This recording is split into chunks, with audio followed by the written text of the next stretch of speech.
HarperCollins presents We All Go Into the Dark, The Hunt for Bible John, by Francisco Garcia, read by Angus King. Prologue. There was a moment in the mid-1970s, a fragile, vanishing moment, when it must have seemed like the future was coming to Stonehouse. The sleepy South Lanarkshire village sits around half an hour's drive southeast of Glasgow, on the banks of the Avon Water, the picturesque river that snakes its way across Scotland's inner west coast before eventually running into the River Clyde by a nameless stretch of land just off the M74 motorway. Though surrounded by rolling green hills, the main body of the village itself occasionally carries a heavy-set feeling of isolation, depending on the season. There are times under the winter rain, for instance, when the rows of thin grey buildings appear to be bleeding, as if slashed by an unseen knife. Stonehouse has had its own modest claims to renown over a long and occasionally difficult history.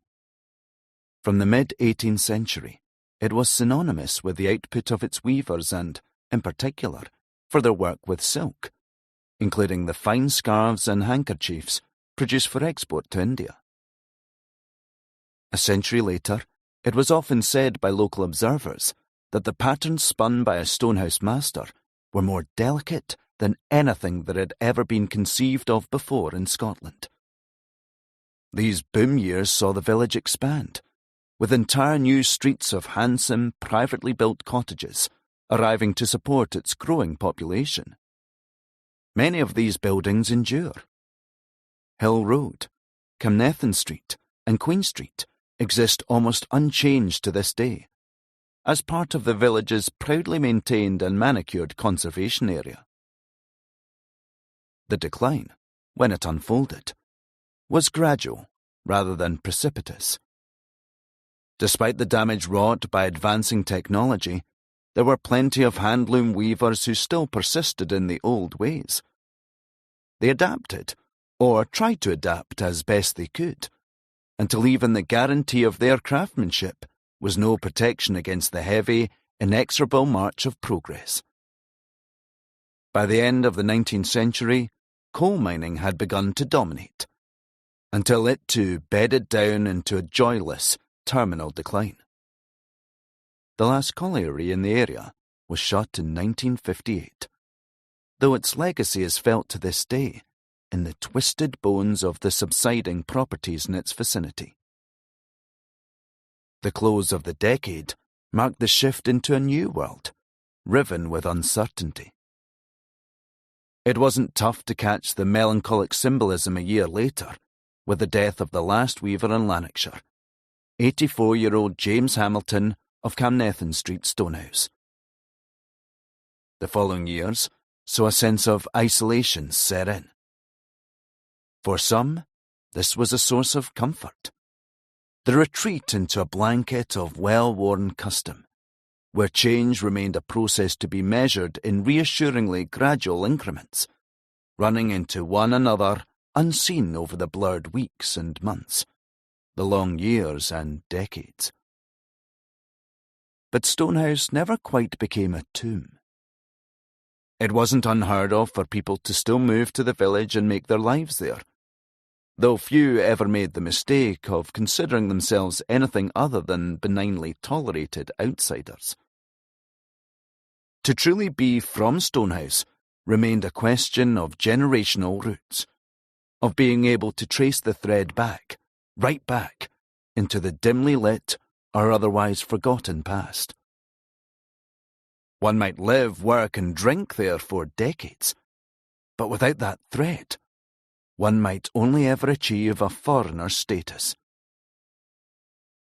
This was due to change on the 10th of May 1976, the day that the future was officially unveiled in Stonehouse. 30 years earlier had seen the publication of the Clyde Valley Regional Plan, a visionary argument in favour of easing Glasgow's perilous housing crisis by decamping a quarter of its million inhabitants into freshly constructed new towns. Stonehouse was designated as the 6th of its kind, with 22,000 new homes under construction for the 35,000 Glaswegian incomers earmarked for arrival. There would be jobs. Thousands of stable, well-paid, usually vaguely defined jobs to go around, located at the 4 new employment parks.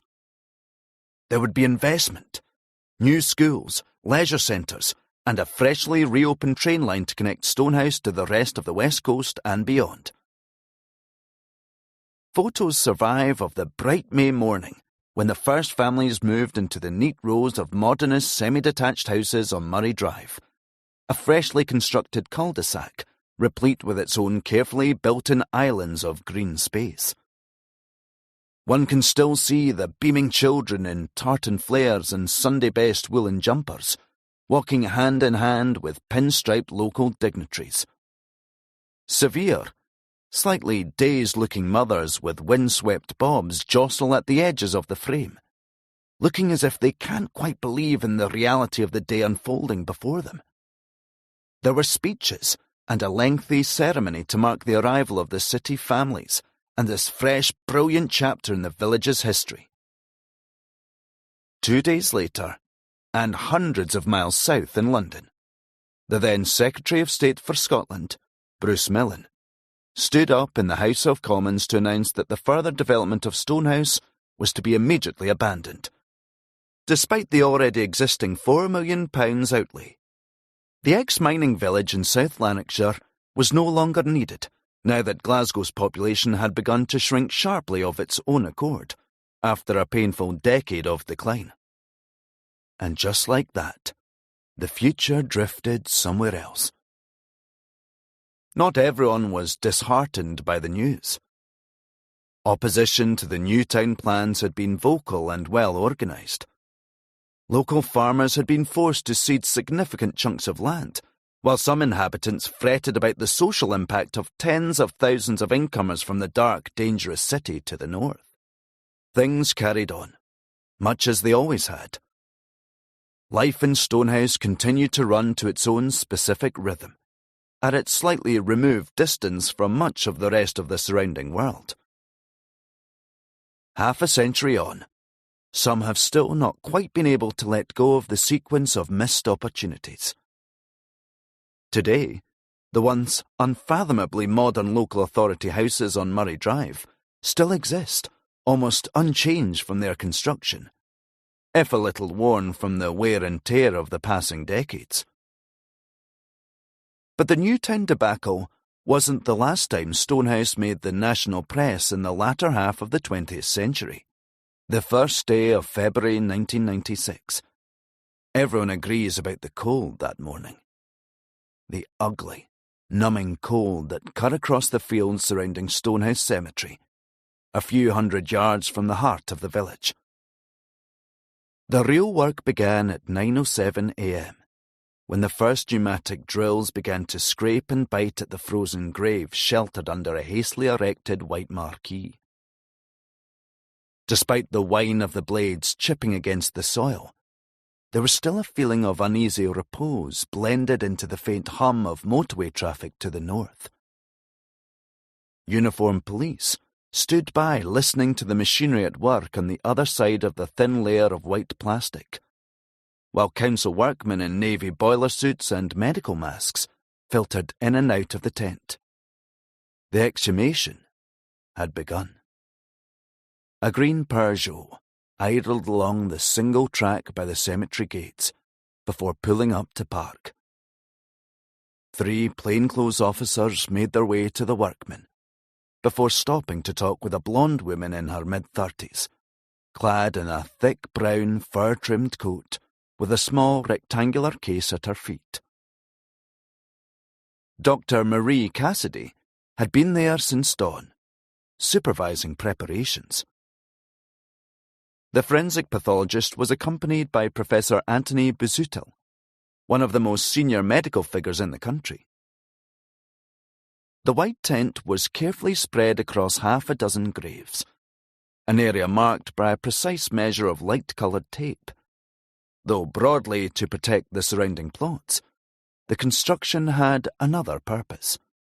The press had begun to arrive not long after first light, with a steady stream of reporters and news crews angling against the cold, jostling desperately for the best shot of the unfolding action, or a few clipped, cagey quotes from the more senior police officers present. Before the tent's entrance was hurriedly fastened and the drills began to tear down through the frost-covered soil, the hungry, expectant eyes of the assembled journalists were drawn to a single, unassuming headstone, covering a family plot occupied by a father, mother, and son. After the drills came the shovels, the council workmen sweating under portable gas heaters as the earth finally began to yield. 2 hours later, the mother's coffin was removed and transported to a local funeral parlour. Another hour passed before the real prize was uncovered.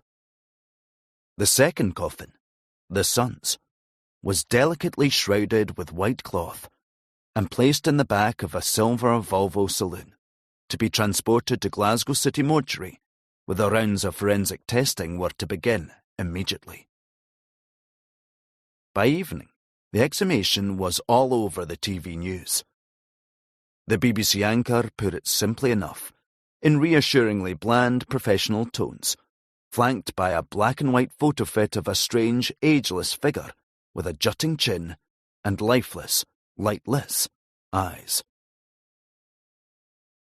Police have exhumed the body of a man they believe was the notorious serial killer Bible John. Detectives in Strathclyde want to prove that John McInnes, who committed suicide 16 years ago, was the man who murdered 3 Glasgow women in the late 1960s. Recent DNA tests have linked him to one of the victims. Over on ITV, Scotland Today led the programme with the day's revelations. First tonight, pathologists are beginning tests on the man police believe may be Bible John. The remains of John McInnes were dug up from the grave he shared with his parents at Stonehouse Cemetery late this morning. Tight security surrounded the 5-hour operation which began at dawn. Police now hope scientific tests will bring an end to a 27-year murder mystery. Always the same answer, time and again, without fail. Yes, I'm writing about Bible John. I explained to anyone polite enough to have asked me about the book I've been working on these past couple of years. The reaction mostly depends on who I'm talking with and where we are. At home in London, it usually tends to alternate between tolerant incomprehension or the odd, pleasantly vague nod of recognition, as if at the reminder of a long-forgotten guilty midnight Wikipedia scree. Then come the quickly disguised looks of pity and alarm, and yes, sometimes fascination too, before my interlocutor fights their way back to the bar for a suddenly urgent round. Another man writing another serial killer story. A story that sees 3 women murdered and discarded in back, closes and dingy alleys, their killer never caught or brought to anything approaching justice.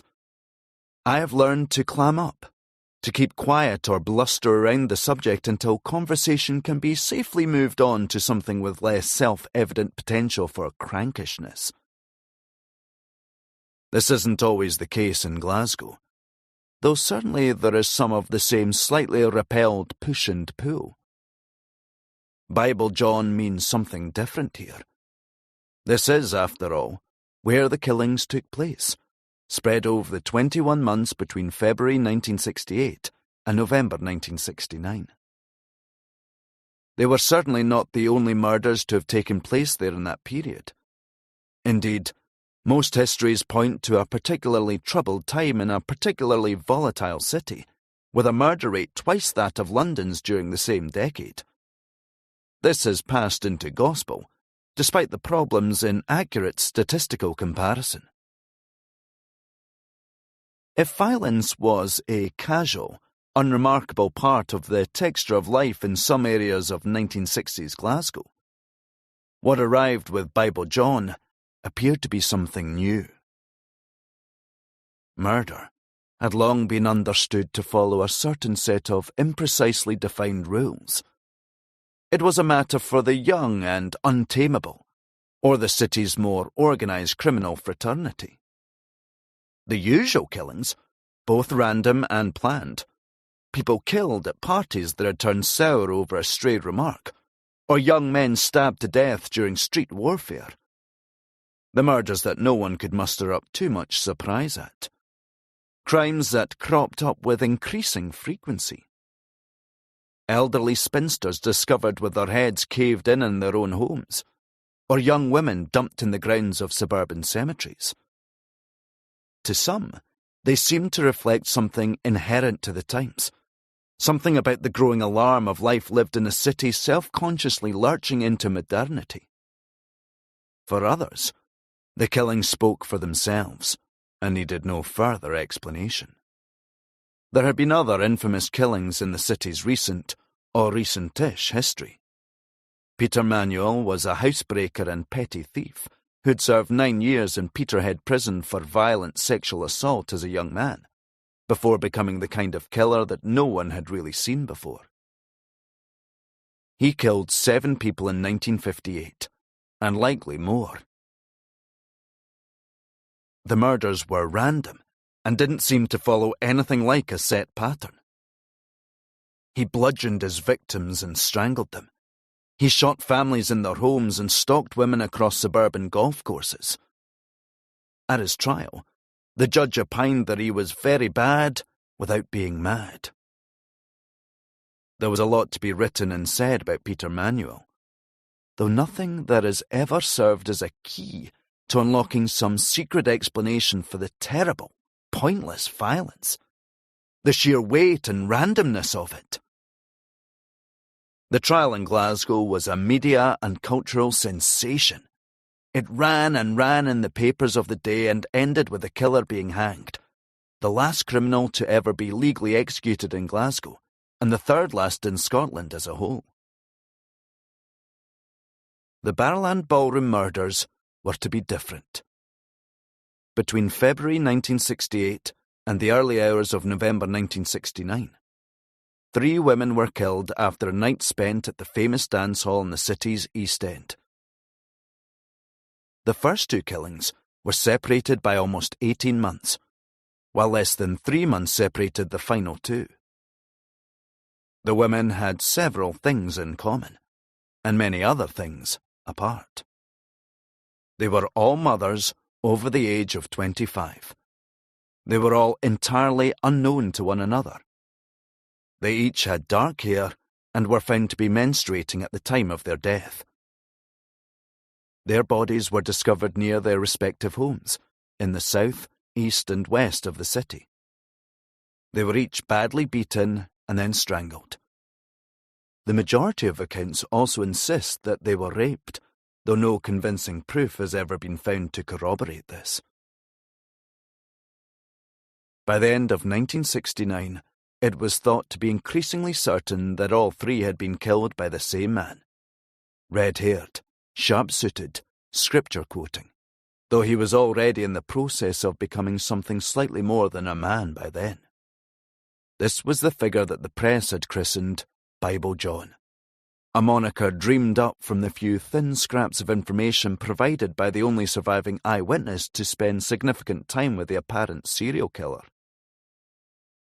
No one then could have suspected the enduring impact of these 3 specific crimes. At the start, there was nothing to suggest these were to be anything other than a further addition to the constantly growing pile of murder files spread across the desks of detectives around the city. But as the weeks became months, and the months became years, the 3 killings were to remain unsolved. The files remain open today over half a century on, though the women's, the victims' lives have mostly receded from view, dominated by the weight of speculation that came to lie on their deaths. Bible John was to become a folk devil, a particularly vicious, spooky story to shock recalcitrant children or serve as the perfect conversational fodder to fill sad, half-cut hours in pubs around the city. But that was later. At the start, there was a different intensity. For a time at the very beginning of the 1970s, it felt to many as if much of the city couldn't really breathe with the killer uncaught. Suspicion hung in the air. It squatted in bus shelters and shadowed doorways. In short, it flourished, like snowdrops under the first spring sun. And when the murders appeared to have stopped, the fear the occasion didn't. With the man, the figure uncaught, there was always the possibility he could kill again. Horror is often easily explicable. A man who confesses to strangling his wife in a jealous rage, or the teenager discovered with a bloody knife after killing another boy over a territorial dispute centred on a few streets of this or that housing scheme on the outer fringes of the city. Predictable faces match to predictable crimes. Stuck in the same endlessly disappointing loop.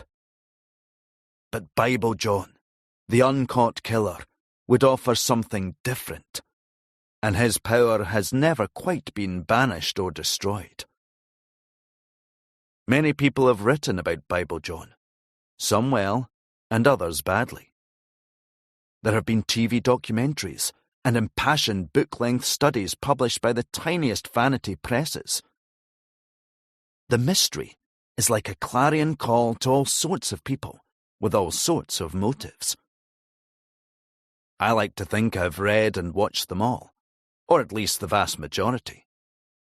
They range from the fairly sober and factual to the wild and, occasionally, potently deranged. They contain the same revolving cast of ex-police figures and mildly notorious talking heads. They offer theories and conjecture. They name names. The new suspects who have flitted in and out of vogue. Like John McInnes, the ex-squaddy exhumed from Stonehouse Cemetery in 1996. Like Peter Tobin, the 60-year-old serial killer captured in the mid-2000s for a totally unrelated series of crimes. Like Fred West or Peter Sutcliffe, or any other notorious murderer who might or might not have been in Glasgow at the time of the killings. A revolving cast of human depravity, offered up for casual inspection. It can seem as if everyone with an interest in the story has an opinion, which freely jump from the plausible to the abjectly fantastical. There are those who owe their career, or part of it, to such speculation. Celebrity criminologists who have hoovered up press coverage through their accusations, or long-retired former detectives from the era who have memoirs to promote. It takes a different form for others. A hobby unsullied by any idea of material reward. The amateur sleuths who diligently tend to the Reddit pages and lovingly crafted blogs devoted to Bible John and the theories regarding his identity.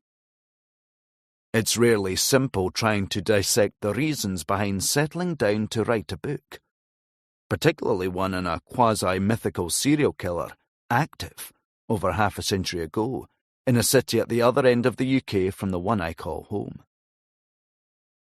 Fascination, disgust, a certain strain of morbid curiosity.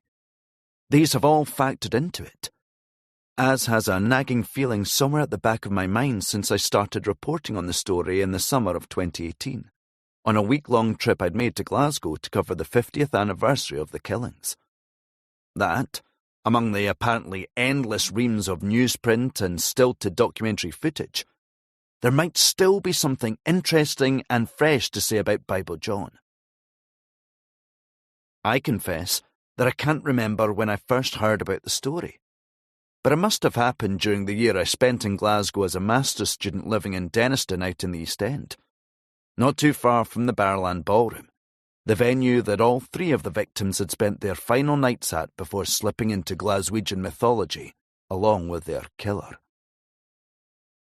I'd like to write that there was a specific moment when my interest ignited, some kind of easily dramatisable flash of recognition or neatly poetic event that set me onto a story that I've not ever really been able to entirely shake since. Though that wouldn't be true. I don't make this as an admission of any special individual moral clarity, only as a reminder to myself that Bible John certainly isn't a tale that needs any more willful falsehoods or strategic embellishment inserted into it. One reason for my sustained interest resides in the paucity of the coverage of the three women's lives. The three women killed: Patricia Docker, Jemima MacDonald, and Helen Puttock. We will get to this, to them, in much greater detail soon enough. In the years of my research and reporting, this problem hasn't simply resolved itself, and there were moments when I became squeamish at the idea of contacting their surviving family members, so long after they had their wives and mothers, sisters and aunts so violently taken from them.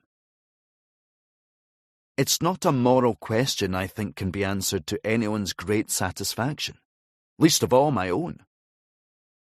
There is also the question of what Bible John has come to represent to different people across different decades in a rapidly changing Glasgow. To the Glaswegians of the late 1960s, this very modern kind of killer came to seem like a judgment, a verdict on what was increasingly thought of by some to be a loose and depraved working-class immorality, reflecting a city in flux, shifting into a strange and sometimes frightening future. And this, too, we will arrive at later, through a mist of obfuscation, through a fatally flawed initial police investigation that sometimes owed more to the occult than it did to even the deeply imperfect and flawed procedure of its era, and how those same flaws have barely been addressed in the decades since. It was the press that created Bible John, and the press that have kept the name alive. One has, as I have, to recognise the irony in this. Writing this at my desk, piled in old papers and barely decipherable notes, by adding another offering to the vast and swollen Bible John bibliography. I offer no pretence that my contribution will help finally solve the mystery at the heart of the story. For many, the best informed and most obsessive included, that is not an ending within anyone's reach. Instead, I have combed through archives and interviewed many of the people still living who have a connection to the killings and their reverberations, as well as those who hold what I've taken to be a unique or just an outsized fascination in this collision of myth and very real, very tangible violence. I have not ignored the chasm that separates me from the crimes or the era they were committed in. Equally, I have tried to avoid pointless self-flagellation. Instead, I have done my best to remain confident that the same gap might have allowed me to facilitate new angles of approach and suggest fresh ways of attacking the crumpled old case files. The result is what I hope is an honest attempt to swim in the cold, damp spaces between verifiable fact and convenient fiction. To reanimate something of what Bible John meant to the lives of those who were there to bear witness to the initial hysteria and its subsequent passing into legend. To bring some forgotten truths back into focus and tear apart the more useless or harmful lies that have surrounded it. And not least, to try and understand why some killings are forgotten with occasionally indecent haste, and others are never quite permitted to be forgotten at all. Chapter 1. The Dancing. The Barrowland Ballroom sits at 244 Gallowgate, out on the inner city fringes of Glasgow's East End. Arriving from the city centre today will take you past a blur of tenement blocks and phone repair shops, thinly stocked Polish supermarkets, and the occasional pub draped in the loudest imaginable Celtic FC iconography. Even on the most soporific midweek afternoon, the venue is impossible to miss. To its right stands a new and self-consciously trendy bar painted a soberly matted black, which is physically connected to the wrought iron archway entrance to the next-door Barras Market. To its immediate left lurks a thin and unprepossessing side street, harbouring another bar and a couple of small, slightly ambiguous businesses. The best way to approach the Barrowland is by foot. That way there is the pleasingly sudden shift in perspective from a landscape of low-rise individual units into something altogether larger, brasher, and unapologetically self-confident. It isn't that the Barrowland glitters during daylight hours. Instead, 6 metallic grey-shuttered doors run across the ground floor, the facade of which alternates between short bursts of marble by the main entrance and the more utilitarian pebble dash, which covers the rest. But these prissy details aren't what's likely to grab the attention of the first-time visitor. The Barrowland sign is an undeniably striking creation, with its 15 or so feet of greyish-green, smooth plastic panels which rise out from the entrance and spread twice as far wide. Light bulb-covered metal stars in blue and white circle the bold lettering, with each individual letter studded with its own network of smaller, individual bulbs. It's tough not to be impressed by the stark physical reality of a building that so thoroughly and carelessly dominates its immediate surroundings. From the cheerful red and white 1970s typography on a small incidental notice above the main door to the looming Americana-tinged presence of the main sign itself, there's a sometimes charming and often heavy feeling of a place existing out of time, even if it's hard to say precisely from outside which epoch it appears to be marooned in. Somehow, these feelings are both more and less acute by night, when the electricity floods into the front of the building, illuminating the sign a stark shade of orange and bathing the pavement below in its sickly refracted light. The Barrowland is one of Scotland's most revered and storied music venues, shrouded with lore and finely honed anecdote, the weight of which might appear legendary or wearisome, depending on an individual's capacity and tolerance for self-mythology. From the mid-1970s onwards, it has hosted many of the world's best-known acts, an eclectic mismatch ranging from The Clash and David Bowie to The Smiths, Oasis, Britney Spears and U2. The venue's reputation is one of highly cultivated intensity. At a push, 1,900 people can be packed into the cavernous main hall, with its polished wood floors leading up to the main stage. At its highest pitch, the atmosphere has been known occasionally to curdle. In the late 1970s, the self-avowedly confrontational New York synth-punk double-act Suicide began their set by goading the packed, already tense crowd. Not long into the set, frontman Alan Vega later reported watching an axe fly past his head. It was, he said, one of his favourite gigs in an almost half-century-long career. In 2013, a history of the venue's recent history was published. Barrowland, A Glasgow Experience, by Nuala Naughton, is a good-natured, if slightly self-congratulatory offering, featuring reminiscences from several of the bands who have played there repeatedly over the decades. Not every anecdote offers a paean to the Barrowland's fabled atmosphere, or is simply content to wax lyrical about the sprung floor, the low ceiling, the sweat running down the walls, the ghosts of gigs past, or the chintzy dressing room with its mirrors framed with a multitude of bare light bulbs. There was a not-so-distant time when the security guards had a reputation for what could euphemistically be called heavy-handedness. Violence works equally well here. J.J. Burnell, bassist for the Stranglers, remembers confronting a bouncer who he'd seen laying into an audience member, while a roadie for American heavy metal act Anthrax recalls another doorman getting rough with a young female fan, until the band themselves stepped in. In the early 1990s, Zach De La Rocha, of Rage Against the Machine, jumped off stage to fly-kick a bouncer who had set on another young fan. The chapter ends with Big Wally Campbell, a self-described eviction technician, who admits with a wink and shrug that the bouncers were bullies. Though times had changed by the early 2010s, even though he wouldn't say we turned into saints overnight. The idea for a venue on the site was first conceived in the early 1930s by the Barras queen Maggie McIver, the notoriously ruthless self-made East End entrepreneur who'd grown up hard scrap poor in the fading embers of Victorian Glasgow. Along with her husband James, she was responsible for the birth of the Barras Market just off the Gallowgate, which opened in the mid-1920s.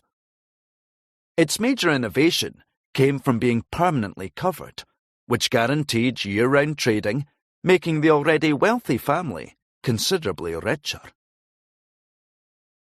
Acquiring the previously unremarkable scrub of inner-city land hadn't been straightforward. The title had belonged to a wealthy elderly woman from what was then a particularly plush corner of the city's West End. Marion Gilchrist had lived alone at 5 Queen's Terrace on West Princes Street.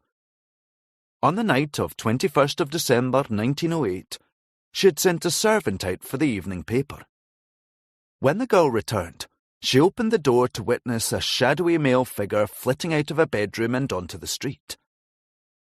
Gilchrist was discovered face down in the drawing room with her skull caved in, lying inert in a pool of her own blood.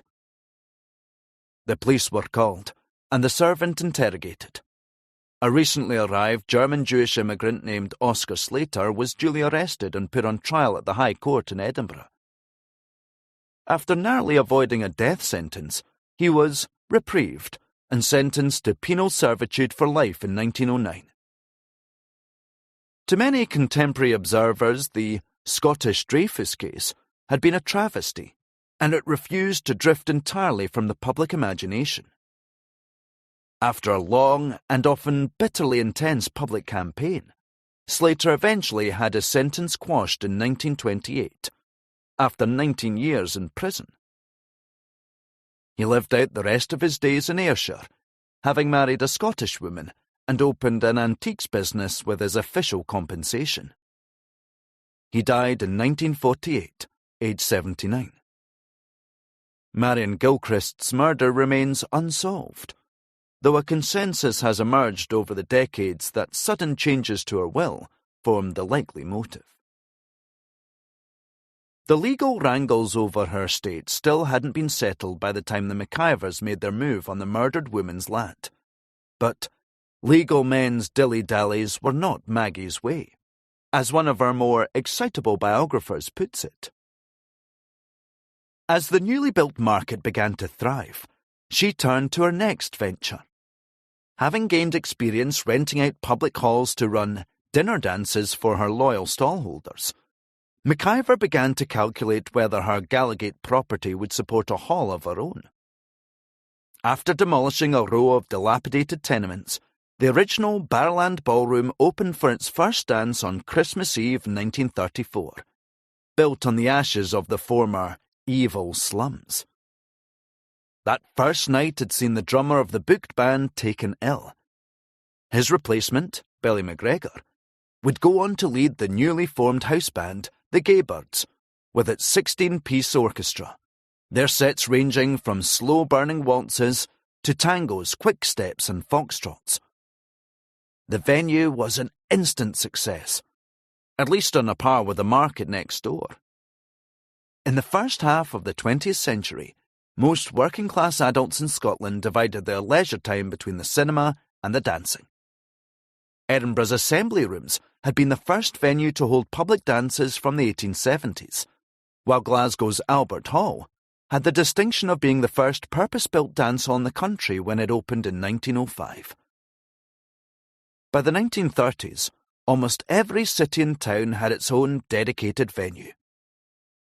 The names ranged from the functional and unimaginative, the Marine Ballroom in Arbroath, the severe northeast coast fishing town, to the mildly zany Oddfellows Hall in North Berwick, better known as the Sweat Box because of the fitted blackout curtains that trap the Saturday night heat and sweat. In the remotest villages and inner cities alike, thousands of young people poured into the dance halls for the chance to fleetingly forget the drudgery of work and domestic routine. Countless couples could trace their origins to a turn taken under the lights in their local dance hall. Silent, granular, black and white footage survives of this often invoked alleged golden age, the frame full of careless, smiling figures moving to the enthusiastic strains of the resident big band. The men are invariably in their smartest suits, with the women in their finest dresses. The casual observer of these scenes would be forgiven for taking them to be the epitome of a lost and quasi-mythical wholesomeness. Drink wasn't always a factor in these nights, though neither was it absent entirely. It depended on where you were, or who. In Are You Dancing?, the story of Scotland's dance halls, a woman named Shona Wallace remembers her youth in the West Highland town of Fort William. As a 19-year-old, it was still a big deal, she explains, to leave her hometown, even just to cover the 10 or so miles to Ballachulish for a night at the dancing. There would always be someone from home there to observe her, ostensibly to make sure that none of the men she danced with had any more sinister designs. These nights were generally sober affairs. Wallace is firm in her recollections. Girls just didn't drink in those days, and those who did risked immediate censure. People would say the most awful things about you, especially if you were found drunk. Glasgow was increasingly saturated with venues, though perhaps this is hardly surprising considering its status as Scotland's largest city. But the Barrowland Ballroom had rapidly begun to acquire its own specific mystique. A programme for the Christmas 1935 season laid out its charms in rapturous prose. To view the outside of Barrowland Palais de Danse at night makes one impatient for the enjoyments within. Imagine a hall aglow with cunningly concealed lights and a floor capable of holding 1,000 dancers, the orchestra in scarlet uniforms of evening suit design, rendering their music, which is at once a pleasure and delight.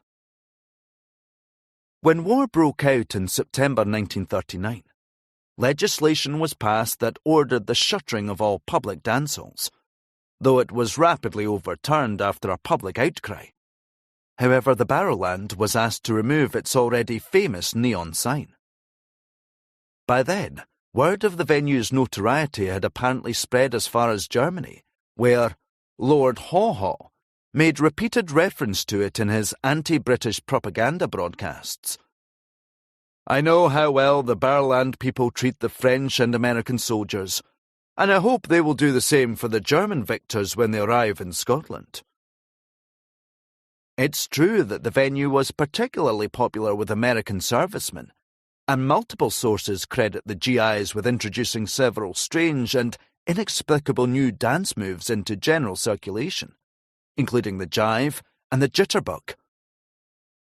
Surviving Pathé footage shows processions of ecstatic young dancers peeling off from one another on the dance floor in varying states of mania. It may surprise you to know that this dance is done in Great Britain, intones the plummy, unseen English narrator. But we are the pictorial news, and we are the news that includes anything which is unusual. By the end of the war, the Barrowland had its own cordoned-off section for the jitterbuggers, so as not to disturb the more traditional ballroom crowd. In one 1990s history of the Barrowland, a nameless Glasgow man tells the story of his conception in 1944. Following his birth, he had been abandoned by his mother, though he was steadfast in believing his love of Western films was an inherited characteristic due to his American parentage. His mother, a Glaswegian, had been a regular at the Barrowland Ballroom during the war. He explains to the book's authors how he was certain that his father had been an American ranch hand named Hank, who had a 6-month relationship with his mother while stationed in Glasgow. He had discovered this by tracing his family through his maternal aunt, though his mother had died years before. The broader outline of this story was hardly unusual, whatever the truth of the man's own individual circumstances. The 40s and 50s passed by with the same ease and affluence. The McIver fortune increased, as weekend after weekend brought revellers from the city and beyond, with queues often snaking down the Gallowgate. Things changed with the fire. It was around 6 a.m. on 19th of August 1958, when a night watchman discovered the first flames licking at the innards of the venue. It was, reporters from the city's tabloids wrote, one of the most spectacular blazes seen in Glasgow in several decades. Families in the surrounding tenements were evacuated into the grey early morning drizzle, while over 100 firefighters poured in from around the city. One woman reported being shaken out of her night's sleep by a watchman beating at the front door. When I heard the knock, I thought at first there had been either a burst pipe or a gassing. I wakened my daughter, and then I saw the fire. She had seen it earlier, but thought she was dreaming. The Glasgow Herald, one of the city's more staid broadsheets, reported that 14 detachments of the city's fire brigade were needed to quell the flames over 2 hours. Thousands of gallons of water were poured through onto the fire as it ate away at the building's structure, causing the roof to collapse 45 minutes after the fire service's arrival. Onlookers reported a sound akin to a storm breaking. Over 40 cars in the showroom below the main dancehall had to be pushed down the Gallowgate to East Campbell Street, while the morning's Evening Times ran with a photograph of the remains of a twisted saxophone that had been deformed by the fire. When the flames were finally quelled, little remained of the hall's original structure. There are images of sober, dark-suited firemen picking through the maimed limbs of the building and the surrounding wreckage, grasping at the ground for anything salvageable. Grotesquely distorted metal laps at the men's legs, as if possessed by a nameless hunger. The damage was calculated at £100,000, though the fire's origins were to remain a mystery. Perhaps the most likely explanation has it originating in the tea room.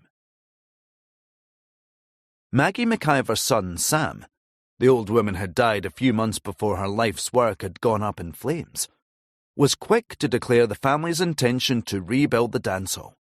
It wasn't, he proclaimed, a mere ballroom, like its innumerable competitors, but an institution. The grand reopening took place on Christmas Eve 1960. Adverts ran for a carnival dance for Christmas Day and a Boxing Day dance. Admission was 5 shillings, and the music was provided by Billy McGregor and his Gaybirds, still at the peak of their celebrity. Temporary catastrophe aside, there was no reason yet to believe the fire to be anything other than a short-lived, if regrettable interruption to a quarter-century's worth of previously unbroken prosperity. The new ceiling had been finished in dazzling midnight blue and incorporated the stars which had dotted the old roof. Rumours circulated that the new dance floor had been built with imported Canadian maple wood and layered underneath with thousands of half tennis balls, placed to cushion the feet of dancers. Though the triumphant McIvers weren't to know it, the turn of the new decade represented the peak for Glasgow's dancehalls. This was the age of the Majestic Ballroom, the Cameo, the Locarno, the Tudor, and the Astoria, of F&F and Partick, and Green's Playhouse at 126 Renfield Street in the city centre, which hosted Joe Loss's internationally renowned big band for a run every year. There was Warren's on Bath Street and the Denniston Pally. the Tower Ballroom in Maryhill, and the plaza down in the red sandstone suburbia of Shawlands in the south side. Though each of these carried its own private and hard-fought-for slice of the market, few could compare to the Barrowland in scale or renown. For one Glasgow musician, Bill Gracie, the beginning of the end for the big band era could be traced to 1961, the year after a pre-superstardom Beatles had embarked on a tour of provincial theatres around Scotland. The scene was changing. Though the ballrooms had weathered the impact of the 1950s and its seismic changes to youth culture, the emerging beat boom offered another challenge entirely. Gracie is quoted in Are You Dancing? On how he was told by the management of a Hamilton dancehall that his band would have to share a set with a local pop act. Things were happening quite slowly, but I think for the public the big changes were you didn't have to buy a book full of dance steps, you didn't have to wear your Sunday best, and you could just jump about like a demented dervish to pull the birds. There were, he is quick to add, no long-lasting ill feelings. It wasn't long before the closures began. First came the smaller or more remote venues. Slowly, even the Barrowland began to lose some of its sheen and long-cultivated glamour. As the weekly takings declined, another mood set in as its aura of respectability began to drain away. By the mid-1960s, there were increasingly loud mutterings about what the Barrowland was thought to be beginning to represent. A place to where married men and women, leaving their spouses at home for the night, would risk slipping down to the Gallowgate armed with an assumed name. Thursday nights took on a particular notoriety. These were the over-25s nights, where wedding rings were casually slipped off before joining the queue. Violence was increasingly common. The city's tabloids excitedly covered what they billed as the dust-up in the powder room, one of the apparently innumerable rows in the ladies' toilets at the Barrowland. An argument had broken out between two teenage girls. When another woman had stepped in to defuse the situation, one of the teenagers had swung a stiletto. The steel-tipped spike bit deeply into the would-be peacemaker's head, sparking a mass brawl. Though the violence itself was unremarkable, the assailant's age wasn't.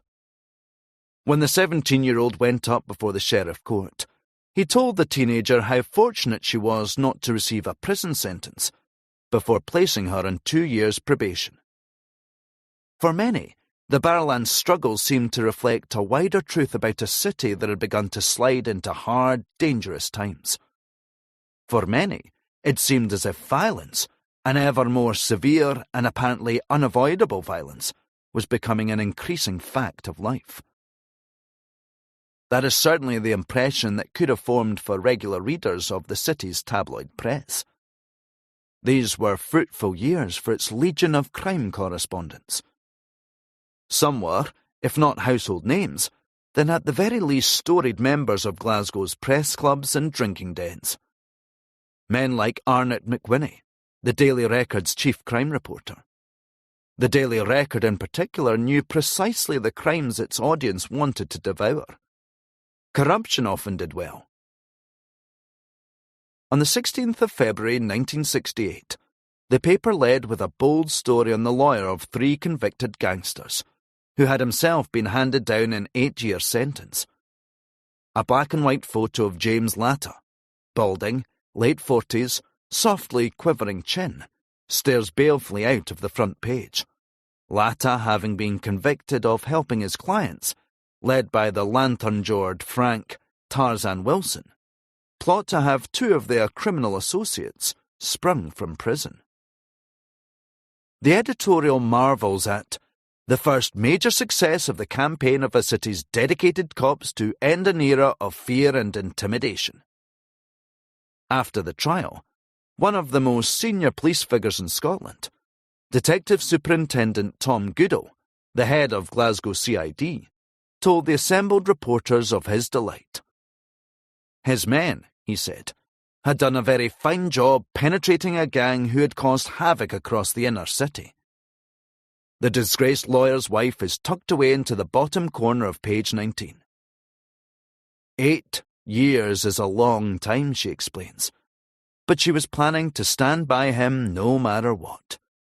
If her Jimmy had any fault at all, it was simply that he was too dedicated to his profession.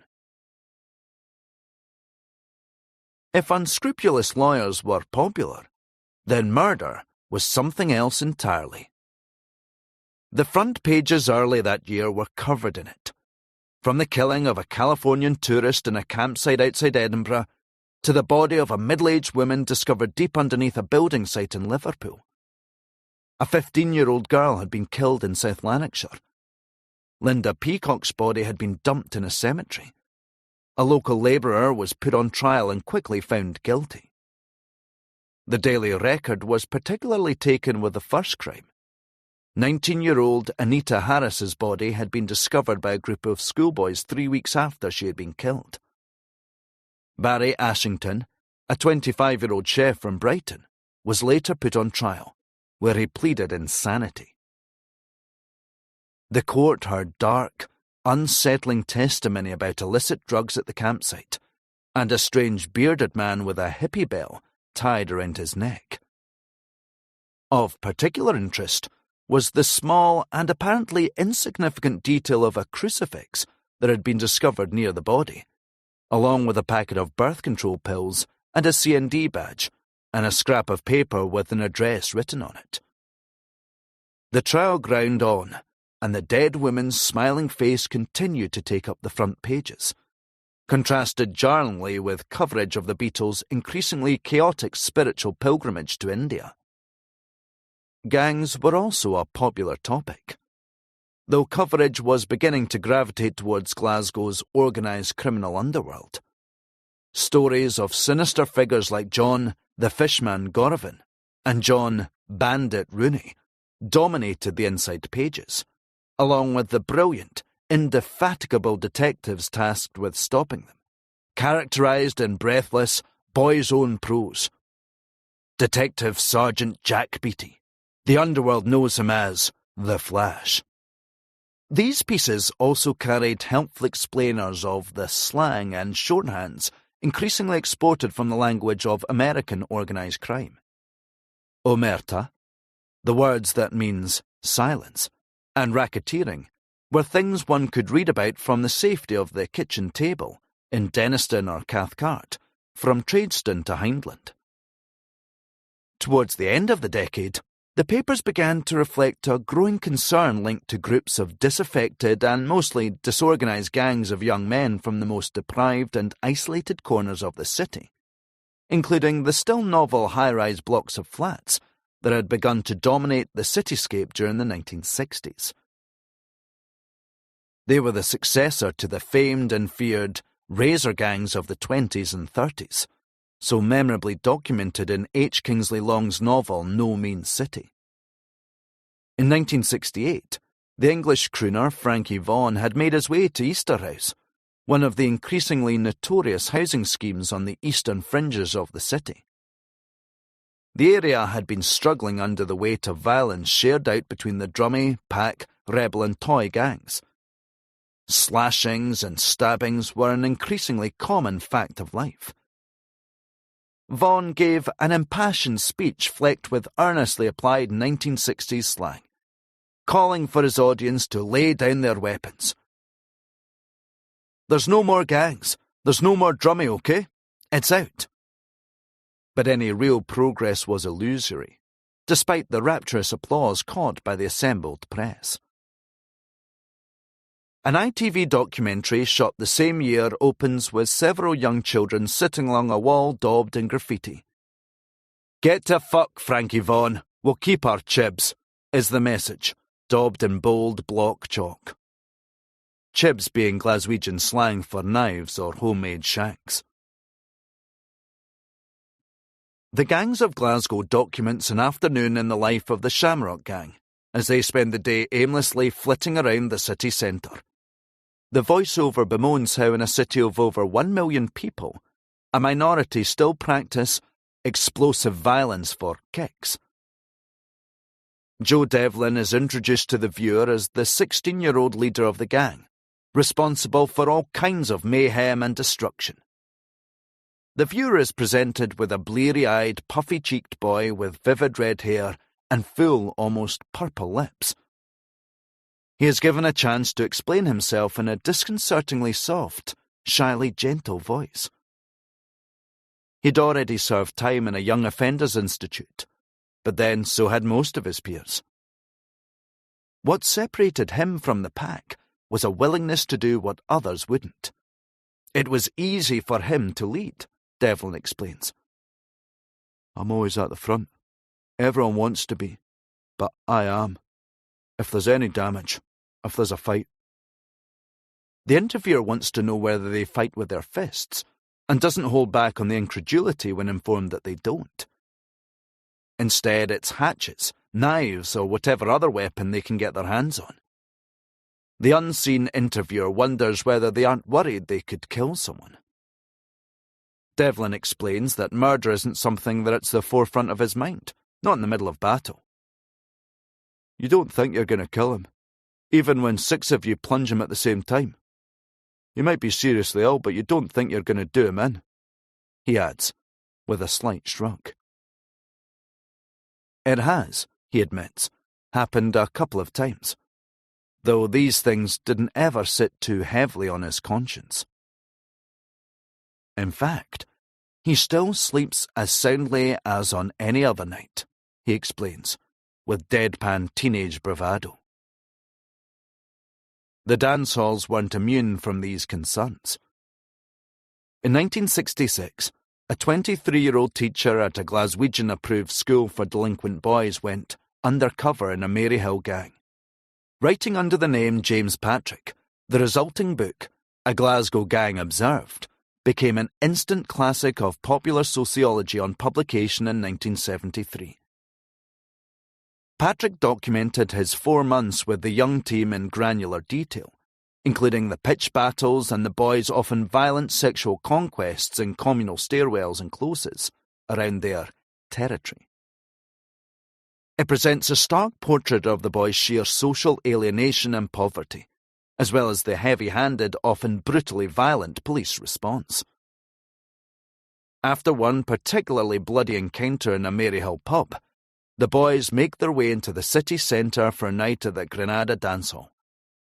After a brief lull, normal order is resumed. Patrick describes an atmosphere of barely repressed malice and sexual tension on the dance floor. The girls are described as looking superb in the half-light, their very young faces painted and their eyes black with mascara. In the corner of the room, in the corridors, and even on the steps, there is some fierce winching, or kissing, in progress.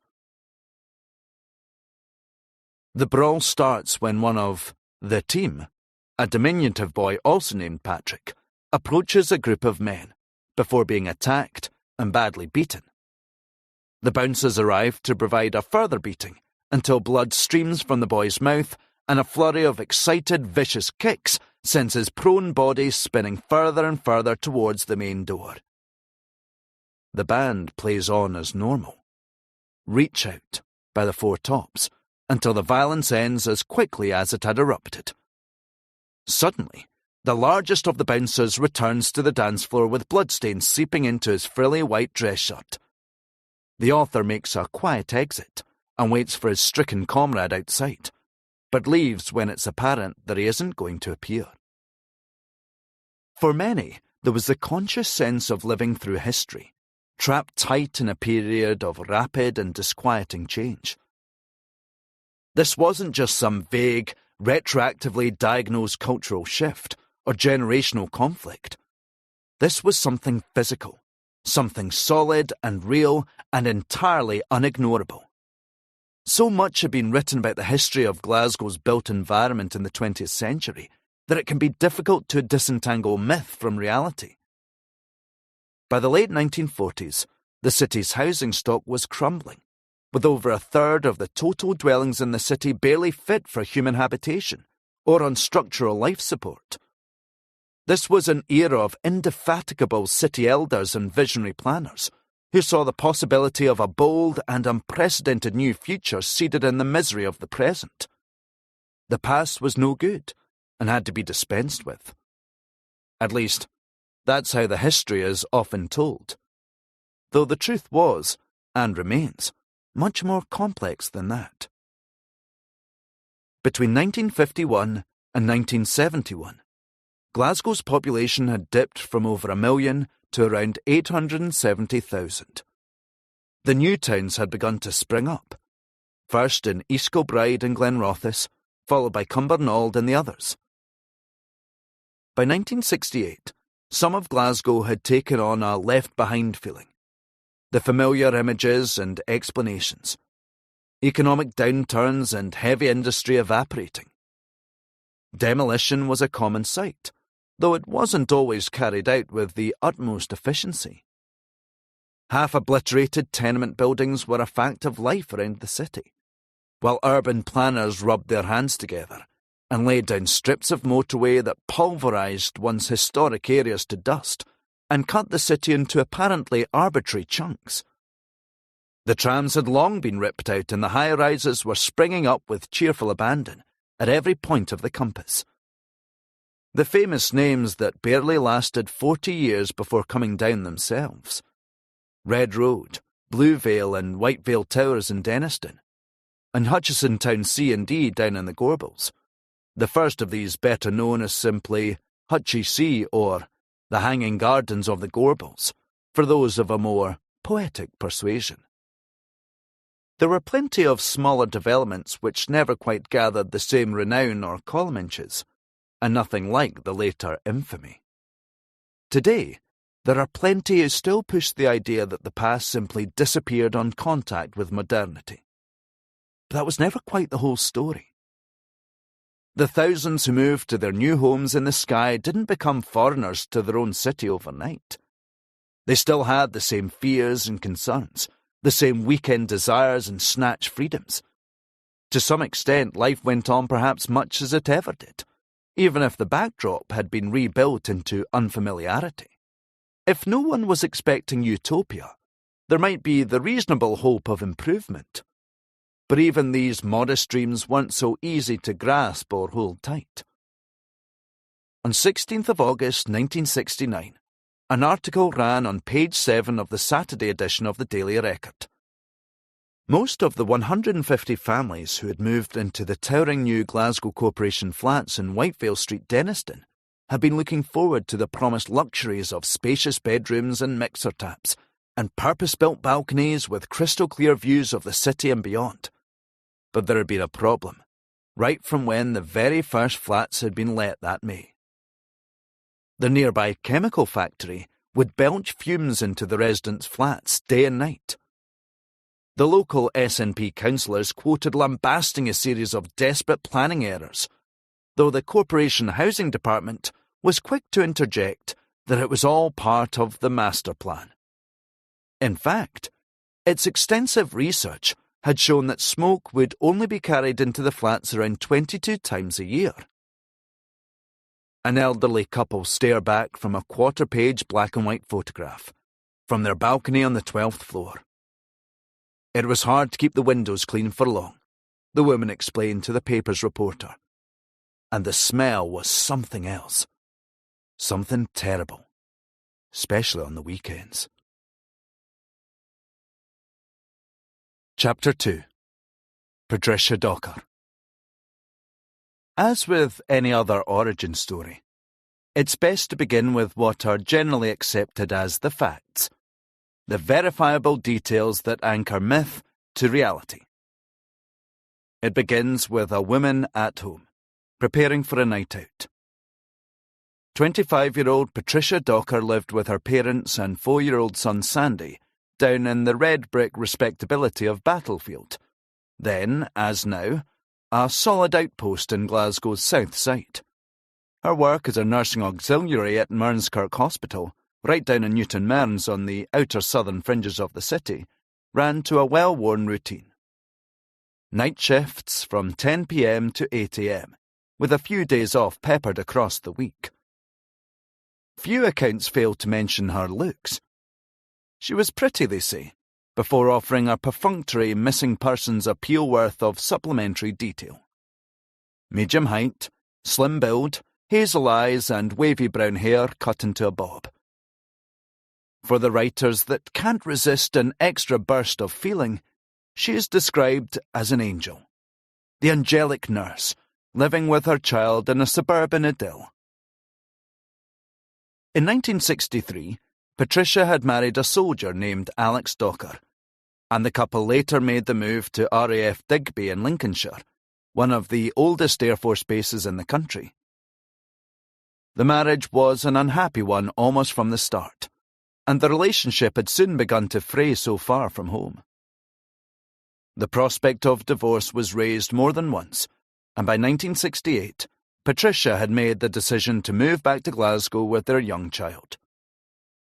By this time, Alex had risen to the rank of corporal and decided to stay in England rather than return north. In truth, not much else has survived of their life together. No one thought to record precisely what kind of marriage it was, or what form their unhappiness began to take. But the move home made sense. Patricia Docker had a toddler to raise, and parents who could help her.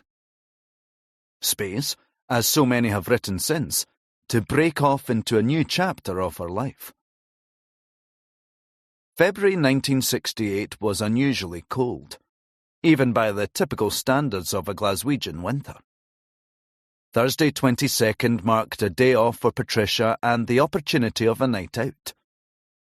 The majestic ballroom on Hope Street had been a wildly popular addition to the city centre's nightlife, ever since its conversion in 1958 from the bones of the grandly modernist Savoy Theatre, designed at the start of the century by James Miller, one of the city's most decorated architects.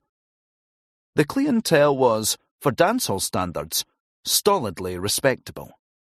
A place where the fun only ever went so far, at least by reputation. This is where Patricia Docker told her parents she was heading, to meet friends for a night at the dancing. But that wasn't how the evening developed. Instead, she was to make her way to the Barrowland for the over-25s, more commonly and unkindly known as the Grab-a-Granny Night. Most reports acknowledge that Patricia Docker's motives for obscuring her own tracks are permanently lost to the past. But those Thursday nights at the Barrowland Ballroom were notorious in their own way. People knew what went on there, the kind of permissiveness that the over-25s night represented. It isn't difficult to imagine a young woman who would rather her parents didn't know where she was headed. Only later did this apparently small, everyday falsehood take on a heightened significance. Patricia Docker had left her parents' flat in Battlefield, dressed in a yellow crocheted mini-dress, topped with a grey-blue-coloured duffel coat. She wore brown heels with a matching handbag. At least, these are the details that have been handed down across the decades. No one can say now with any certainty what time she arrived at the Barrowland, or detail the precise story of how her night, or even much of its aftermath, unfolded. Subsequent accounts have rarely been able to resist a string of novelistic flourishes, as if the facts of the story alone don't have the required muscle and heft to support themselves, as if the reader can't be trusted to keep focus without the additional brightly daubed fictional colour. They have Patricia Docker heading to the ladies' toilets on arrival to check in her makeup and smooth down her outfit, before breathlessly disappearing into the crush of expectant bodies on the dance floor. They take her to the bar away from the worst of the smoke and noise, before settling into position overlooking the action, alone and quietly observant, until the man arrives at her side. In some tellings he stands unobtrusively, before pulling into focus with a smile, which is shyly reciprocated. It depends on the writer, on how far exactly they are willing to push things. Some are more creative than others. It is a tempting scene to dramatise, with the possibilities for a segment of pure Glaswegian noir right there for the taking. Perhaps Patricia Docker stumbles slightly, and the two gently collide. Not too much detail of this apparition's appearances ever given. That will come later. On the night of his first appearance, some concessions are made to the dark, some recognition given to the limits of tasteful speculation. The man is given good manners. He listens attentively, straining slightly to hear against the music. They begin to dance under the lights. For the next few hours, he will be her life. Here, this invented scene cuts to black. Early the next morning, 67-year-old Maurice Goodman left his Southside home in the weak winter light. Goodman lived at 27 Carmichael Place in Battlefield, a short walk from where he kept his car in a garage on nearby Carmichael Lane. A thick frost had formed overnight, coating the suburban streets and the thin cobbled approach to the lane. Within a few steps, Goodman came across a figure, naked and inert, spread across the entrance to his lockup. A woman's body lying on the frozen ground. Maurice Goodman's role in this story is brief. A walk-on part with only the scantest dialogue. He could instantly tell what he was dealing with, he later told reporters. Yes, she was frozen, he said, like brushing against a block of ice. In his initial call to the police, a panicked Goodman incorrectly identified the body as male. The immediate official response was slow, almost leisurely. There was no reason yet to label the death suspicious, and it was likely assumed that the body was that of an unfortunate vagrant or a drunk who hadn't quite made it home from the night's excesses. To die without dignity wasn't unheard of. In fact, it seemed to be occurring on an almost daily basis. 2 traffic police were the first to arrive, followed just after 8 a.m. by Detective Constable Norman MacDonald and Detective Sergeant Andrew Johnston. Having parked at the Overdale Street end of the lane, they walked to the garage. It didn't take long to establish that this was more than a grim accident, that this was a murder scene. The woman was lying on her back, with her head turned to her right. Her clothes were gone, save for a shoe found nearby. Some writers rounded up to a pair, and it was clear she had been beaten. The 2 detectives called for a police pathologist, Dr. James Emery, to establish a cause and time of death. He noted that rigor mortis had already set in, confirming that the woman had been dead for several hours, though the cold made it impossible to be any more precise. Ligature marks were discovered around her neck, with vivid bruises that suggested strangulation, though no murder weapon was found on or near the body. Some urgency was belatedly established. The alley and surrounding streets began to fill with a rapidly multiplying hive of detectives and early, eager crime reporters. Identification of the body was still some time off. This is just how things worked then. Occasionally you got lucky, and often you didn't. The victim didn't appear to have a handbag, or anything that might speak to who she was, or had been. The crime scene, that's what the lane had become by now, became increasingly overcrowded. It wasn't simply that the detectives present were ignorant of how to preserve it, just that the day had imperceptibly already begun to take on a momentum of its own, apparently quite outside any one person's control. Emery would have gone about his work briskly, taking the body's temperature and gathering hair samples. A black and white photo from that morning shows a cluster of men in heavy overcoats and pork pie hats erecting the portable police tent that had been called into Carmichael Lane. So many boots in the frame, scuffing at the icy ground, lapping at the edges of the freshly locked down crime scene. Another shows a procession of plainclothes detectives making their way down the lane, crammed shoulder to shoulder, led by Detective Superintendent Elphiston Dalgleish, easily distinguishable by his white mackintosh. The rest of the men are clad in muted black and grey and thick-rimmed glasses. The most detailed testimony from that morning comes from Joe Jackson, then a young detective constable working in Glasgow's Northern Division. In his 2008 memoir, Chasing Killers, he describes rushing to the scene after the call went out to every available unit in the city. It wasn't like today, he writes. Less rigid, perhaps. Certainly less meticulous. There is a halfway gentle disdain that cuts through his words on how the crime scene was preserved that morning. In those days, it was not appreciated how important it was to preserve the locus in as pristine a condition as possible, so all the flatfoots were allowed to go into the lane and view the body.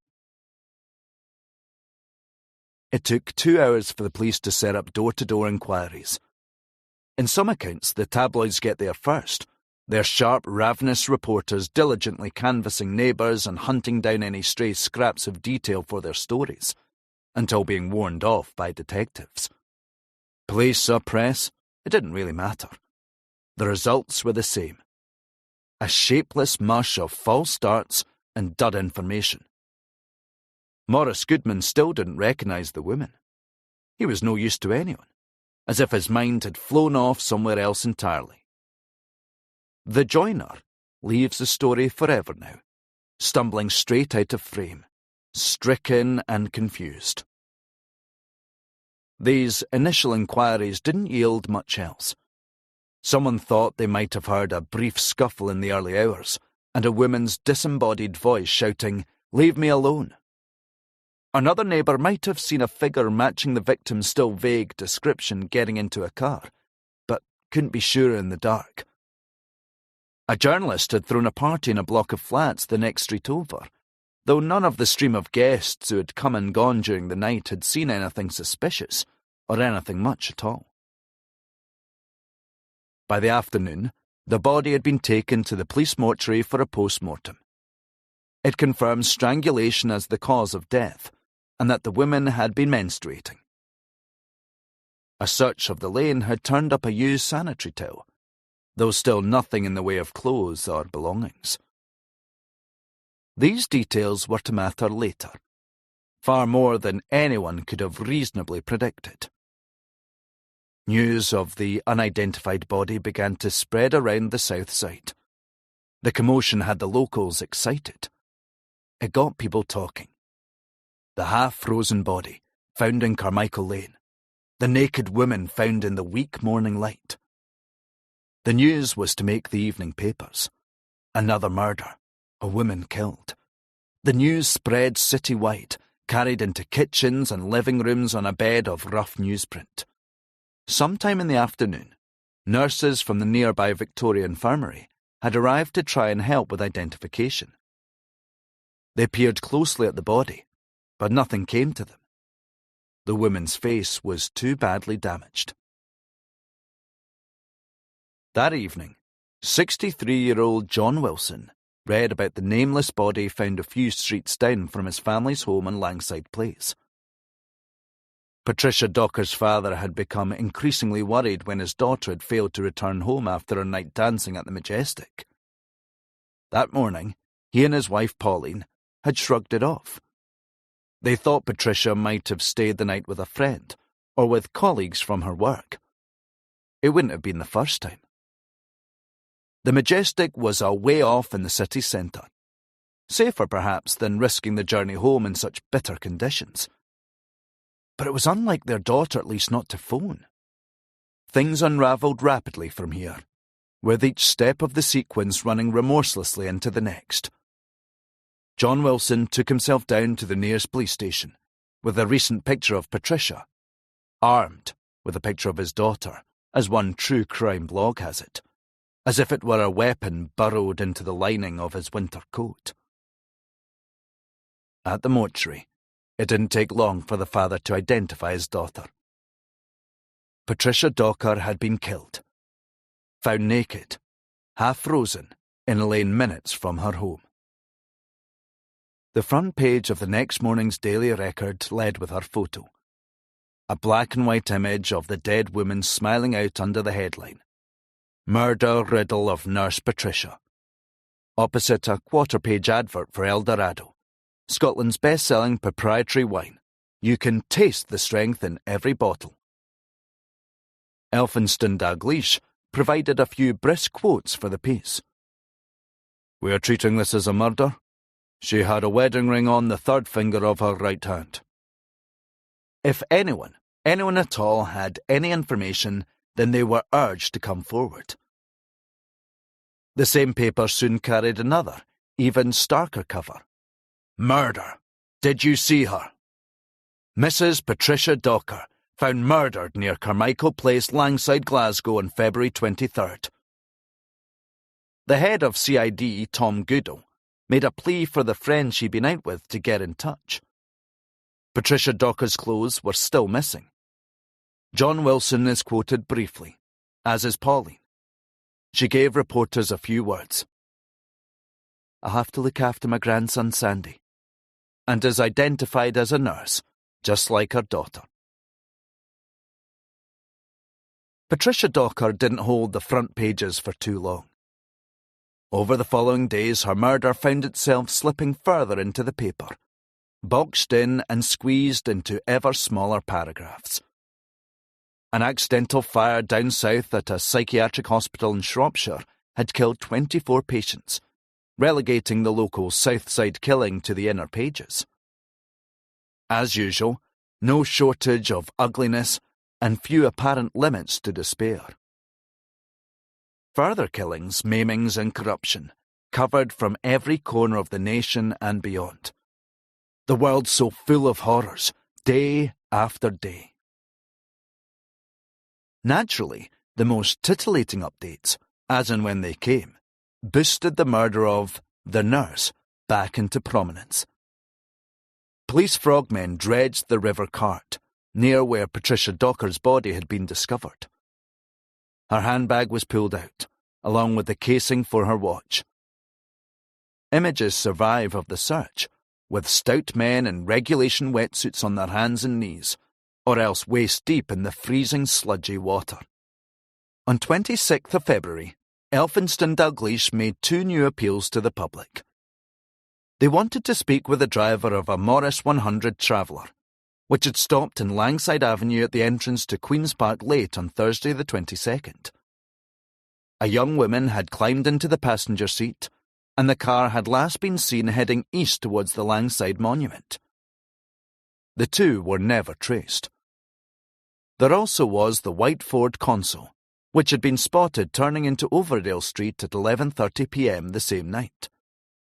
A man and woman, driver and passenger in the car, which had crawled slowly across the streets around Carmichael Lane. In one news article, a policewoman is pictured in a mock-up. These techniques still carried a buoyant novelty to them, the prim quotation marks are the paper's own, of what the victim would have looked like on her night out at the dancing. The model is dressed in the same clothes as the dead woman, though her face is erased into an eerie, permanent blankness. The main focus was on the Majestic, where it was still believed Patricia Docker had spent her last hours. Police had visited the ballroom on the 23rd, canvassing dancers and interviewing management, but few seemed able, or willing, to give up much in the way of useful information. Dalgleish appeared in the Daily Record again, appealing for the hoped-for witnesses to do the right thing. "We are sure that many people who were at the Majestic are scared to come to us because they had not told their wives or husbands where they were going. Their confidence will be respected." One dancer from the Majestic did come forward and insisted that he danced with the victim, though his claim was comprehensively disproved. Murder can make people say and do all sorts of irregular things. Whatever might get them closer to the action, closer to the centre of something bigger than themselves. These false starts carried heavy consequences for the investigation. By the time a more reliable informant came forward to confirm that Patricia Docker had instead been at the Barrowland Ballroom, her murder had already begun to ebb from the news. Momentum was squandered. According to Joe Jackson, the team of detectives on the case had been putting in 14-hour days, reporting to the same Southside murder caravan at 8 a.m. to work straight through until their shift ended at 10 p.m. This pace and intensity couldn't last. One morning they'd arrived to find the caravan gone. Immediately, Jackson writes, my thought, and that of every other detective, was that the crime had been solved while we were off duty. Instead, resources had been diverted to the scene of two fresher killings. An elderly couple had been stabbed to death in their flat, in a high-rise block out west in Cardonald. The area was covered by the Govan station, who were already dealing with another separate open murder file. The same man, a fruit shop owner from Govan, was eventually convicted for all three killings.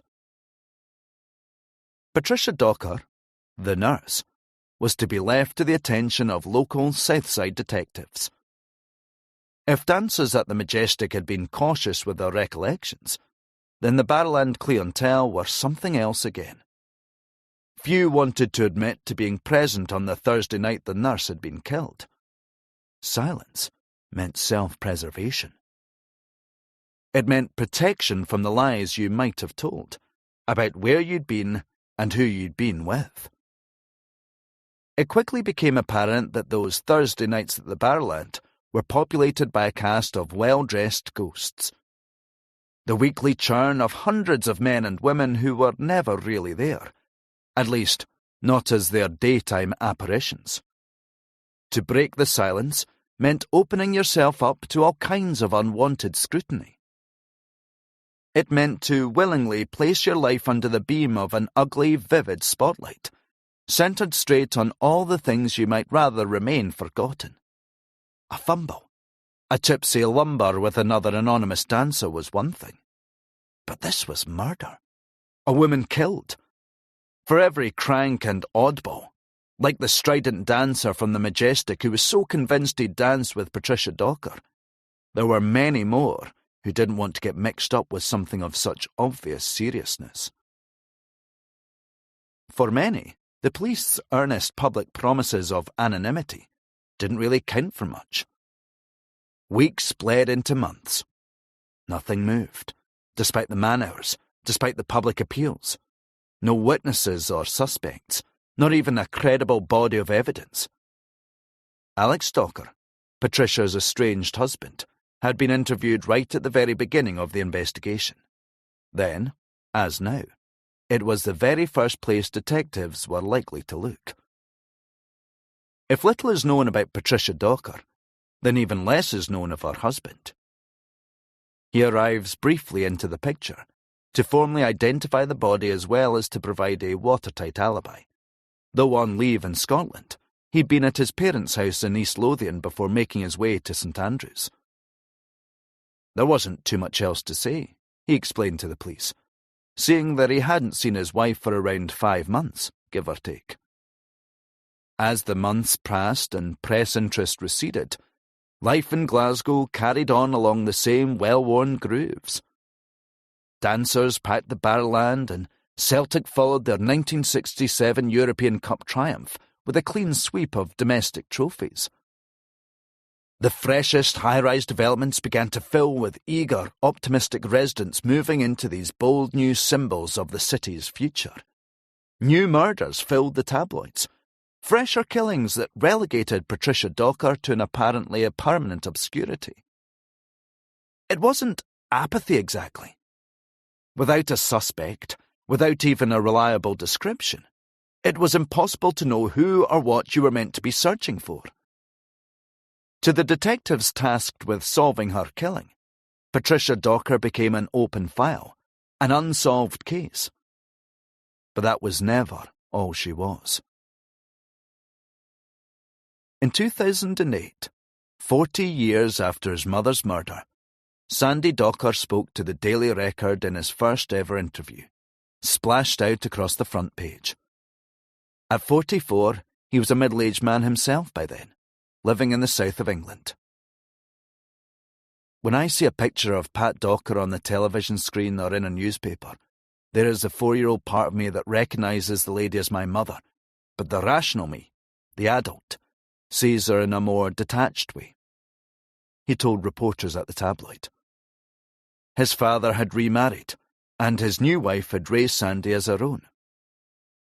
There were vague memories of his mother, walking together in a Glasgow park, little things like that. He was sorry, so sorry that her life had ended the way it had, barely into her 20s. But he couldn't say he'd suffered, at least, not in a tangible way. Who knows what it would have been like if she hadn't died? It's a freezing cold afternoon in early December 2021, and I'm mindlessly watching the midday rain batter off the concrete in the square outside Peckham Library, a mile or so from my home in southeast London. Inside, the heating has been cranked up high, and I'm starting to get drowsy. For the last hour or so, I've been at my desk reading and rereading through the set of disorganised tabs on my laptop. They range from bluntly composed news stories, old and contemporary, to the relentless minute-by-minute churn of various social media platforms. On Facebook, I scrolled down a list of names that had sprung up in an earlier search. The screen shows a row of late middle-aged men living in England, each named Alex Docker. There's a couple of them who could feasibly be the man whose mother was murdered in February 1968 after a night dancing at the Barrowland Ballroom, and I click into the profiles to see if there's any stray detail that might reveal the identity of the man I'm looking for. I think about sending the men a message, and wonder exactly what it would say, and how I might introduce myself.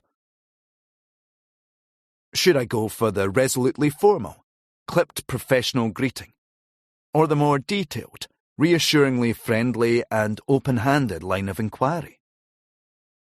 Nothing feels right or good.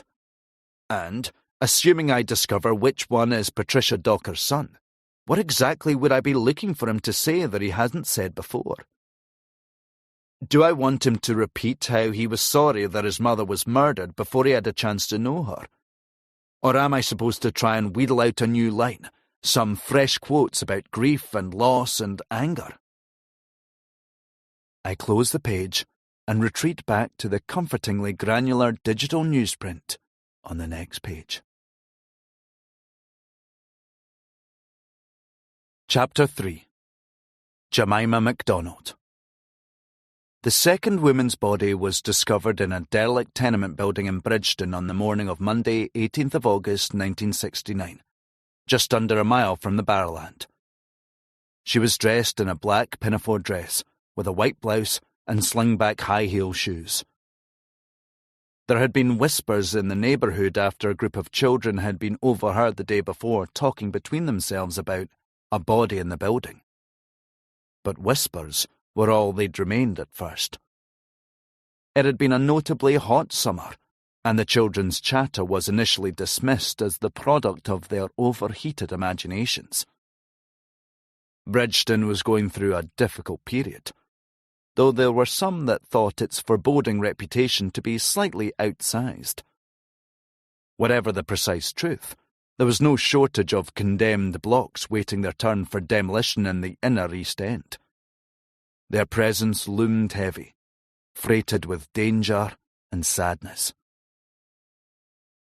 Most people did their best to avoid these gloomy terminal spaces, at least if they could help it. Everyone apart from the morbidly curious, the daredevil young, or those harbouring their own specific and perhaps unsayable motives. 32-year-old Jemima MacDonald lived at 15 McKeith Street, 20 yards from the derelict building where her body was later found. Born in 1937, she was one of 7 children raised across Glasgow. Not much is known about her early years, though there are a few flashes of detail. most of them sketching the picture of a difficult youth. Mima, as she was known, is defined in several reports as being constantly unlucky with the men in her life, having suffered repeated bouts of domestic violence across several relationships. But her brief, incomplete biography isn't a story of unrelenting grimness. She was well known in Bridgeton as a cheerful presence around the area, whether running errands on the local high street or stopping for a chat and a drink at one of its cafes. By 1969, she was a single mother of 3, living in the one-room flat on McKeith Street, with Elizabeth, 12, Andrew, 9, and Alan, 7. Little mention is made of their father in contemporary accounts of their mother's life, and MacDonald had her own tightly drawn networks. Her sister, Margaret O'Brien, lived across the landing and would regularly help with childcare when necessary. MacDonald enjoyed her semi-regular forays to the dancing, particularly to the nearby Barrowland. Despite her modest circumstances, there were still opportunities for a life outside the domestic routine. The Barrowland offered escape, however temporary. The space where you could become someone else, if never quite the figure of your wildest or most cherished dreams. The evening of Saturday the 16th of August had begun like so many others before it. After making dinner for the children, MacDonald had put together her outfit, topped with a brown wool coat and headscarf. After dropping the children at her sister's, she'd walked the 20 minutes or so to the Barrows, before settling at Betty's bar across the road from the Barrowland itself. Several witnesses from the bar later reported seeing her drinking with a handsome, well-dressed young man, aged somewhere between 25 and 35. MacDonald was a fairly well-known face at the dancing, if not quite a regular, though she'd attended the preceding Thursday's Over 25s night. Inside, she was spotted dancing with the same man, who witnesses later described as having shortish, light red hair. She seemed, they said, happy enough in the figure's company. The details that marked the rest of her night at the Barrowland remain unknown. As with Patricia Docker, this emptiness has served as bait for generations of writers who can't quite restrain themselves from filling in the gaps in the narrative. In their 1998 book, Bible John, Hunt for a Killer, journalists Alan Crowe and Peter Sampson have Mima MacDonald heading to the ladies' room on arrival, just as their vision of Patricia Docker had done, to touch up her makeup and pull the rollers from her hair. After this brief interlude, they have her leaving the protection of the bathroom and making her way to the dance floor. She'd done it many times before, and it always worked. They have her nodding and smiling through the crowd, weaving between bodies until she makes it back to her companion, the well-dressed figure with the reddish hair and gleaming white shirt. The two begin to dance, talking, the authors imagine, about MacDonald's children, but not making a big thing of it. The handsome, immaculately dressed figure is a case study in evasion. He listens quietly, venturing a few clipped facts from his own life.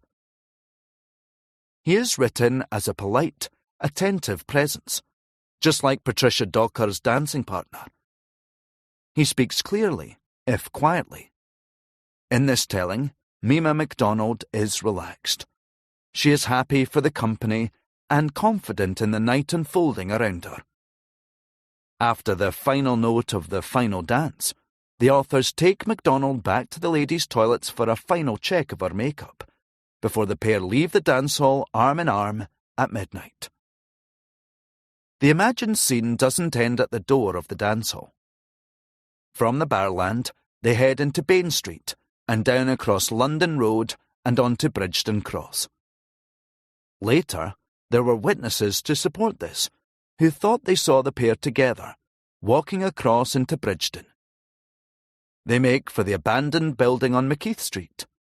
Walking slowly, it should have taken no more than half an hour. they arrive at the dilapidated tenement, an ideal spot for a quiet session of kissing, cuddling, and heavy petting. It's only here that the authors leave us, tactfully stopping just short of the door of the empty ground-floor flat. Margaret O'Brien wasn't immediately concerned when her sister still hadn't appeared the next morning.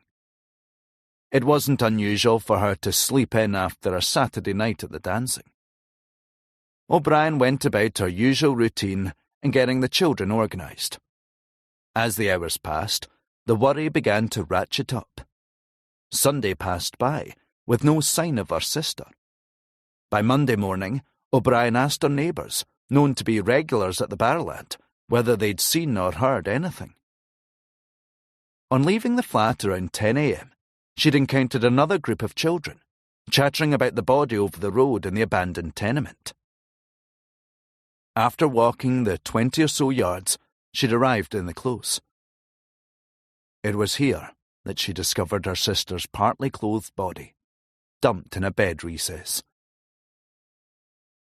The news travelled quickly and, before long, the building and its surrounds were covered with curious, horrified spectators from the area. One account suggests that the body was moved before detectives, again led by Detective Chief Superintendent Tom Goodall, made it to the scene, potentially destroying crucial physical evidence. The facts of the violence were plain enough. Mima MacDonald had been badly beaten and strangled with her own tights. She had, like Patricia Docker, been menstruating. And, like Docker, her handbag was missing. The killing made page 11 of the next day's Daily Record, while the front page led with a report of the deepening crisis in Northern Ireland, as the IRA demanded the immediate disbandment of the quasi-military B Specials police force, rendered in tabloidese as "We'll shoot British," warns IRA. Mima MacDonald is given a few paragraphs under the Record Reporter byline, set down underneath the headline, "Women's Midnight Walk Ended in Murder." There's a helpfully illustrated photo of the entrance to the McKeith Street tenement building, or Death Street, as it had been rechristened by the paper. It shows a cluster of cars lined up the street and a few austere civilians passing by. On the extreme right of the frame is a trio of small children dressed in white. One can't help but wonder if these are perhaps the same nameless children who discovered the body. There are neat, almost cartoonish little diagrams pointing to the dead woman's home and the block where the body lay. A quarter-page photo of a detective studying a clipboard dominates the bottom of the page. The man clasps the wooden frame with a pipe dangling from his mouth and a checkered deerstalker covering his head, cast as the very image of reassuring expertise. Pasted into the corner of the same image is a small picture of Mima MacDonald. It isn't the clearest photo. Her face is angled to the left, and her eyes are closed, squinting against the sun. DCS Goodall is quoted in the piece again, saying much the same words that were reported in the initial reports of Patricia Docker's killing. "We are treating this as a case of murder, and we are appealing to anyone with information to come forward." They specifically wanted to speak with any dancers who'd been at the Barrowland that Saturday night, whether or not they had seen the dead girl. The appeal provoked a respectable stream of information, some of it useful. A detective inspector praised the efforts in the following day's paper in a short bulletin. Police photographers had arrived at the Barrowland to photograph the crowds, before broadcasting a description of the man Mima MacDonald had been seen with via the venue's sound system. Detectives began to swarm into Bridgeton, pulling statements and quizzing locals. One witness reported seeing MacDonald talking to a man outside 23 McKeith Street around 12:40 a.m. The wasteland around the tenement was pored over repeatedly, without turning up any sign of her missing handbag. Then there was the description of the suspect. 25 to 35 years old, 6 foot tall or thereabouts, slim, with thin, slightly wan features and reddish hair. The figure was starting to take shape. He might have been wearing a blue suit with a white shirt and tie, but the man had vanished, as if he'd never really existed at all. Someone came forward to tell detectives they'd seen a couple at the Abercrombie Street junction with London Road around 12:15 a.m. In a piece titled "The Riddle of Mima's Last Dance," Tom Goodall is quoted explaining how there was a growing confidence that they'd successfully pieced together the last moments of the mother of 3. Despite the reconstruction, they were still anxious for public assistance. Detectives were now comfortable enough, he said, to indulge in some speculation. They felt she may have been in the derelict close with a man kissing and cuddling for a while before she was murdered. The next day saw the publication of 2 pictures that could catch a killer under a generic byline. 2 full-length photos of Mima MacDonald accompany the piece. She's dressed in the same outfit she'd worn the previous Saturday, a black pinafore dress with a white shirt. It's a better picture than the first rushed offering, the day after her body was discovered. She is offering a gentle, slightly ironic smile at the unseen photographer. The article carried an explanation of the death walk the police are about to stage, with a policewoman dressing in the same clothes to retrace the route from the Barrowland to McKeith Street. It is hoped, they explained, that the undertaking might somehow serve to jog somebody's memory and provide a clue to the killer. Naturally, any information at all, would be treated in the very strictest confidence.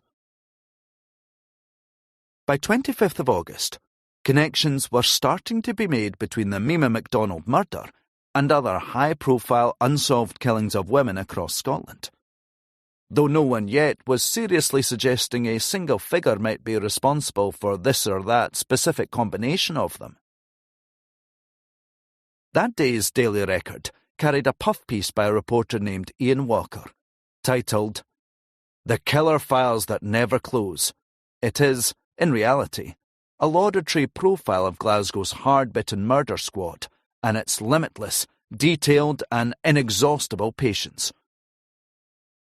The focus, when it isn't on the hyper-competent detectives, is trained on 5 other unsolved killings across Scotland.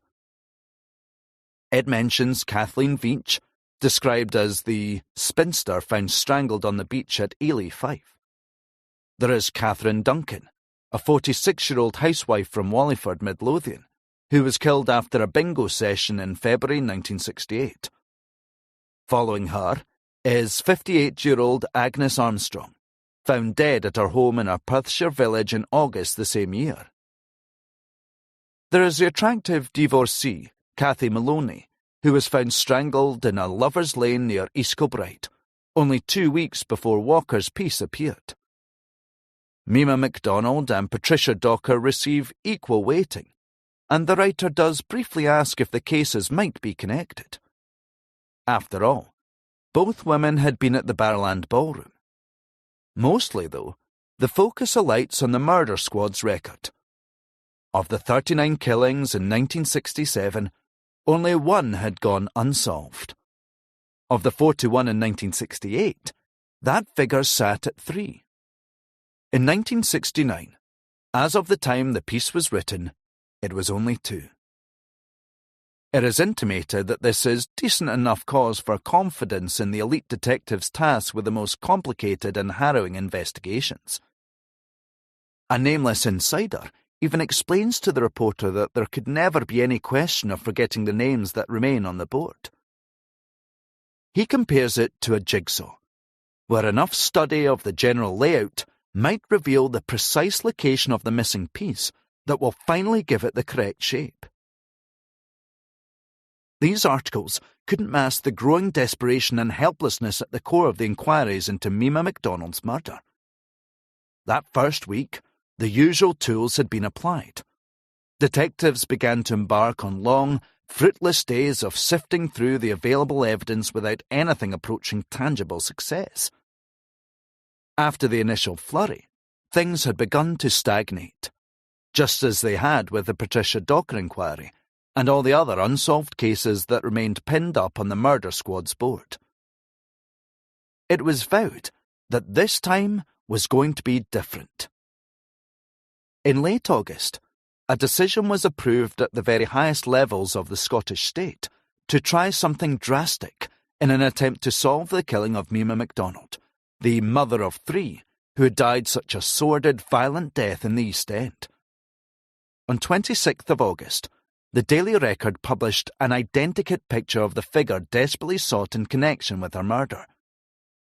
Though similar images had been broadcast on Scottish TV, it was the first time such an image had been set down in print in Scotland, after special permission had been granted at the Crown Office in Edinburgh.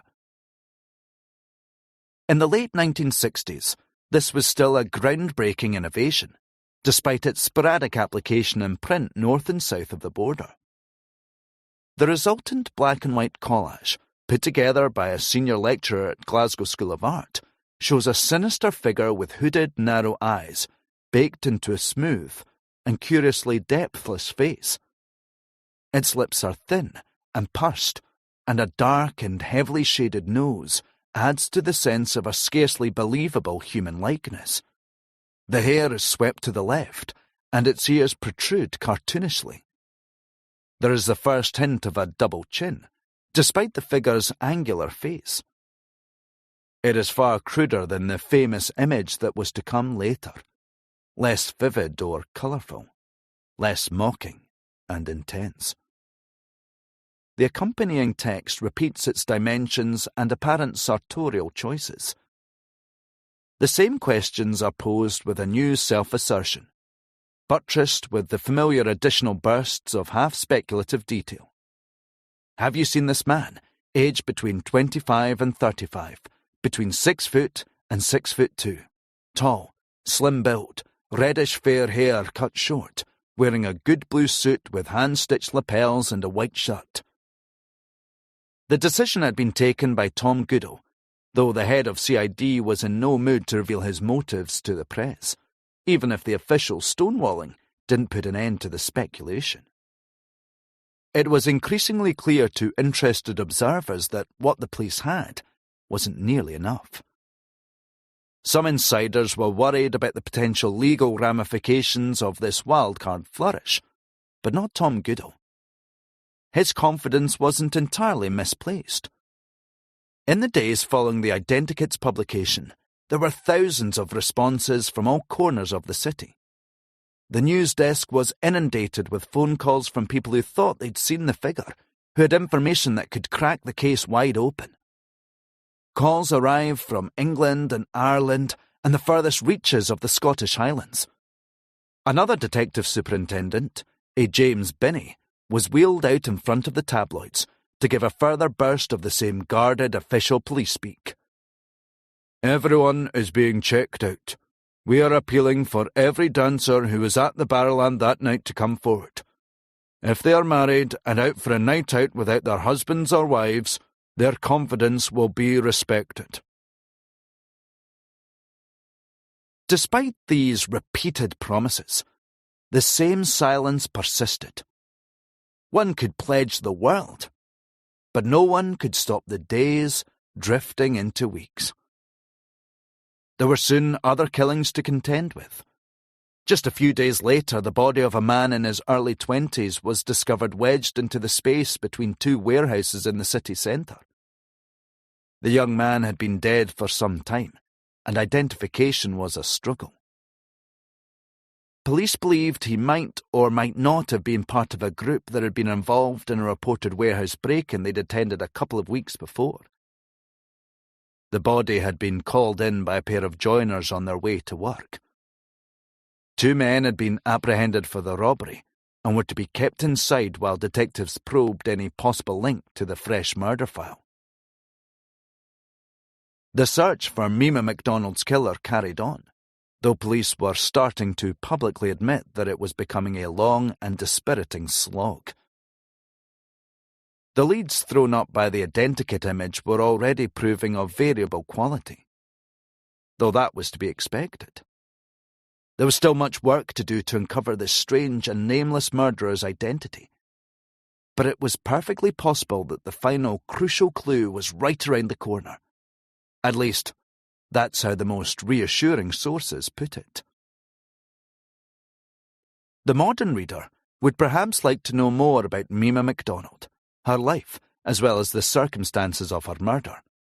One can only reiterate what was recorded then. Jemima MacDonald was born in 1937 and was one of 7 children. She was 5'7" and had shoulder-length dark hair. She lived in Bridgeton and had 3 children of her own.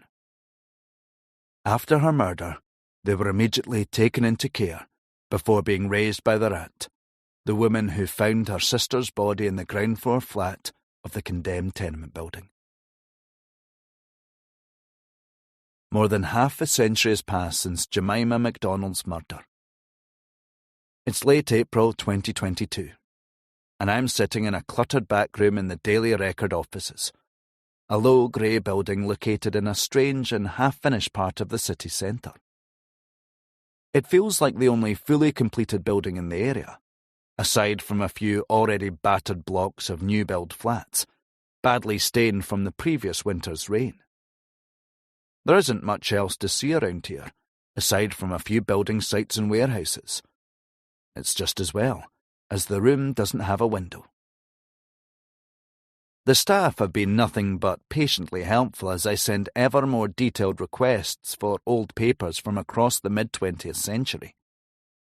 Today, I've been reading from the summer of 1969, just before Jemima MacDonald's body was discovered by the children playing in the mid-August sun. It's been a few hours at least, though I'm not exactly sure, having left my phone and laptop in my bag.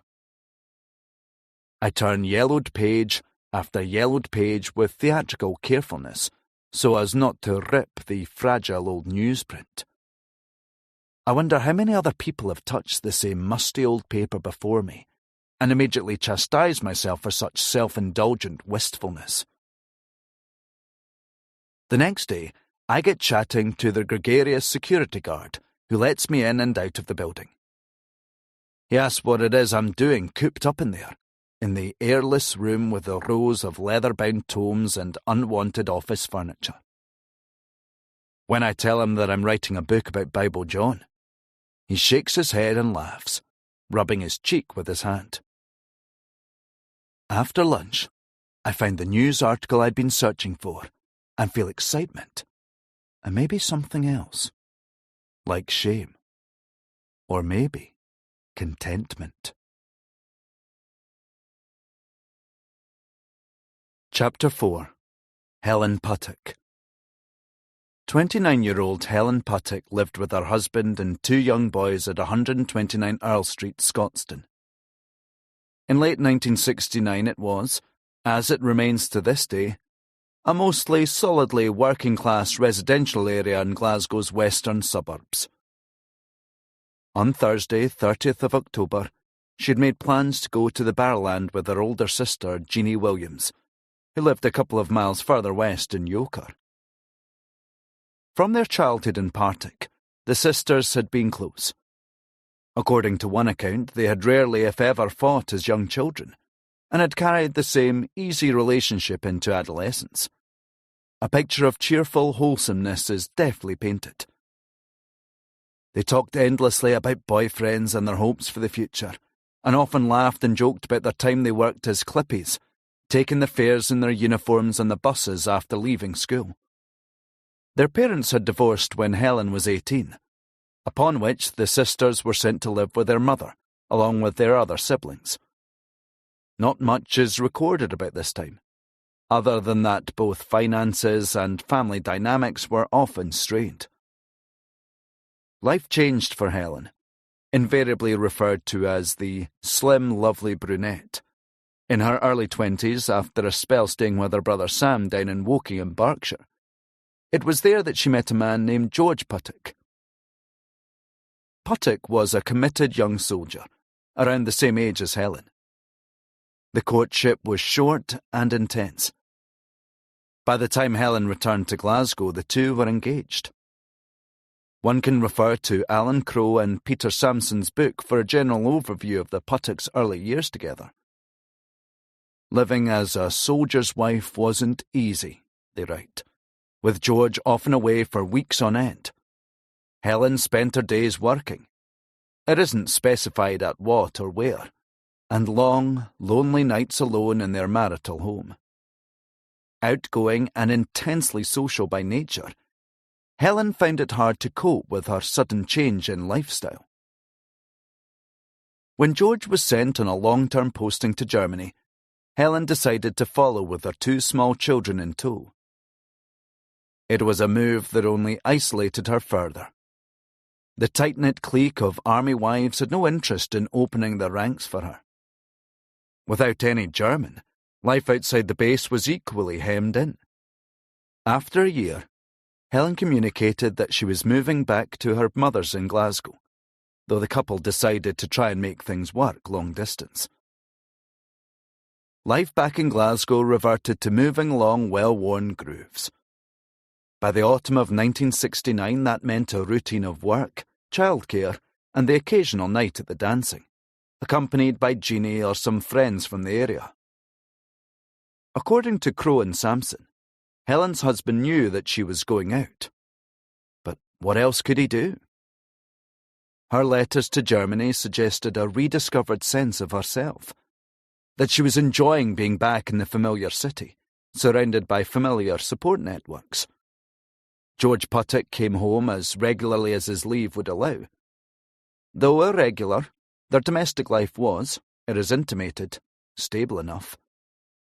Accounts of the early evening of 30th of October tend to vary slightly, though they invariably agree that George Puttock wasn't happy about his wife leaving for a Thursday night at the Barrowland, even accompanied by her sister.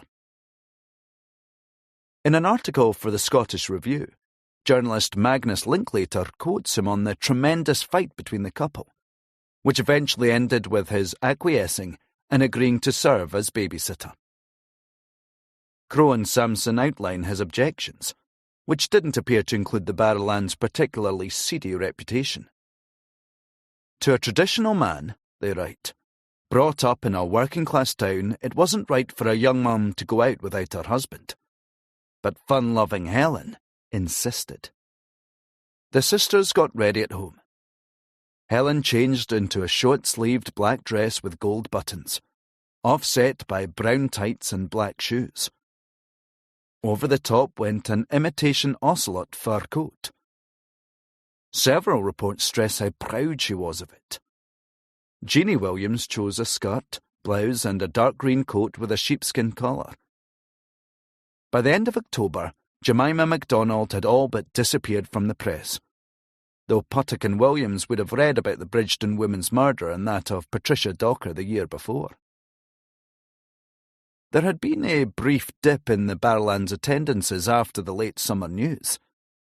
But months had passed by, and the two murdered women had faded from the front pages, despite Jemima MacDonald's sister putting up a £100 reward to try and provoke some renewed public interest. There were fresh killings and scandals to consider, as well as daily life grinding along with the same intensity. Helen and Jeannie's mother had reminded them of the two poor mothers who had been killed, and suggested they stayed home. Linklater's account has Puttock replying dismissively, "Can you imagine anyone trying anything on me?" she said, showing her mother her fine long nails.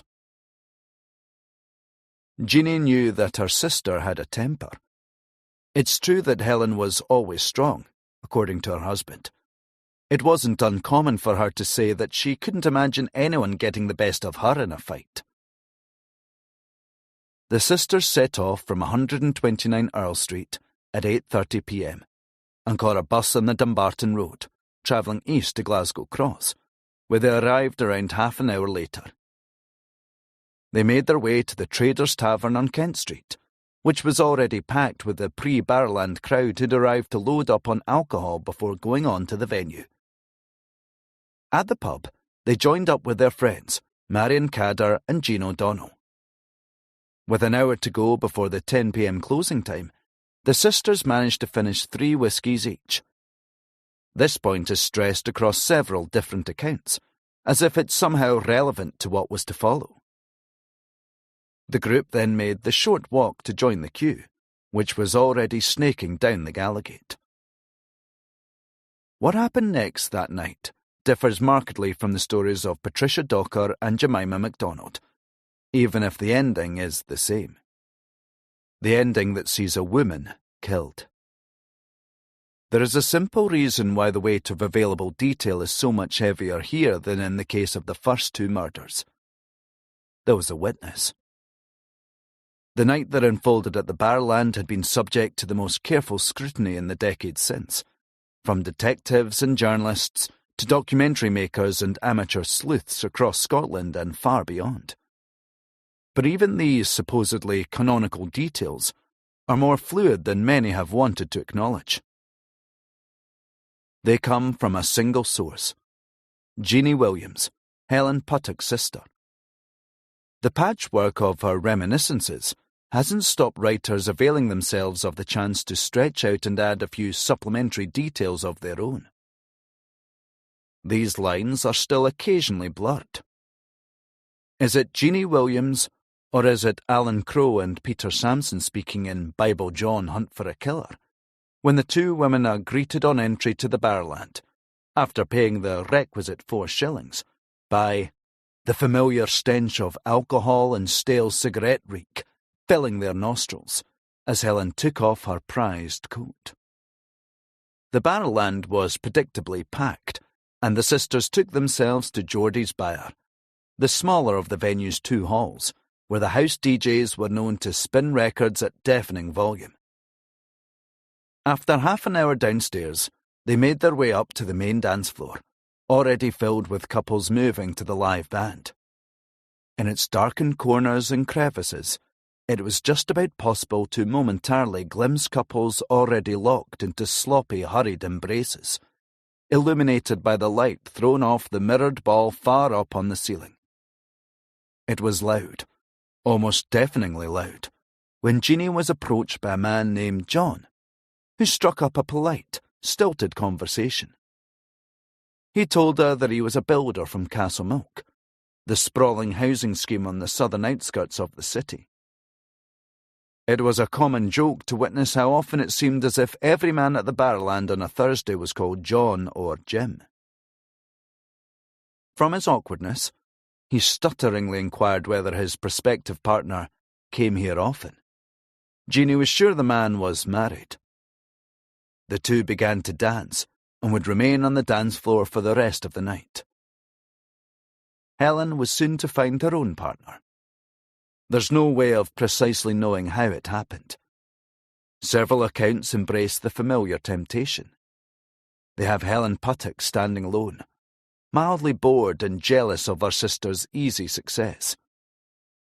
She is set against the heaving dance floor, caught on the periphery of the noise and excitement, isolated and alone. The man is leaning against a pillar, not too far away. Jeannie Williams was to catch a good look. He was well dressed in a continental single-breasted suit and leather half boots, which she immediately thought a strange and slightly anachronistic choice. He was around 5'10", tall and slim, possibly aged around 25 to 30, with reddish fair hair.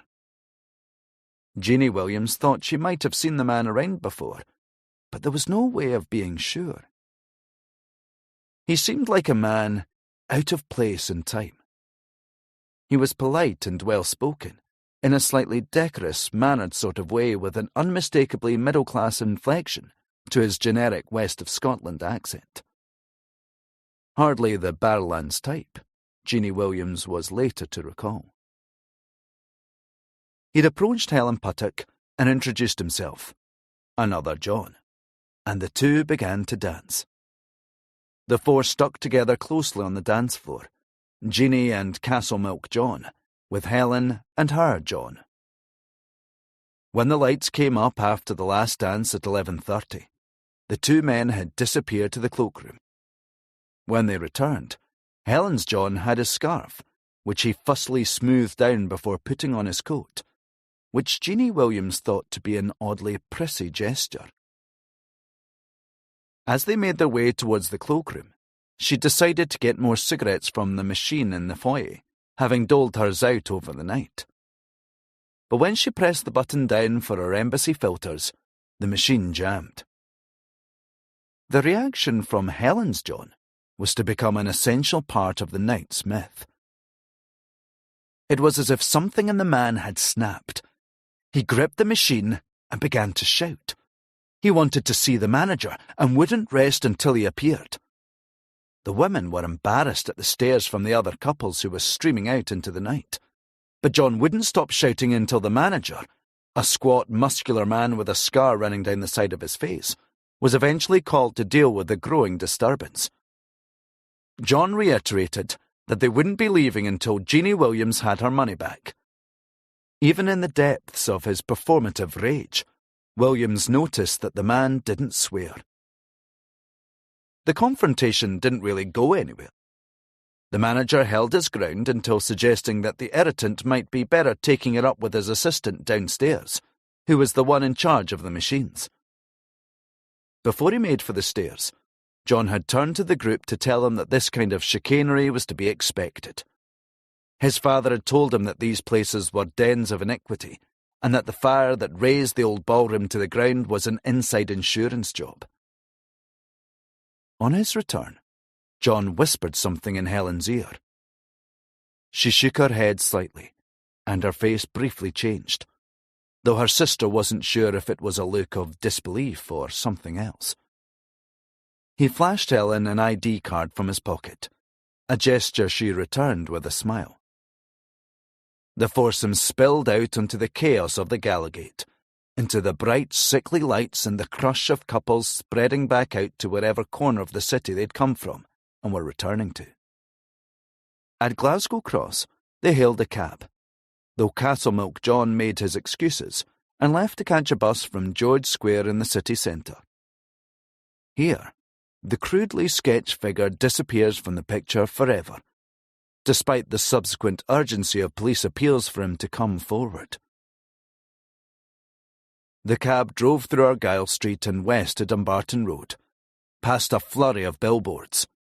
"Sex maniac sent to Carstairs," read the headline to the late edition of the Evening Times, and the occasional figure prowling the late-night streets on the 20-minute journey to Scotstoun.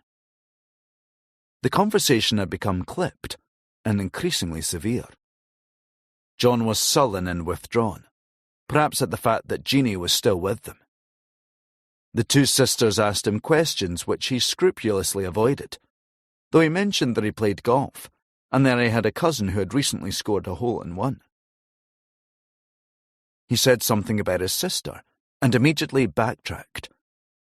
He seemed to be familiar enough with Glasgow to know about the city bus fares and the blue train services that ran north of the Clyde. He recognised a block of high-rise flats and mentioned his father had once worked in the area. Then the conversation turned into something else, something strange and intense. He didn't approve of the married dancers that went to the Barrowland, and said something about adulterous women. There was something about the age-old sectarian enmity of Celtic and Rangers. He said he was agnostic, though he knew parts of the Bible by heart. There was a garbled reference to foster homes or foster children, and an allusion to Moses and a woman being stoned or standing at a well. To lighten things, Jeannie asked what he did for Hogmanay. He said he didn't drink, but prayed. Before the taxi pulled into Earl Street, a minor farce played out where John was revealed to have had a packet of cigarettes on him, despite the slightly hysterical performance at the Barrowland. He offered one to Helen, though not Jeannie. He ignored her complaints, though she reached out to grab a handful before he could pull away. In Scotstoun, John demanded that they drive the extra 10 minutes to drop Jeannie off in Yoker. Though uncomfortable, she left the cab at a roundabout at the bottom of her street. Having waved goodbye, she caught a glimpse of her sister and John's impassive face through the car window as it turned back east. It was around midnight. That wasn't the last sighting that night of the oddly dressed figure from the Barrowland. It was around 2 a.m. when a near-empty night bus travelling along Dumbarton Road picked up a dishevelled figure at the Gardner Street junction. The man's suit was battered and torn, and it appeared as if he'd been rolling in fresh mud. His face was scratched and marked by a vivid red wheal. The man disembarked on Grey Street in the city centre, outside the Lorne Hotel on Sauchiehall Street. At least, that's what the majority of subsequent accounts have agreed on. It makes for a powerful final sighting. The muddied, almost vampiric figure stepping off the night bus and straight into the annals of Glaswegian folklore. Helen Puttock's body was discovered in the pale morning light by a dog walker around 7 a.m. in a back close a few hundred yards from her home at 129 Earl Street. The police and ambulance men had set to work promptly, arriving minutes after the shaken dog walker had called the body in. Helen had been badly beaten and strangled with her own tights. There were signs of a bitter struggle. It looked as if she had tried to escape by clambering up to the railway embankment which ran along the back gardens up from the close. Her fur coat lay nearby, streaked in mud, though some of her other clothes were missing. It was soon established that Puttock, like Patricia Docker and Jemima MacDonald, had been menstruating at the time of her death. Detectives found a used sanitary towel neatly folded and tucked under her armpit. George Puttock had, in one of his own subsequent accounts, spent a sleepless night worrying about his wife's whereabouts. By mid-morning, the streets around their home were covered in the usual crush of detectives and the first few reporters who'd heard about the murder out west in Scotstoun. On making his way towards the police caravan, George heard a gaggle of bystanders speaking in hushed tones about a woman who had been found dead in the close. At the caravan, he was greeted by a young detective, who immediately vanished to fetch his superior. When he returned, it was with Detective Superintendent Joe Beattie of the Marine Division, based in nearby Partick. Beattie got close to Puttock and asked what his wife had been wearing the night before. When he mentioned the black dress and fur jacket, Beattie stopped him. He was sorry, he told George Puttock. He was sorry, but his wife had been murdered. This brief, dizzyingly direct encounter is by no means the last that we hear from either man. The next morning's papers carried word of the latest killing, as did the television news, including a report led by a besooted middle-aged news anchor emerging from the shadows of the back court at 95 Earl Street. He explains how the dog walker had found Helen Puttock lying face downwards, her body angled towards a wall.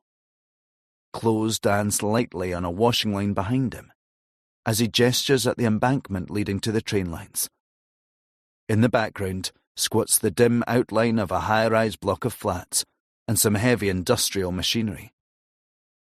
She might at one stage have tried to escape from her attacker, he says, as if commentating on a mediocre afternoon at the racing, before being dragged back. If the press had previously tentatively linked Patricia Docker and Jemima MacDonald by their mutual association with the Barrowland, then the latest killing offered a fresh opportunity for speculation. The killing appeared on the front page of the Evening Times, along with the news of a man charged with murder over the death of an elderly steelworker in Bells Hill. The Daily Record also put the killing on the front page, along with the news of a hijacked American airliner, which had finally landed at Shannon Airport in Ireland after a day-long ordeal. Elphinstone Dalgleish had by now taken over from Tom Goodall, who had died suddenly in his late 60s, as the head of Glasgow CID, and is featured in the piece, offering the same old appeals for witnesses to come forward. The first appeal goes out to the cab driver, who had picked up the victim and her sister, as well as the potential killer. The second, to the man known only as Castle Milk John. There is a short, helpful account of the previous two murders, and a list of the apparently watertight connections between them. "It is known," the paper barks, "that Helen, her sister, and a man had boarded a taxi at Glasgow Cross. All three of the murdered women had died in a similar fashion and had been escorted home before their deaths. All three had also had their handbags or purses taken, though no supporting theory was offered yet as to why." On the next page, there is a detailed photo diagram of Earl Street, the newly christened Street of Death, just as there had been with McKeith Street after Jemima MacDonald's murder a few months before. Parked cars line the wide suburban street, though there isn't a single passer-by caught by the camera. Then there are the same helpful bubbles of text, pointing to the precise location of the woman found in back court, and the newly set-up police caravan. If anyone had seen dark-haired Helen, then they were implored to make contact. On Monday, 3rd of November, the same paper published two full-length photos of the murdered mother of two, dressed in the same clothes she had worn to the Barrowland, caught under the headline, "How Helen Looked the Night She Met a Killer." It was, the piece admitted, a drastic step to take, although the pictures that had been prepared by police photography experts didn't actually capture Helen Puttick at all, apart from her superimposed head. Instead, the images had been created by dressing an unspecified girl in the murdered woman's clothes.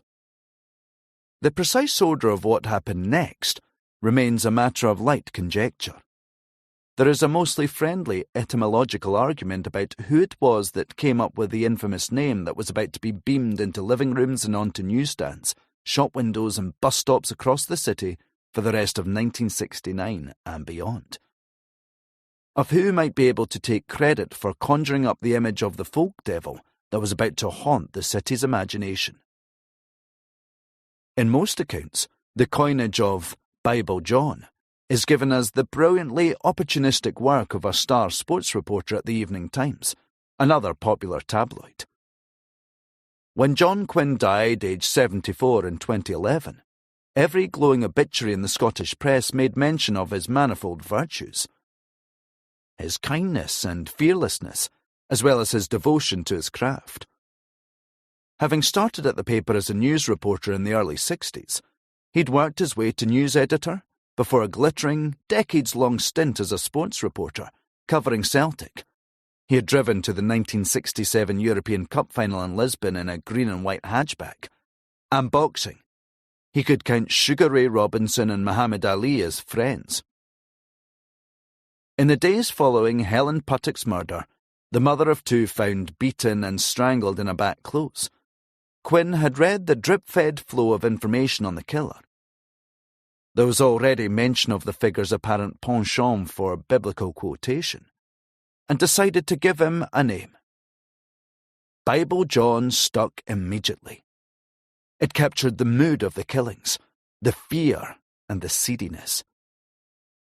The slight and unsaid note of judgment that permeated from the fact that two of the three women had spent their last evenings at the Barrowland's Over-25s night. Every killer needs a name for a chance of enduring notoriety. Glasgow's more astute pressmen knew this, even then. By the autumn of 1969, the freshly christened Zodiac Killer was beginning to haunt Californian imaginations. Another uncaught killer, cloaked in an instantly memorable moniker. On Tuesday the 4th of November, even the rival Daily Record had to concede to John Quinn's brilliance. "Do you know Bible John?" ran alongside the breaking news of a fire that had ripped through the STV studios at the Theatre Royal on Hope Street, which had already killed one of the attending firemen, while another had been reported missing at the scene. This report was different from what had gone before regarding any of the prior Barrowland murders. It carried a previously unknown level of detail, as well as much of what had already been broadcast during the still mostly unconnected hunts for Patricia Docker's and Jemima MacDonald's killer. They were looking for a young man named John. Well-spoken, well-dressed. A young man who goes regularly to the city's Barrowland Ballroom and who may talk of the Bible. Here was the description which could help locate the man, ripped directly from Jeannie Williams' own eyewitness testimony. It was issued to the press by Elphinstone Dalgleish and remained for a long time one of the most granularly detailed descriptions of a murder suspect ever released to the Scottish media. He is 25 to 30, 5 feet 10 in height and of a medium build, light auburn reddish hair brushed to the right. He has blue-grey eyes and nice straight teeth, but one tooth on the right overlaps the next. He has fine features and is generally of a smart, modern appearance. This man was known to have been dressed in a brownish-flecked, single-breasted suit with high lapels. His brownish coat, tweed or gabardine, was worn knee-length. His wristwatch has a military-style strap, a thick strap with a thinner strap linked through it. He may smoke embassy-tipped cigarettes and goes to the Barrowland Ballroom. He is thought to be called by his Christian name of John. He may speak of having a strict upbringing and make reference to the Bible. This man is quite well-spoken, probably with a Glasgow accent. There may be marks on his face and hands. It would be easy to push the idea that this marked the clearly defined start of the hysteria, the beginning of the fear and paranoia that was about to sweep across Glasgow in the following weeks and months following Helen Puttock's murder. And in a way, it was. Bible John was about to give a name and focus to the previously shapeless swell of violence that had been building in the city, though such changes seldom occur overnight, or perhaps hit quite so neatly as the usual accounts would have it. Even at the start of November 1969, there were other stories still jostling for attention. The violence just wouldn't stop, despite the christening of what the press were about to begin excitedly describing as the city's first truly modern serial killer. On 4th of November, the papers had the story of a 17-year-old boy stabbed outside his home in Ridley. He'd been attacked by a group of fellow teenagers and was said to be recovering at the Royal Infirmary, though there were no arrests to report. But one can trace the origins of the change in the coming days' papers, the way that the pace starts to pick up, with the story beginning to run slightly ahead of itself in the first flush of horrified enthusiasm. Bible John had been born into a city that was only too ready to greet him. Chapter 5. The Birth of Bible John. The first named appeal was all it took for the sightings to begin. By 5th of November, police switchboards were inundated with calls. They were already arriving in their dozens from all around the city and beyond. The head of the Marine Division CID out in Partick was keen to stress how seriously each tip-off was being treated. The contents of every call, he assured the press, were being checked out with painfully precise attention to detail, even if they were yet to find the man they were looking for. For now, the focus was still fully trained on Helen Puttock, though police sources were publicly refusing to rule out a potential link between the two other Barrowland killings. Privately, there were those who were already advocating a longer, closer look at the similarities between the three murdered women. Though they might not say it out loud, it seemed to some detectives that an unignorable string of coincidences was beginning to link the crimes together. there was a growing conviction that a pattern was starting to emerge. A pattern, a hunch, a burst of hard-won professional intuition. Whatever they called it, it was soon to be very public knowledge. Quietly at first, as on 6th of November with a page 5 spread in the Daily Record, the piece carries a black and white photo the entire width of the page, trapped under the headline, "The Men Who Hunt a Killer." A soberly suited elderly man with drastically thinning hair stands at a heavy wooden desk, addressing his charges with the bearing of a reverend attending to his errant congregation. This is Elphinstone Dalgleish, holding a briefing for a room of over 50 detectives from around the city. Rows of jowly, middle-aged men in heavy tweed suits and beige macks are captured listening intently to their superior.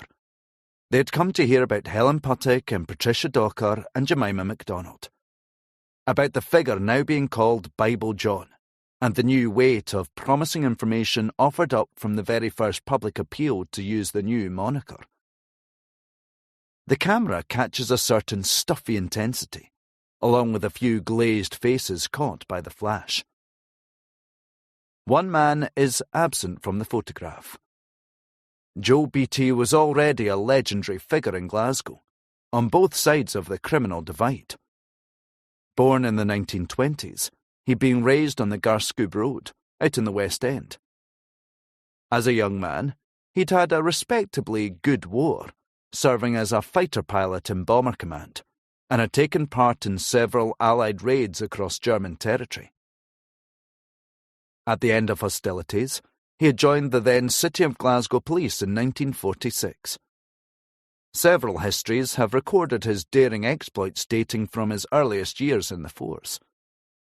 Anecdotes abound, particularly after his rapid promotion to CID, which came in 1949. Physically, Beattie looked exactly like what he was, a reassuringly solid star on the rise.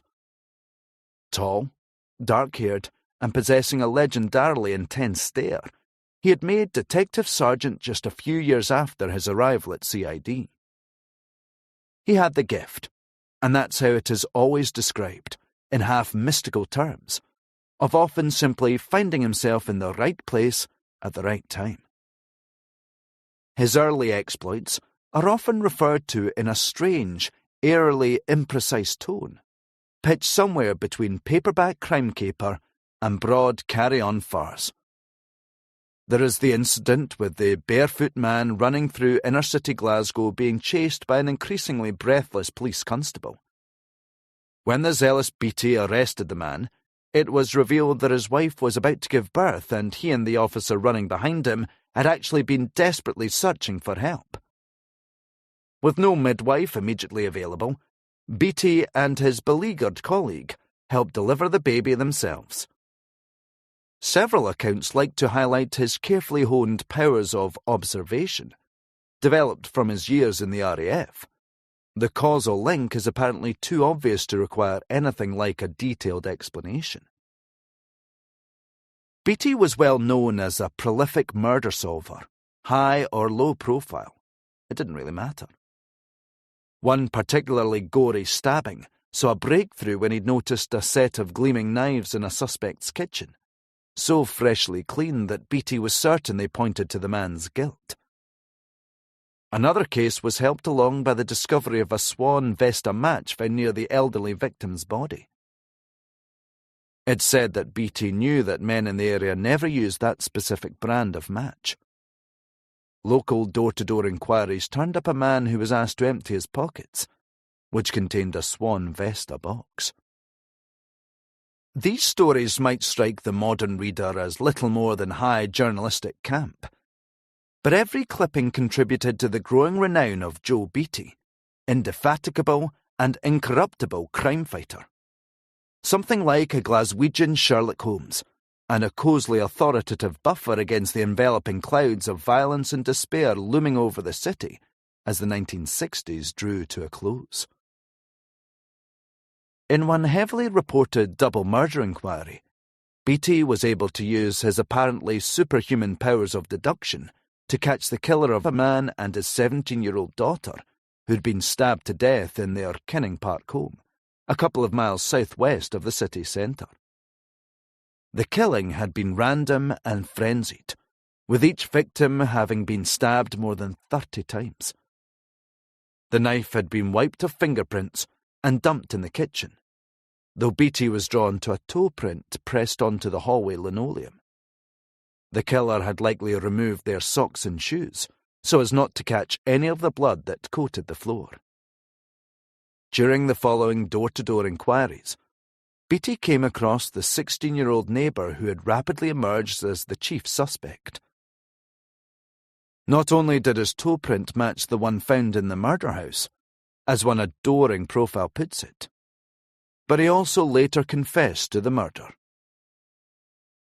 In 1968 alone, it said that Beatty oversaw 9 successful murder investigations.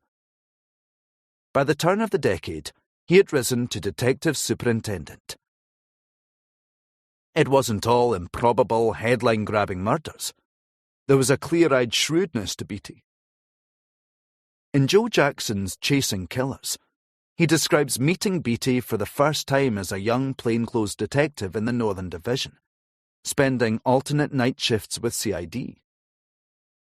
Beatty was detective sergeant on the shift, partnered with another well-known face, a fellow DS called Tom MacDonald. They taught Jackson about interview techniques and how to cultivate informants. Beatty in particular was well known for the sheer volume of eyes and ears he had on call in the West End, a gallery of petty crooks and villains who grew to be affectionately labelled Joe's half-crown touts.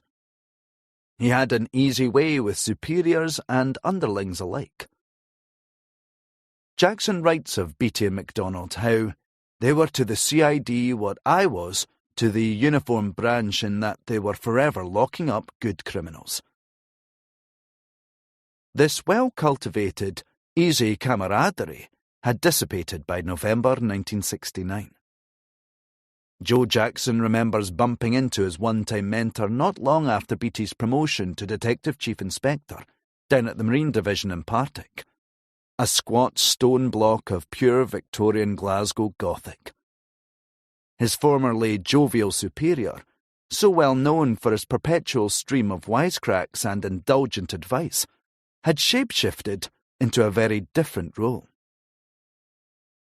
The new Beatty existed at a deliberate remove from the men underneath him.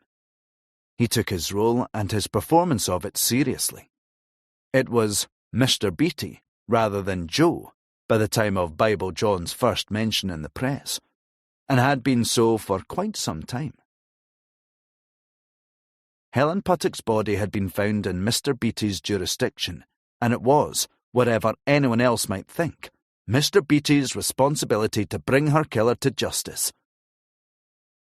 Bible John kept cropping up in the tabloids across the start of November. For now, it still mostly took the form of neat little news items tucked into the inner pages. There were other cruel or desperately bizarre stories that required coverage.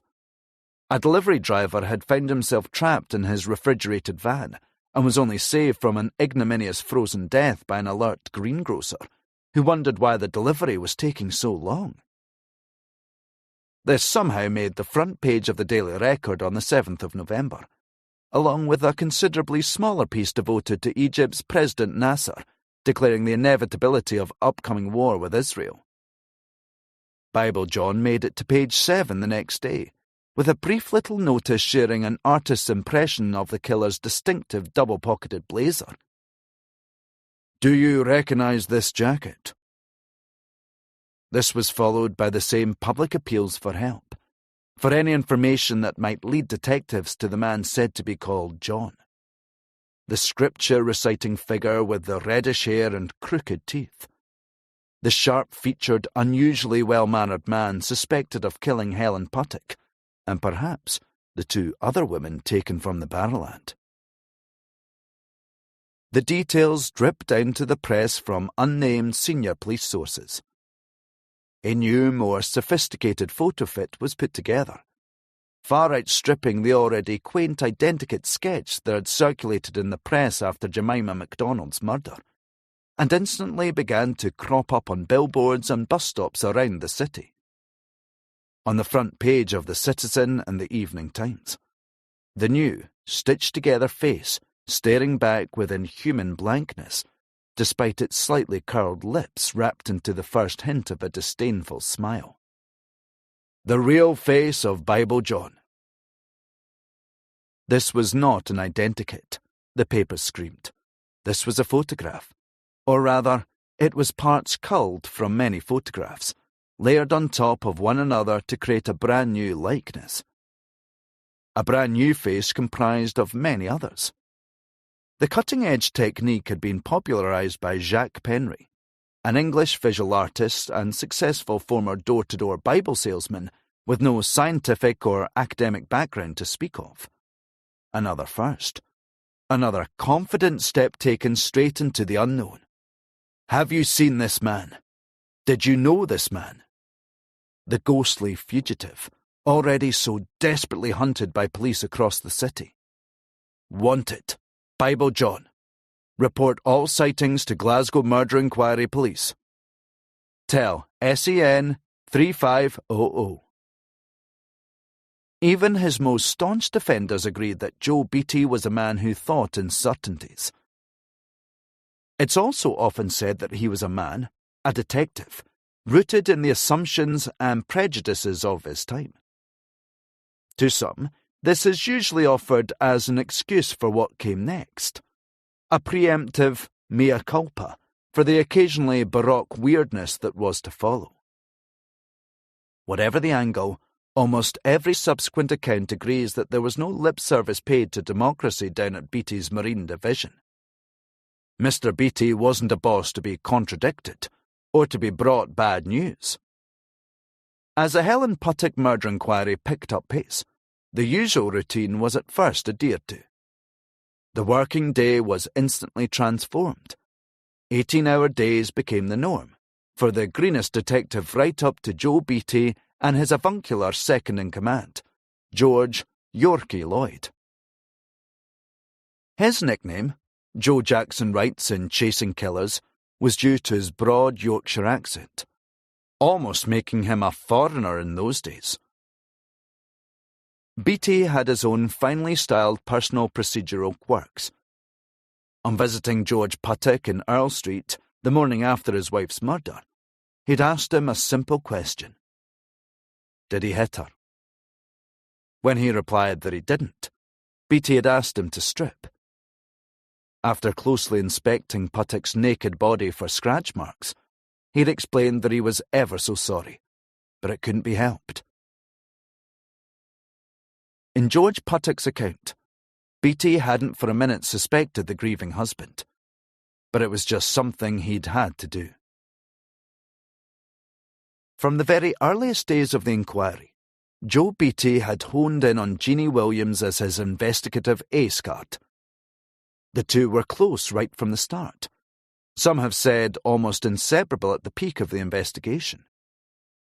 Her very ordinariness and plain features are often stressed. According to Samson and Crow, here was a typical hard-working Glasgow woman of the late 1960s. Other cliches are employed to hammer this home. The diligent worker and mother, who didn't really want much else from life aside from a slightly bigger pay packet every week. Her new role was different. The murdered woman's sister, and the only witness to her murderer. Joe Beattie had broken the news the day Helen Puttock's body had been discovered. Jeannie Williams had greeted the strange man at her front door with a smile, before he explained that her sister had been found by a dog walker in the back close on Earl Street. The next weeks were a series of ever more bitter struggles. But what else could they have been? The sisters had always been close, and there was no time to rest. No time for anything like grief or consideration of the facts of her sister's murder. The killing that was increasingly everywhere you might hope to turn in the city. On television and in newsprint, in papers half read and discarded on buses and subway carriages. The cause of horrified and excited chatter in pubs and office complexes from the West End right across to the Gallowgate. The apparently cursed epicentre of the murders. Joe Beattie was convinced that Jeannie Williams held the answers. Every single answer that might lead to the killer's identity. Everything, in the detailed description now flooding the city, came directly from her memories of the night her sister was killed. From the spectre's cruel, thin facial features, to the anachronistic cut of his suit, from the tone of his voice to his apparent propensity to lapse into scripture. Joe Beattie simply wasn't concerned with any other suspects or any other contradictory accounts. George Puttick was almost immediately discounted after his apparent run-in with Beattie and the fact of Jeannie's increasingly detailed testimony. None of the other potential witnesses were scouted. Castlemilk John hadn't come forward and couldn't be traced, while Beattie expressed little interest in speaking with the Barrowland manager who had handled the already fabled altercation at the cigarette machine. Jeannie Williams had first visited the Marine Division the day after her sister's murder, where detectives had shown her a colourised copy of the identikit picture drawn from the Jemima MacDonald murder. During a later interview, she described a feeling akin to something turning in her guts, like her intestines were churning with fear and recognition. The resemblance was there, she said. She'd shivered. The resemblance to what? To the man she had seen dancing with her sister under the lights at the Barrowland. To the tense, tightly coiled figure in the back of the taxi home. The pressure was there, squatting in the foreground, right from day one. The same lecturer, Lennox Patterson, was called back in from Glasgow School of Art to work on another depiction of the killer, urged on by Joe Beattie and Jeannie Williams's fresh testimony. The result is perhaps the most infamous visual contribution to the entire Bible John mythology. Though there are many similarities between the various official identikits and photo fits, none quite has the same level of shockingly vivid detail or colour. The figure possesses neatly swept red hair and terrible depthless bluish-grey eyes. You had to hand it to Patterson, Jeannie Williams said. That was the man she remembered, the man she had created under the glare of the Marine Division lights. The look on his face is one of tight, evangelical malice, like the depiction of a devil in human form. This was not the usual kind of image employed in a serious murder investigation, and certainly not the sort of thing released to a fevered tabloid press desperate to make the most of the apparent serial killer prowling through the East End. The publication of the new image wrenched something open in the public imagination.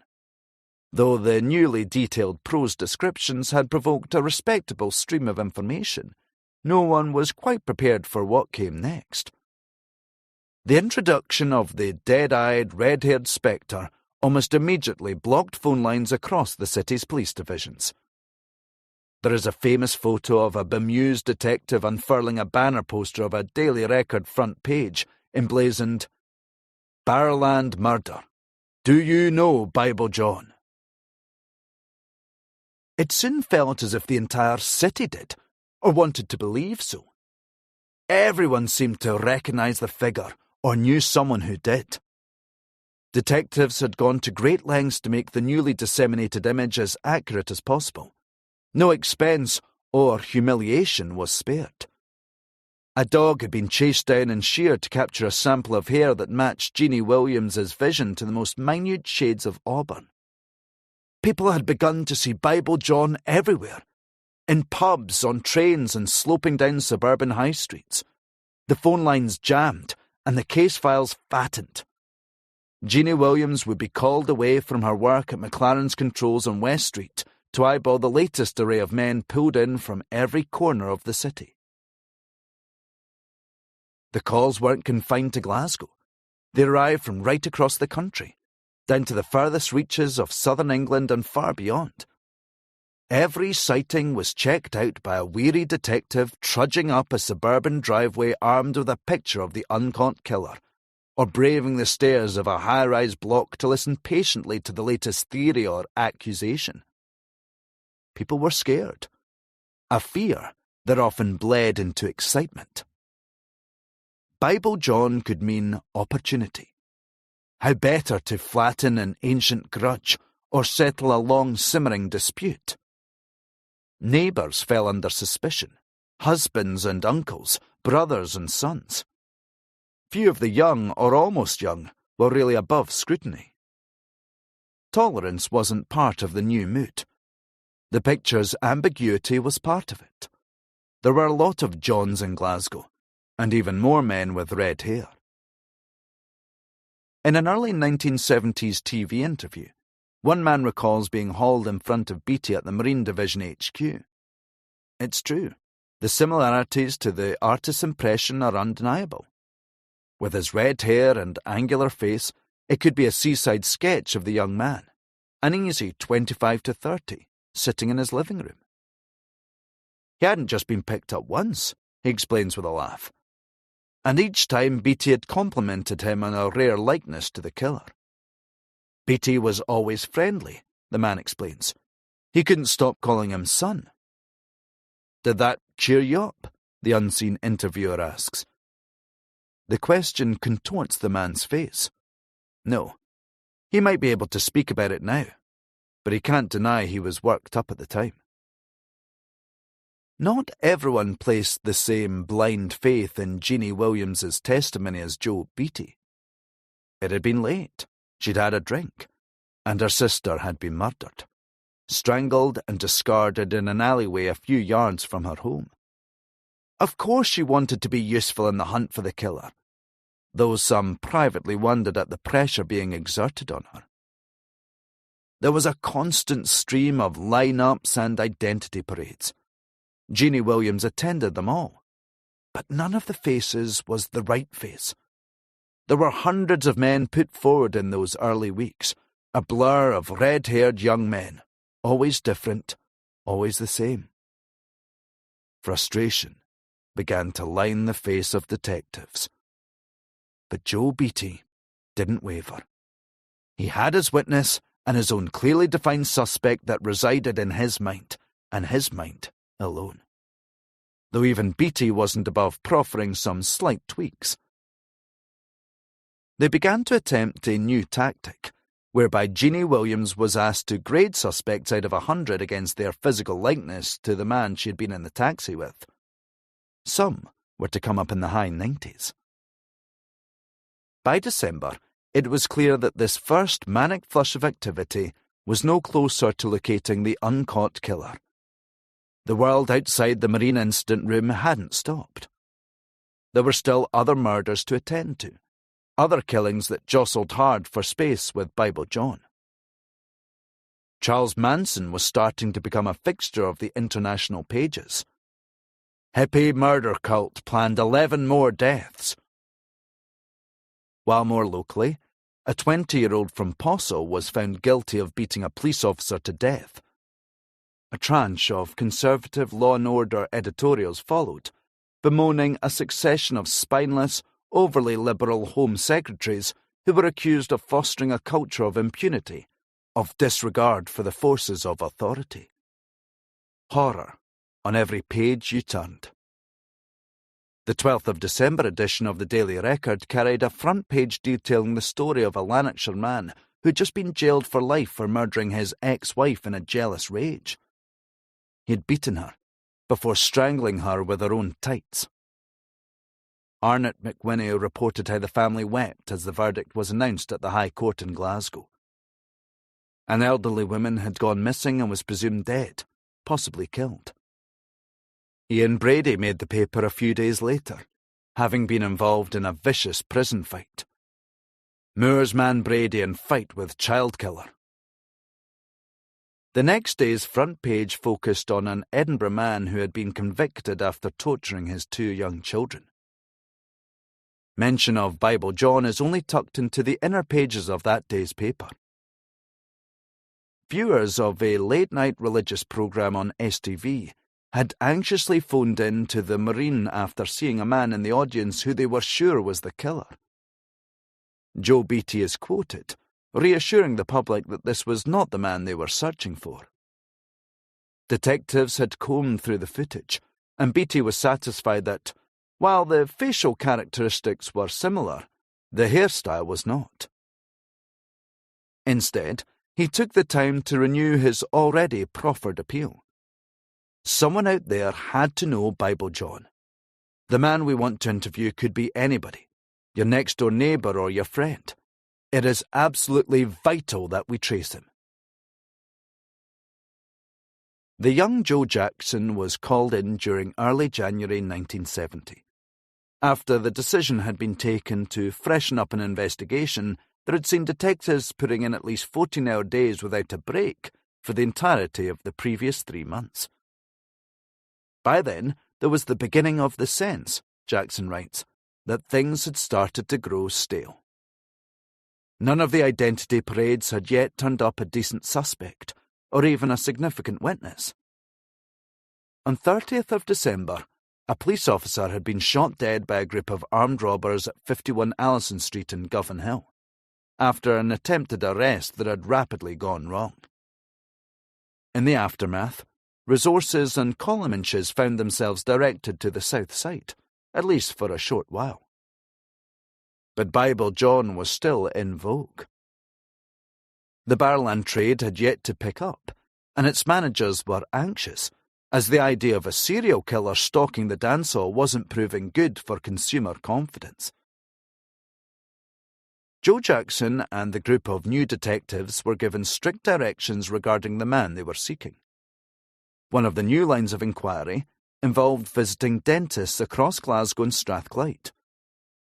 Jeannie Williams had apparently told Beattie that the man in the taxi had a slight deformity in his front teeth, with the right crossing slightly over the left. It was also said that the man would be missing his fourth upper right tooth, a level of detail that some detectives thought implausibly precise. How they wondered privately, would it have been possible to see it in the back of a dimly lit taxi? The dentists Joe Jackson spoke with expressed the same misgivings. Though the slight overlap could be noticeable, the missing tooth would likely only be discernible through a full dental examination. None of this deterred Joe Beattie, who commissioned experts at Glasgow Dental School to make a plaster cast that mirrored the spectral killer's much theorised over mouth. Helen Puttock's body had been riven by several deep bite marks. When TV reporters asked a visibly exhausted and gaunt-faced Beattie why he kept it in his desk drawer, his answer came wrapped in a tight, slightly embarrassed smile. Despite it being dutifully photographed and disseminated to every dentist's surgery on the west coast of Scotland, nothing of any use rebounded back. In those first months, 920 doctors and dentists were interviewed by a revolving cast of increasingly beleaguered detectives, searching for something, anything, to dignify the plaster cast lying untouched in their boss's desk drawer. Was it true, as one reporter asked Beattie, that they were rapidly approaching the dry and desperate stage? The response was both firm and acidic. No, we're anything but dry and desperate. We have half a dozen good tricks up our sleeve that we can and will use if we don't get the phone call or the information we're seeking. But we're far, far from being dry and desperate. One of these tricks involved the formation of what the press were to delightedly call the Marine Formation Dancing Team. Some simply went with the Bible John Dancing Squad. The premise was simple enough. Teams of plainclothes detectives were dispatched to the city's dance halls 3 times a week, from the Barrowland to the Majestic and the Plaza. The brief was to dance with the clientele while quizzing them about their movements and whether they'd encountered any scripture-obsessed men named John in the course of their evenings out.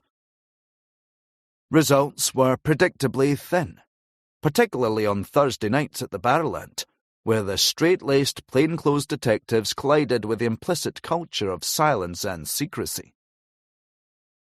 Over 240 tailors were questioned to establish whether any of them might have sold a distinctive, continental-style suit to a man fitting Bible John's description. Golf courses across Scotland saw detectives swarm their clubhouses, looking for lists of anyone that had recently shot a hole-in-one. The specially constructed incident room at the Marine Division had become a barely functional mass of papers and witness statements. Jeannie Williams remained a fixture at the station, poring through photos and case files with Joe Beattie in the smoke-filled office, right through until the early hours. Meanwhile, the sightings kept on coming. Men picked up from street corners on an anonymous tip-off, or at the whims of overstretched and overzealous police patrols. Churches were monitored, with little success. The paranoia drifted beyond the city. One spooked Edinburgh taxi driver drove straight to the nearest police station after his fare had innocently made reference to the Bible in the course of their polite chit-chat. Joe Beattie and his team continued to funnel information to their trusted reporters at the same interconnected web of tabloids, who greedily scooped up any new details on the terrible killer, still thought to be roaming the streets uncaught. Sales boomed. A specially chosen police officer was given the full-time job of sending the photo fit to every police station across Britain. Beattie began to fixate on the idea that the man might have been in the armed forces, due to the time separating the killings and the apparent fact, so threadbare and tightly held to, of the killer's short hair. Detectives visited barracks and army camps, RAF airfields and naval bases. Nothing came back. The crews of ships berthed in the Clyde at the time of Helen Puttock's murder were inspected and immediately released. It was decided that the killer might have a mental disorder that explained his actions. Every hospital in Glasgow was visited, and every patient list poured over, and still nothing came back. 3 deserters from the armed forces were court-martialed after an intense round of questioning. Over 5,000 men were questioned in the first year of the inquiry alone. Police began to issue cards to the most unfortunate men who had been picked up repeatedly. It carried the direct number for George Lloyd and would serve as grounds for instant release. There was a strangeness beginning to cloud the air down at the Marine, and almost everyone could feel it seeping into the most mundane day-to-day procedure. Joe Jackson and a colleague were asked to pick up a man from Lennoxtown, a small town out in the East Dunbartonshire boondocks. He'd phoned in to say that he'd had a vision that told him Bible John was living in a flat above a chip shop, along with a woman who had a young child. Jackson was ordered to pick the man up and deposit him at the office where he was to be interviewed by Joe Beattie, with Jeannie Williams in attendance. The meeting did not go well, and ended, according to Jackson, with the medium hurtling through the front door without his feet touching the ground. He was later deposited back in East Dunbartonshire after a cup of tea and some soothing words. It was not the inquiry's best-known brush with the supernatural. In March 1970, the internationally renowned Dutch clairvoyant, Gerard Croiset, had flown into Glasgow from his home in Utrecht to much press fanfare, after reading about the hunt for the freshly christened serial killer in the international media. In a sign of the growing desperation, Beattie welcomed the strange figure into the Marine and had him draw up a crude profile. He asked for minimal details and was given them. Croiset then picked up a pen and began to draw, to the barely suppressed scepticism of assembled detectives. He sketched out a map of the city and scrawled over the area where the killer would likely be found. In his vision, Bible John was no older than 28, and a young man who almost certainly counted bodybuilding among his interests, despite the slim figure staring out from the various composite images that had flooded the city. The killer was tall and walked erect with his shoulders back and chest puffed out. Officers were immediately dispatched to search the area of the south side that Croisette had marked on his paper. They visited shops and schools, factories and parks, and nothing at all, came back with them. The infamous psychic was to leave for home after 48 hours. Joe Beattie's reaction to his departure is not recorded. George Puttock had agreed to take part in a press conference. It was reported that this represented another first, for the husband of a murdered woman to appeal in public for any information relating to her murder. He spoke to the crush of assembled reporters from the back of a grey, cramped Glasgow courtroom. Most subsequent accounts approve of his performance and praise his dramatic intervention. "I'd like to ask this man John to consider me and my 2 children. This thing has ruined my career. I am a corporal in the Royal Signals, awaiting promotion. I've done 11 years and now I will have to leave. And I've been left with my 2 children, 5-year-old David and baby Michael. Their mother loved the children.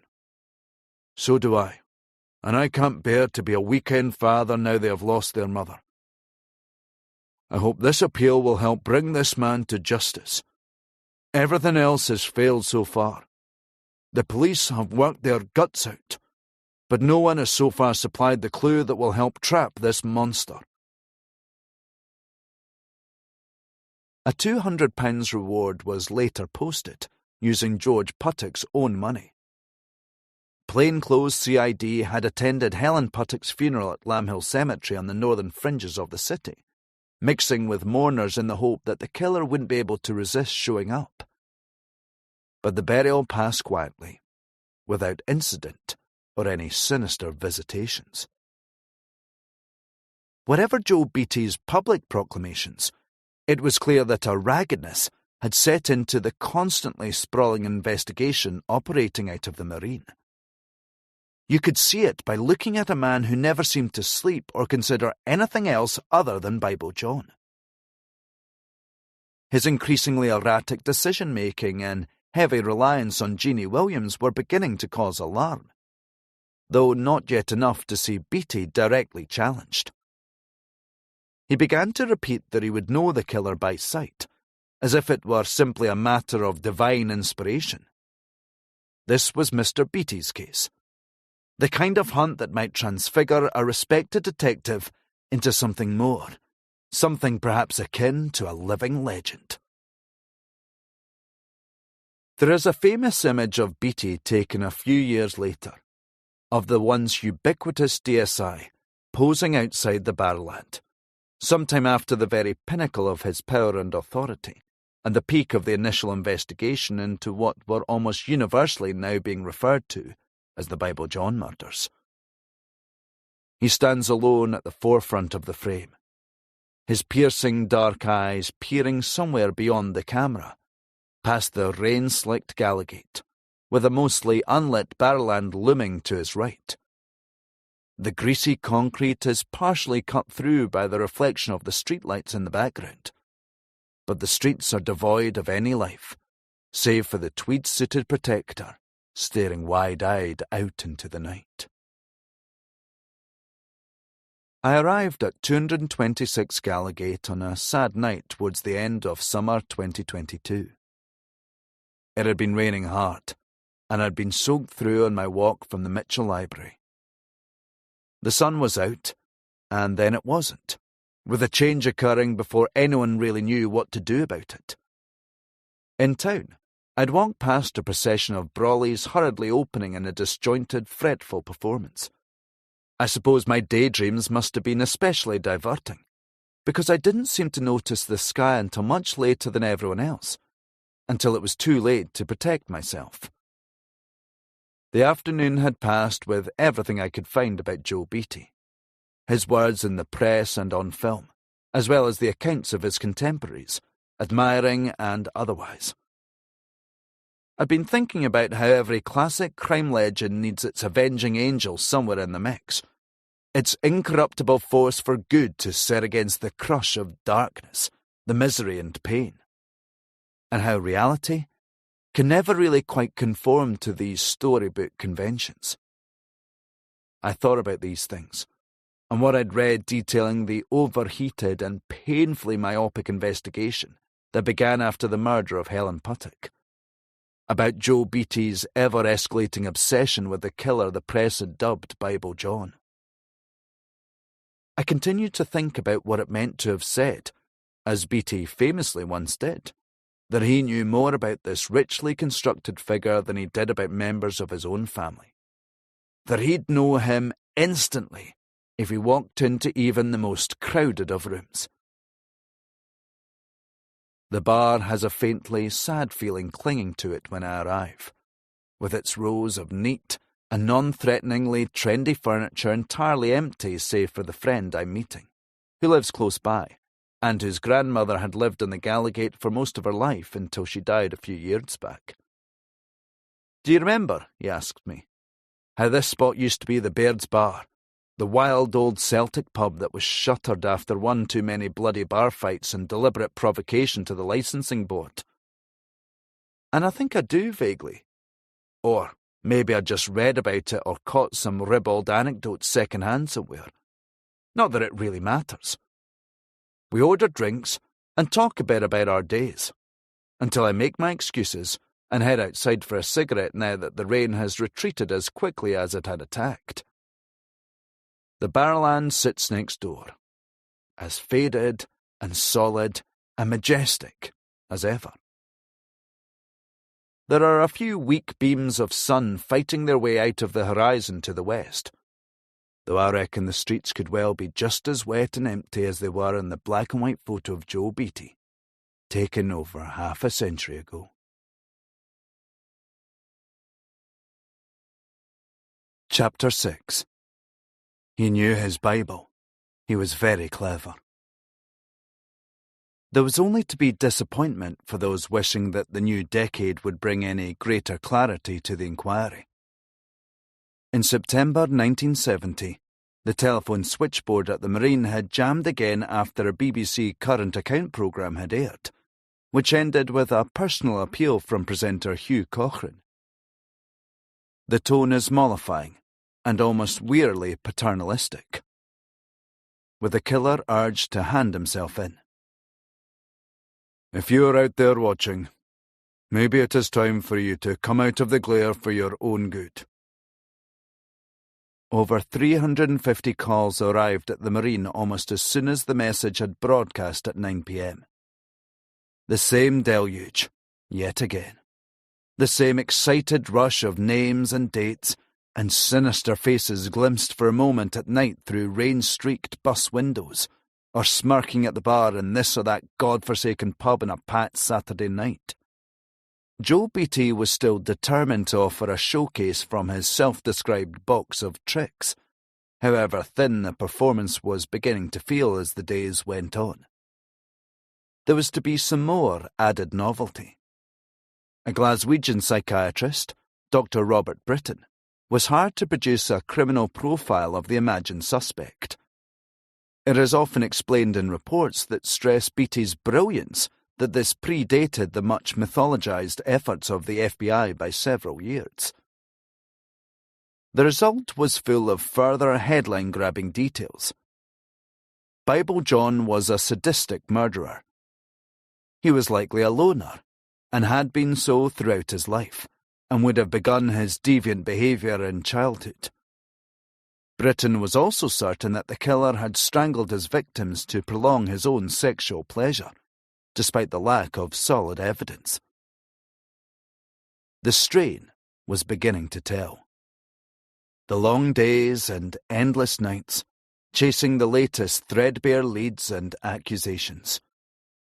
Several accounts highlight the string of broken police marriages that began to accumulate in the first year of what was now simply being referred to as the Bible John inquiry. The name had already been proven to sell far more papers than Docker or MacDonald or Puttock could by themselves. Days and nights would pass at the Marine, and still nothing tangible. No killer, no suspect, and no one else's word in the matter other than that of Joe Beattie. Of all the subsequent memoirs of the era's self-avowedly hard-bitten detectives, few are as scathing towards Beattie as that of Les Brown, a former detective superintendent. His 2005 Glasgow crime fighter is billed as the true story of one of Glasgow's most controversial detectives and his battle with the criminals and violent street gangs of the city. Naturally, the pugnacious detective had thought it prudent to wait 40 years before spilling the explosive details of his dissatisfaction. In Brown's extraordinary telling, he outlines a lead he'd pursued in the summer of 1970. There was a man using the pseudonym John White living on St Andrew Street in the city centre. When this turned out to be a false address, Brown had tried to bring him into the Marine. The man seemed to fit the Bible John mould in almost every conceivable way, right down to his hair and attire. But Beattie had rejected him out of hand, for reasons that Brown could never quite fathom. This story is, one supposes, an attempt to highlight a wider truth about Beattie's almost imperial arrogance and inflexibility, though its author didn't come out particularly well from it post-publication. John White read Brown's account in the papers after the book received modest press attention and instantly offered to provide a DNA sample to categorically rule himself out of any further connection to the sorry ongoing saga. The weeks passed, and the phone calls and sightings began to dry up, though few wanted to admit publicly or privately that this was the case.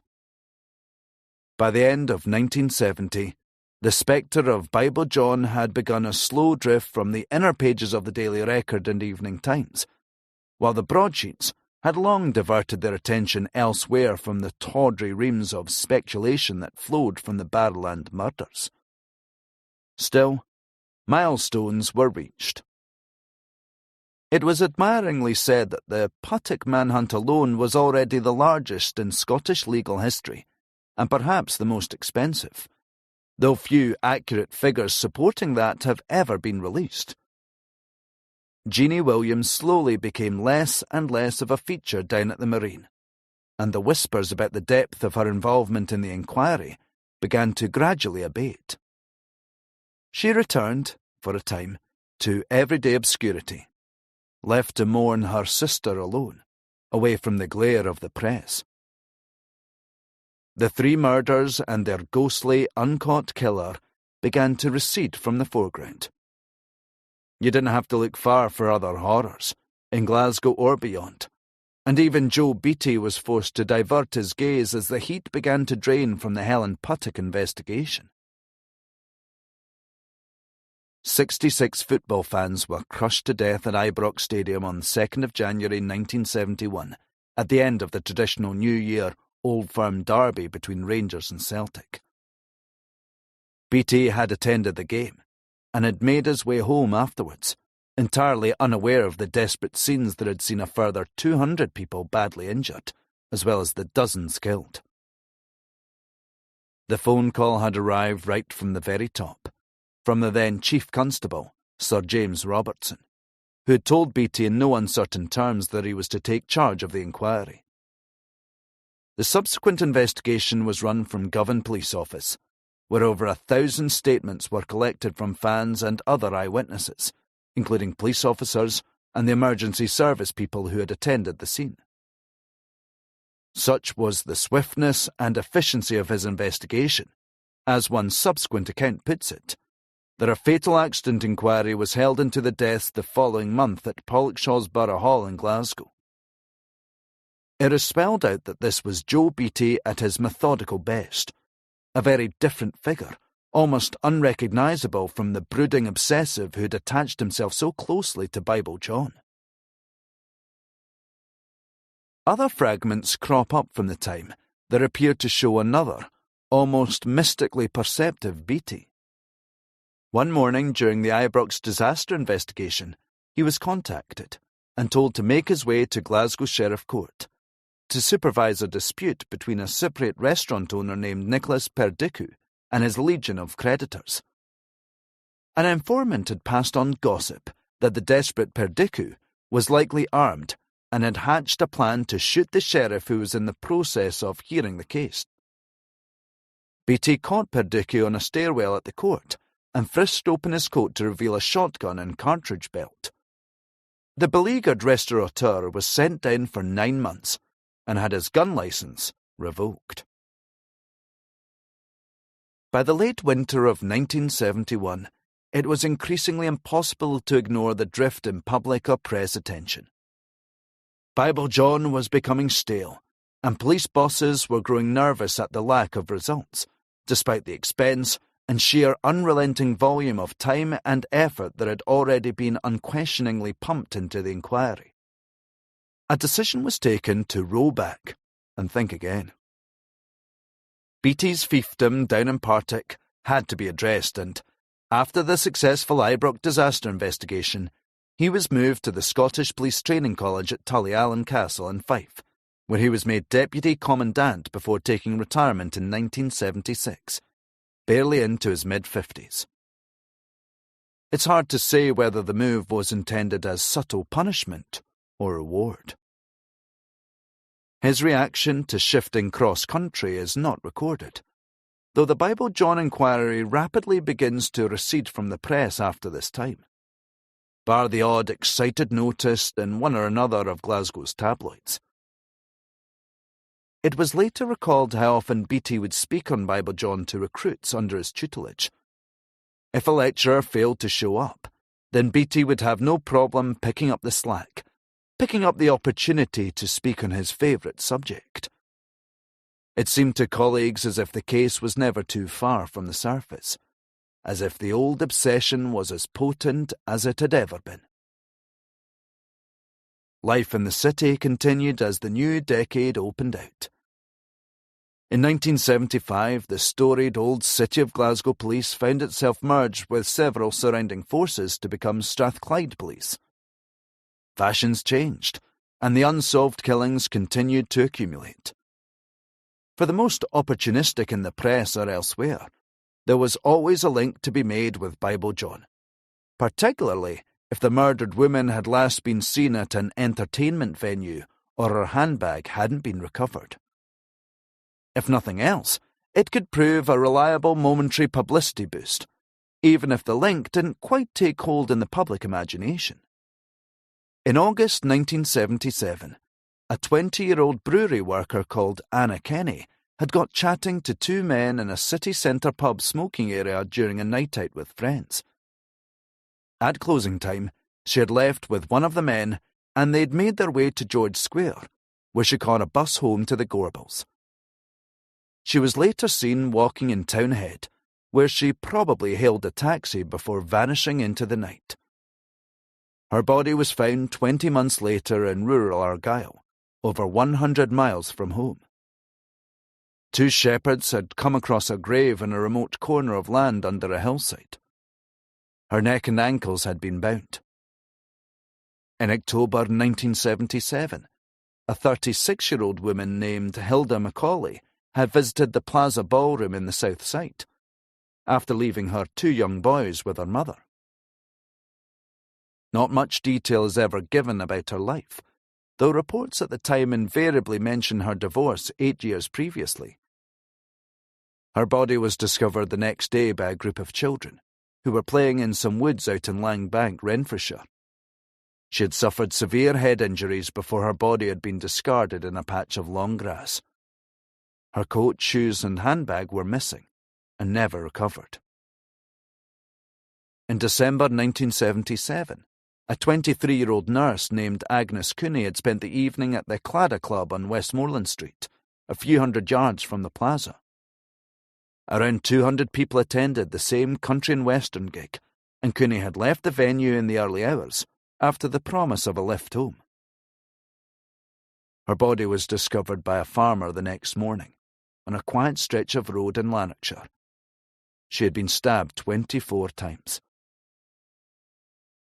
In 1978, the body of a 17-year-old girl named Mary Gallagher was discovered near Springburn train station. She had been beaten to death and likely sexually assaulted. The years passed, marked by fresh killings and violence. For many, the Bible John murders had simply become a historical curio by the dawn of the 1980s. They already seemed like a distant series of occurrences: the dancehalls, the formal clothing, the images of the murdered women staring back from black and white photographs. There are no publicly available records to show how many sightings continued to drip into police records, if any did at all. The city still held the same problems as well as joys. Half-demolished buildings were still a regular sight, too regular to really be remarked upon. In 1980, a young and already distinguished French photographer called Raymond Depardon was commissioned by the Sunday Times magazine to photograph Glasgow.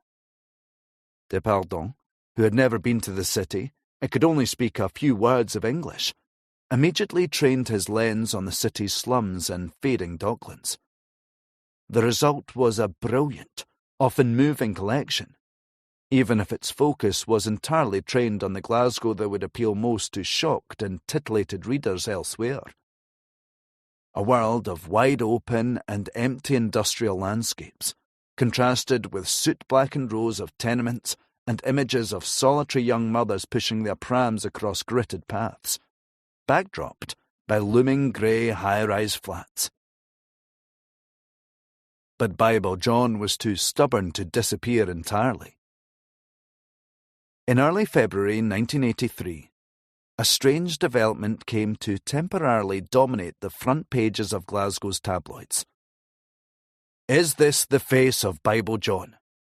asked the front page of the Daily Record, next to a spread on the untimely death of international pop sensation Karen Carpenter. A new image had helpfully been drawn up for the morning paper, of a scowling, thin-faced figure with a shadow cast over him. The incredible news came a day after the same paper had published a straight-faced denunciation of the checkbook journalism that had just been eviscerated in the 2-year inquiry that had followed the trial of the Yorkshire Ripper, Peter Sutcliffe. For almost 2 years, a Bible-quoting fiend brought terror to the dance halls of Glasgow. His victims, 3 innocent young mothers he strangled after nights out in the city's Barrowland Ballroom. Now detectives are back on the 15-year-old trail of the notorious killer, thanks to dramatic new evidence handed to the police by the Daily Record. And the full-scale hunt is on again for a man of evil. The information had come from a man initially identified only as Harry X, a Glasgow businessman who had made contact with 2 of the city's best-known private detectives, Bill Blythe and Richard McHugh. The accompanying pictures show 2 seemingly mild-mannered men with an uncanny resemblance to Peter Cook and Dudley Moore. The duo had an unusually well-developed reputation for scrupulousness and had initially been unsure about the slightly fevered phone call that had come through to their offices from a man claiming to know Bible John's identity. It was an old school friend, the man had explained. His suspicion had been piqued when he'd come across a late 1970s news article on the killer that listed the familiar details, illustrated by the famous artist's impression. With his having lived abroad during the height of the initial frenzy, the story had mostly passed Harry X by. But after 5 years of agonizing doubt, he was sure of what he had to do. There was no way he was mistaken. The more he spoke, the more the 2 detectives were intrigued, and they eventually took on the case with one proviso, that they would keep any mention of it under wraps until they were sure there was at least a reasonable chance that the stream of accusations might be true. It is somewhat surprising, then, to consider that they enlisted the Daily Record to help compile the dossier on the murder mystery. The files contained photos and drawings, dates and addresses, work history and social habits, as well as a rudimentary psychological profile. Though the detectives admit they initially felt ridiculous, nothing had arrived to seriously dissuade them. They had, the report mentions, tracked down Jeannie Williams and showed her photographs of 6 different young men, and she had pointed out the figure from the dossier. They were able to establish that Harry's friend had been in Glasgow at the time of the murders, though he had been living away from the city in the years since. They had also found out where he was living now. Harry X and the unnamed suspect had been close in their early 20s, young working-class men who, like so many others, spent their leisure time at the dancing in the 1960s. Harry X explained how they'd end up at the Barrowland on a Thursday night, mostly downstairs at Geordie's Byre. They were often, unapologetically, out on the pool, though this particular friend had a thing for the married women upstairs. He was tall and slim, with unfashionably short brown hair and invariably immaculate clothes. Though hailing from an unprepossessing part of the East End, he knew his Bible and was very clever and articulate at school. The piece also alludes to certain aspects of his home life that might have made him develop a particularly strong dislike of married women socializing on their own, despite his own apparent sexual tastes. Though his accuser knew it sounded ridiculous, he couldn't bear living with the strain and guilt any longer. The papers strung it out for all it was worth, with front pages on the Evening Times and a week-long series of features and reactive pieces in the Daily Record. Strathclyde Police had taken the dossier seriously, at least in public, with the latest CID boss, Detective Chief Superintendent John McDougall, wheeled out to speak to reporters of the formal ongoing investigation into the new developments. Joe Beattie was tracked down at his home in Bearsden to give his say in the matter.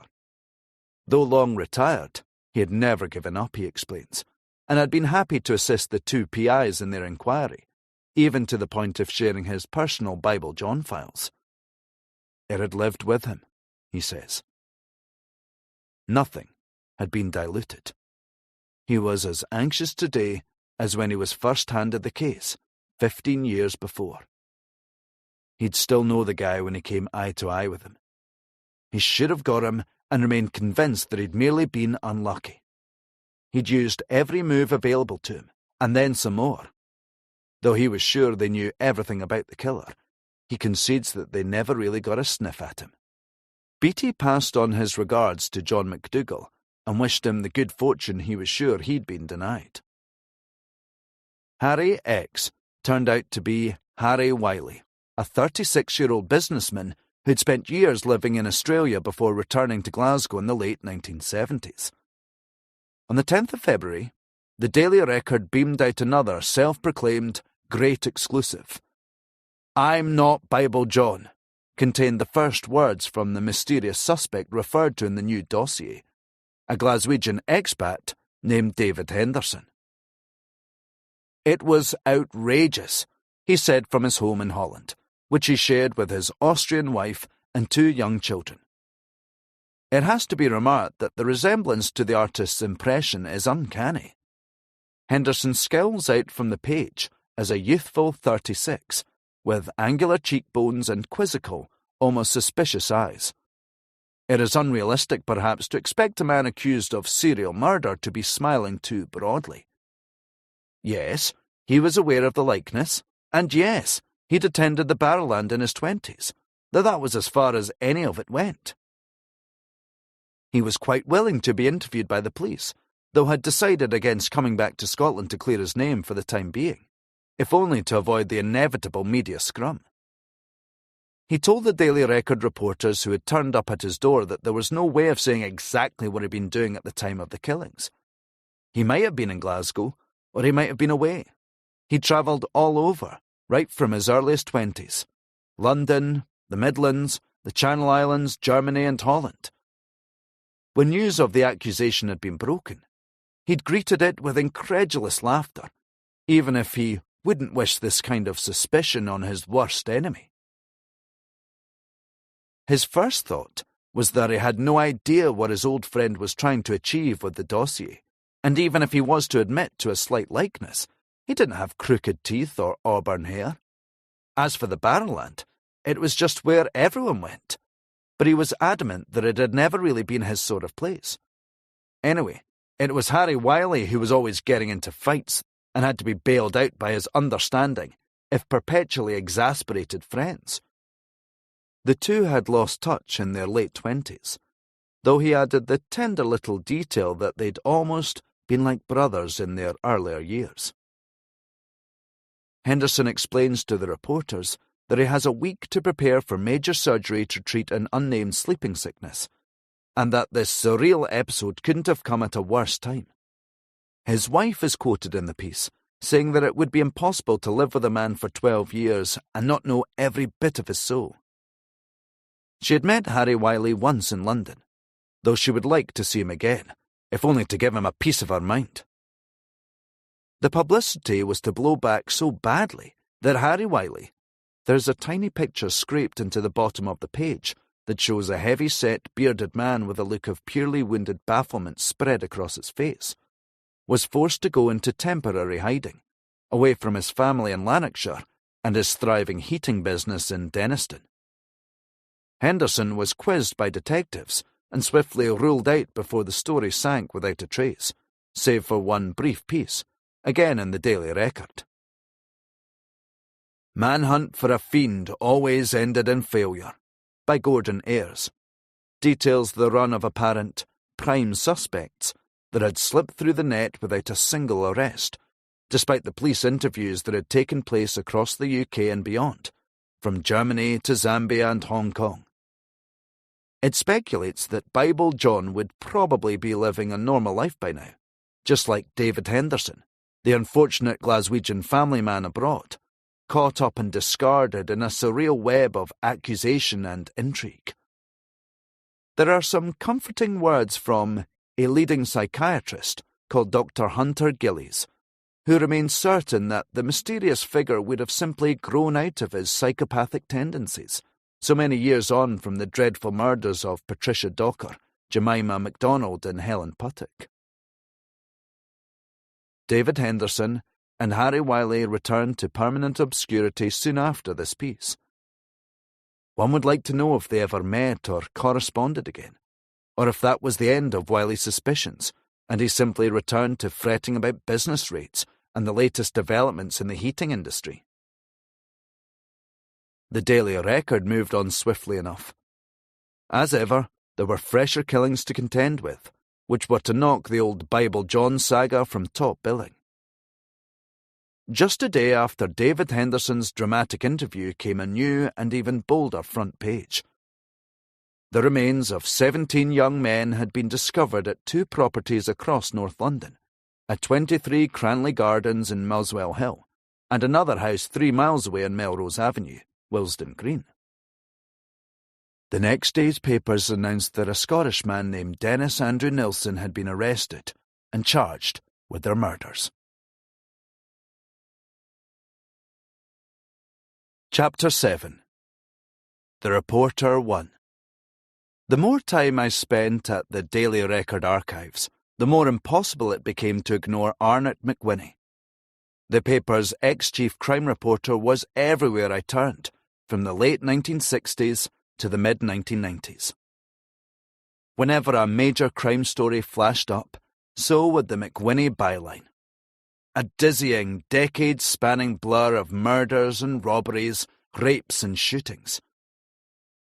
He had been on Bible John from the very start, having joined the Daily Record in 1967 after a brief stint as a court reporter at a rival Glasgow paper, just a year before Patricia Docker's killing. It took a while to get in touch with the veteran former crime reporter. He had left the paper in 1994 to set up a press agency covering Scotland's courts, along with a couple of former colleagues. The Glasgow Herald had bemoaned the ending of an era, with the giants of the Golden Age bowing out to usher in a new, far less self-confident and agenda-setting paper. McWhinney finally retired in 2008, with a 100-person congregation from Glasgow's media and legal professions turning out to pay tribute to one of the great names in Scottish journalism, as he is described in a piece detailing the event held in the precincts of Glasgow's High Court. It was time, the same article explains, for McWhinney to attend to his passions for angling and shooting near his Perthshire home. In the autumn of 2022, I tracked down the home phone number of the once ubiquitous former crime reporter from a mutual work acquaintance. At first, McWhinney sounded reticent. He was beginning to write his memoirs and didn't want to rehash too much of what he was planning to document, though he soon softened when I explained precisely what it was I wanted to know. Such as what the newsroom had felt like during that first flush of Bible John hysteria in 1969, and whether he had any qualms, then or now, about the evident closeness between police and press. Our conversation has been edited for length and clarity. Arnott McWhinney. I'd been a court reporter at an evening paper before moving to the Daily Record as chief crime reporter. That's when I started, and I was there for another 27 years. After that, I formed a freelance agency called the Glasgow Court Agency, which covered all the High Court and Sheriff Court trials. I've covered just about everything over that time, practically every major Scottish crime and court story. Francisco Garcia. Even when you go back to the late 1960s, there's this narrative that has developed where it was Bible John and nothing else, when in reality, the papers were dominated by all sorts of killings and violent crime. Arnott McWhinney. Crime, next to sport, was the biggest seller of papers in that era. We had gang crime and whatever else. In those days, a murder was a murder, and the papers were deeply interested, even if it was just two young gangsters that had been in a fight with one lying dead. The papers wanted to know absolutely everything about the deceased, his background and all the rest of it. Then there'd be the background on the killer, with photos and more detail. It was treated in a big way. A murder was a murder, and it was usually front page. These days, a murder is nothing.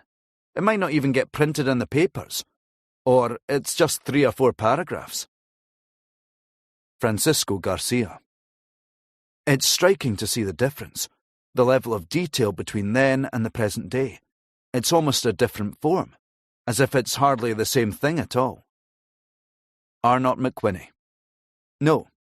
I mean, news editors wanted to know every spit and fart, to be honest with you. It's not the same nowadays. It used to be that reporters physically fought to get their stories. I mean, there were punch-ups and all the rest of it. If someone got off with a crime, was not guilty or whatever else, and a rival paper bought him up and whisked him away, well, it would be big, big news. Francisco Garcia. What was the record like at the time? It was the main game in town then, right? Arnott McWhinney. It was. Well, it wasn't when I'd joined. The biggest selling paper was the Scottish Daily Express, which was a broadsheet. They had a huge staff. Whenever you'd be out on a job, you'd be out-muscled by 3 of their reporters and photographers. You had to work doubly hard to get your story.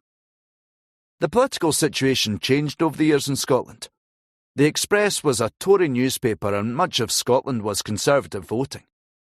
Labour gradually began to take over, and the Record was a Labour sporting paper. The readership went up and up and up until, quite frankly, we did the Express in and they folded in Scotland. There were great celebrations when our circulation went above theirs. It was a great victory. We used to sell 780,000 copies each and every day. Virtually everyone in Scotland read the Record.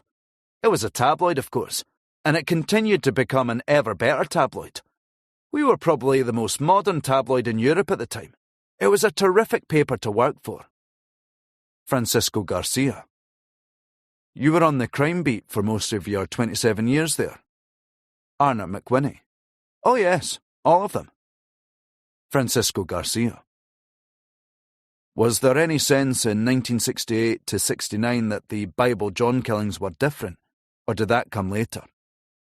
Arnott McWhinney. As one murder followed another, it became clear that there was a serial killer on the loose. I don't really think there had been anyone in my time that was preying on women to that extent and killing them. There had been Peter Manuel, but he killed anybody. He was a housebreaker. This was a different kind of thing. Dancing was a big thing in those days. These women were going out and didn't come home. They were the victims of what many people believe was a single killer, who was looking out for his victims at Glasgow's ballrooms. It became a big story. Ordinary people were upset by the whole thing. Women began to make sure they went out with company and left with company. Bible John became this bogeyman in Scotland. You know, mothers who would warn their kids that Bible John will get you if you do this or that. It became a major thing if you lived in Scotland. Francisco Garcia. It seems to have quickly transcended being a Glasgow story to become something else entirely. I wondered if the initial inquiry led by Joe Beattie had been too cosy with the press. Is that fair? Arnott McWhinney. No, I don't think so. The police realised that the press were their vehicle for getting the information to the public. I can't say it was all that cosy. They certainly wanted publicity, and if you call that being cosy with the press, then yes, they were. People were phoning up the newspapers telling them they knew who Bible John was. We passed the information on to them. I suppose there were good relationships with the police, but they obviously kept things back. They had their secrets. Joe Beattie put all his eggs in the one basket. That was the sister of the last victim. He hung on every word she said. She used to take a good drink. They'd get her tanked up on booze and ask her to recollect things and all the rest of it. He was quite certain that she remembered what she remembered, that it was all true. He just didn't stop to think that he should be looking at other things. I saw him look at photographs of men and say, that isn't him. He thought he'd know him if he came face to face. He'd look at a photograph and say, his teeth are too long, you know. He was consumed by the whole thing. Francisco Garcia. Did you know Joe Beattie? Arnott McWhinney. Oh, I knew him very well. He was a great guy. He'd been a fighter pilot and had risen up through the ranks in some very tough areas of Glasgow. He was a terrific guy. But as I say, he was consumed by Bible John. Francisco Garcia. You were at the Record for so many years.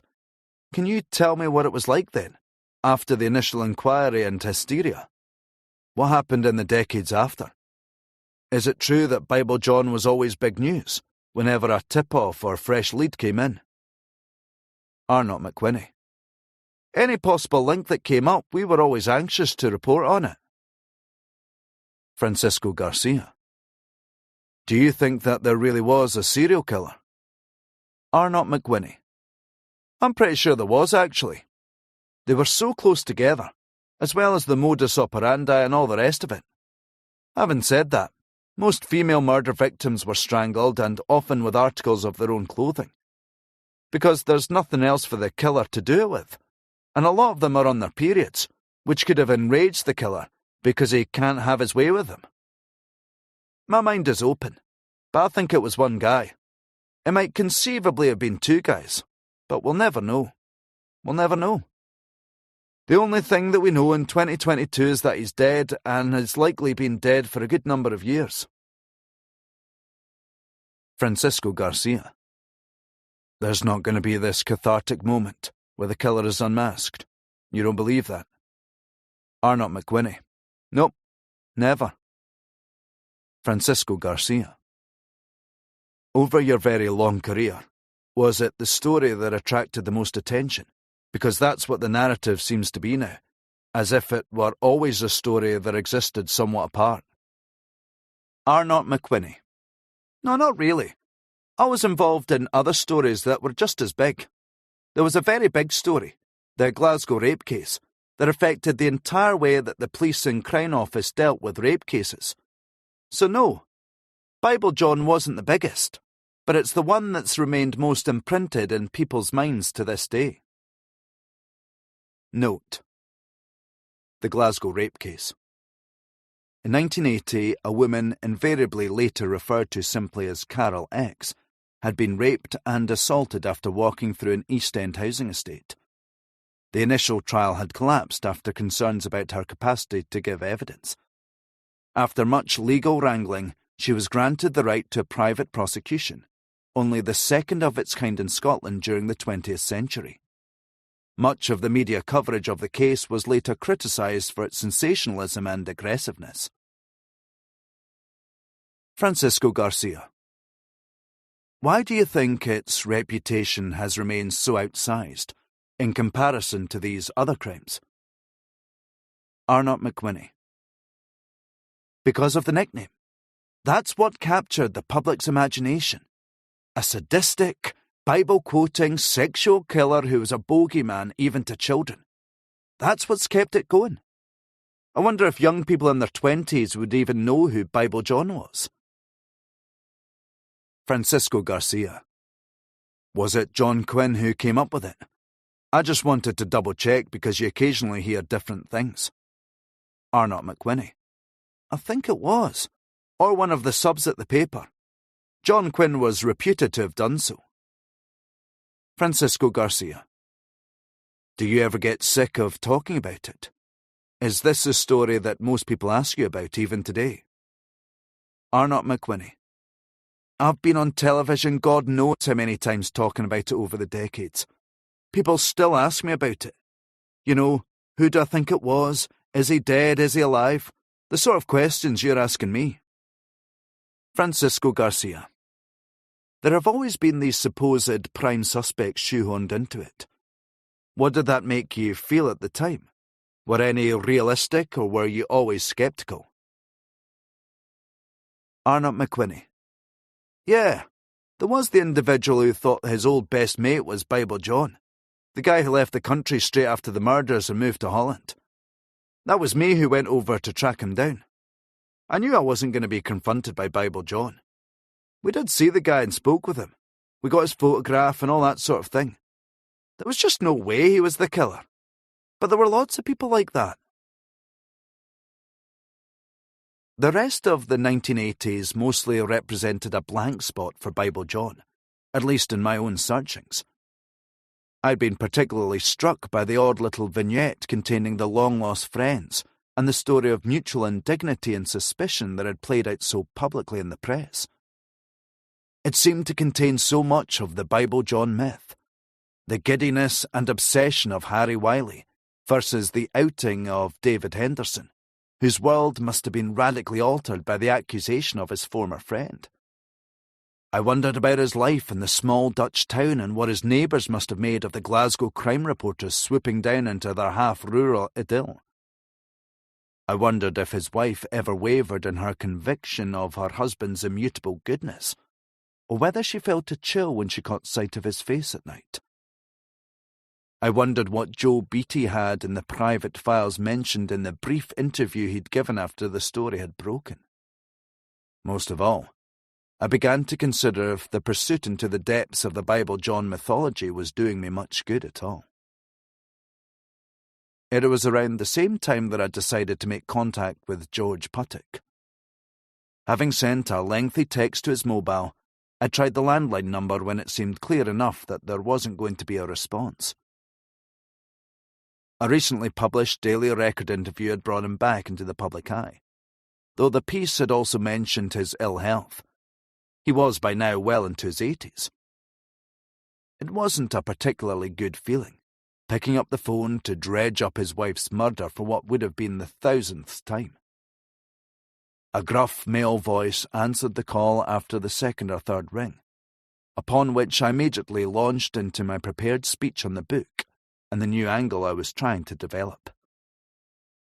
Puttick heard me out, and there was a brief, dense pause before he responded. There was no chance, he said. I can't recall where I garbled back in response, but it was hard to shake the heavy silence when the line died, a few seconds later.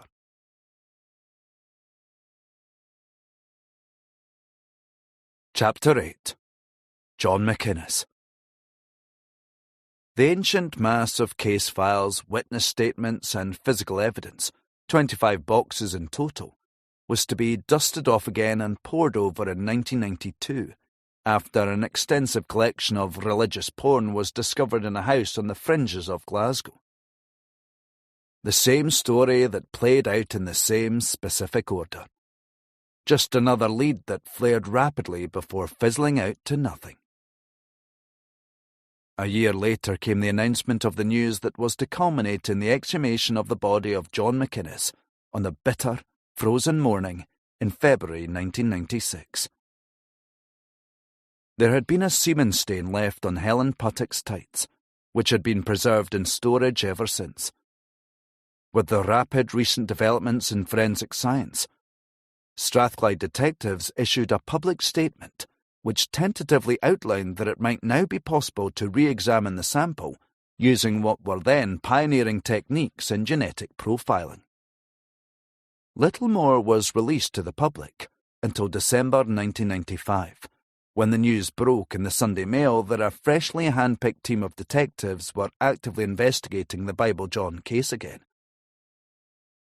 The new probe was to be run out of the new and expensively built Partick Police Station on Dumbarton Road, a couple of 100 yards away from the derelict old marine building which had been emptied at the end of 1993.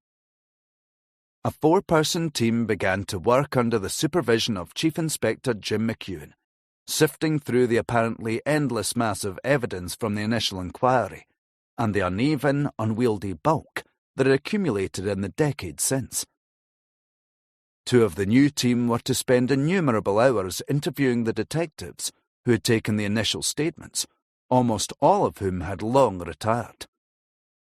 Memories had frayed, which was to be expected. A quarter-century had passed full of competing impressions and recollections personal and professional. These conversations were logged in the bulky new computers that had started to become fixtures at the dawn of the new decade. This work is often described as granular and painstaking. The list of potential suspects remained dauntingly imprecise, though it was eventually narrowed down to 12. The name John McInnes had begun to reoccur repeatedly in their new inquiries. Born in 1938 at home in Stonehouse, he had been raised by devout Plymouth Brethren parents in the village, along with his brother and sister. According to several reports, the family were comfortably off rather than wealthy, and ran a moderately successful local drapery shop. His childhood was uneventful, as was those of his siblings. They'd attended the village primary school, before taking the entrance exam for Hamilton Academy. Home life was flecked with religion, with mandatory attendance at the weekly Brethren meetings at the Hall on Hill Road. This particular strain of evangelical belief had flourished in the tightly knit and inward-looking Lanarkshire villages. For the most observant, the outside world was little more than a source of anxiety and disdain. From earliest childhood, McInnes was particularly close to his mother, Elizabeth, who insisted he use her maiden name Irvin as his first name, a habit which endured right up to late adolescence and beyond. At 19, McInnes was called up for national service, which he completed with the Scots Guards. Evidently, there was something about the experience that had chimed with the young man from the isolated Lanarkshire village, as he signed up to 45 platoons stationed hundreds of miles south in Pirbright, Surrey, during the summer of 1957, after a brief stint working at a high-end Glasgow clothes shop. This was not the start of a glitteringly successful military career. His superiors could only remember a shy, sickly boy who'd failed to impress his instructors. After basic training, he'd been demoted to 46 Platoon's L Company and placed under the supervision of a sympathetic lance corporal named Gus MacDonald, who took the young recruit under his wing. Later, MacDonald recalled McInnes's awkwardness and formed the impression that he'd been deeply affected by his father's sudden death a couple of years before. The young man wasn't really much of a drinker, and mostly kept himself to himself, according to his army mentor. When McInnes passed out in 1958, he gifted MacDonald a silver cigarette case with a map of the UK engraved along its front as a mark of his respect and gratitude for his support. Not everyone from his army days was to remember McInnes with such fondness.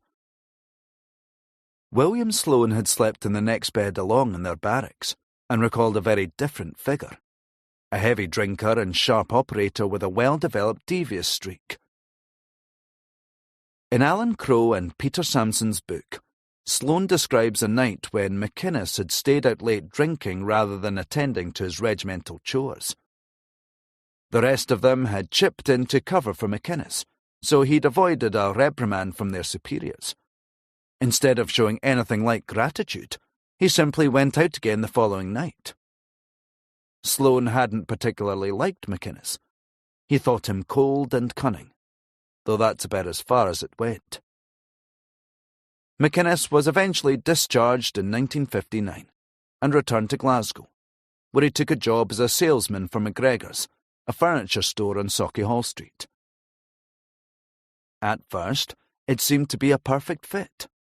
The shy, insular young man had blossomed, according to the testimony of Gus MacDonald, who had bumped into his old charge by chance a year later. It was like meeting an entirely different person. McInnes, his regimental tie proudly on display, offered MacDonald a discount on a suite and seemed glad to see his old mentor, who was thrilled by the dramatic change. It was the same year that McInnes met 21-year-old Ella Russell, a coal miner's daughter from Muirkirk in Ayrshire. Their courtship was brief and intense. Within months the two were engaged. The 25-year-old McInnes was a respectable catch, tall and charming, with a strong chin and an angular face. He had long been noted for his immaculate dress sense and penchant for heavy, expensively tailored suits. Perhaps ingrained from his childhood in the family draper's business, or during a stint working in the Glasgow clothes store. Work was going well, perhaps better than well. By the time of the engagement, McInnes had taken a role as assistant manager at a different Glasgow furniture store. The couple were married at Muirkirk Parish Church on 16th of March 1964, in a small brethren ceremony, attended by only the closest members of both families. The Russells had met their new son-in-law twice. The newlyweds' first child was born exactly 9 months after the ceremony, on the 2nd of December. They named the girl Lorna. The cracks began to appear almost immediately. McInnes had grown into an increasingly hard drinker, and by the time of his marriage, a regular and perhaps compulsive gambler. Alan Crowe and Peter Sampson's account of these years is full of pleasingly squalid detail. Much of McInnes's social life centred around the old Ship Inn in Stonehouse, a dour, stone-fronted pub a couple of minutes from his mother's house on 26 Queen Street. The routine was simple enough. He'd arrive alone, or with his brother Hector, for a couple of half-and-halves, a whisky washed down with a half-pint of heavy beer. Despite his overly smart attire, McInnes wasn't above inserting himself into the usual rounds of scurrilous local gossip. The wagers would then invariably begin, usually in the form of a game of dominoes with a disarmingly shrewd elderly afternoon crowd. The stakes were low, as these were not affluent times in the village. McInnes would often come out the worse. The other players tolerated this strange apparition, with his tales of city life and preposterous bravado. Many of them later recalled a man full of strange and alien urban ways. The daytime crowd were not particularly religious men, and were amused whenever McInnes would lapse into one of his inveterate bursts of scripture. John and Ella McInnes went into business together early on in their marriage, with a brief and ultimately disastrous foray into running a private home for the elderly out in Ayrshire. The venture almost immediately became the source of scandalised gossip, though it's unclear how much of this ever blew back into Stonehouse. There was talk that John McInnes would regularly jump into his elderly residents' beds to comfort them in times of distress, though none of them ever reported his behaviour.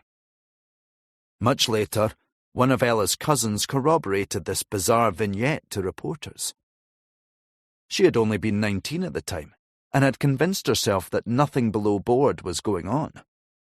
The main thing she remembered was that the elderly residents would suddenly go very quiet, perhaps through fear, though she couldn't say for sure. McInnes had also borrowed £1,000 from his younger relative, though the money was never returned, presumed frittered away during a particularly dismal run of gambling losses. McInnes then took a new job at a furniture outlet in Ayr, which he started in 1968. Rumours continued to swirl around this strange and increasingly highly strung figure.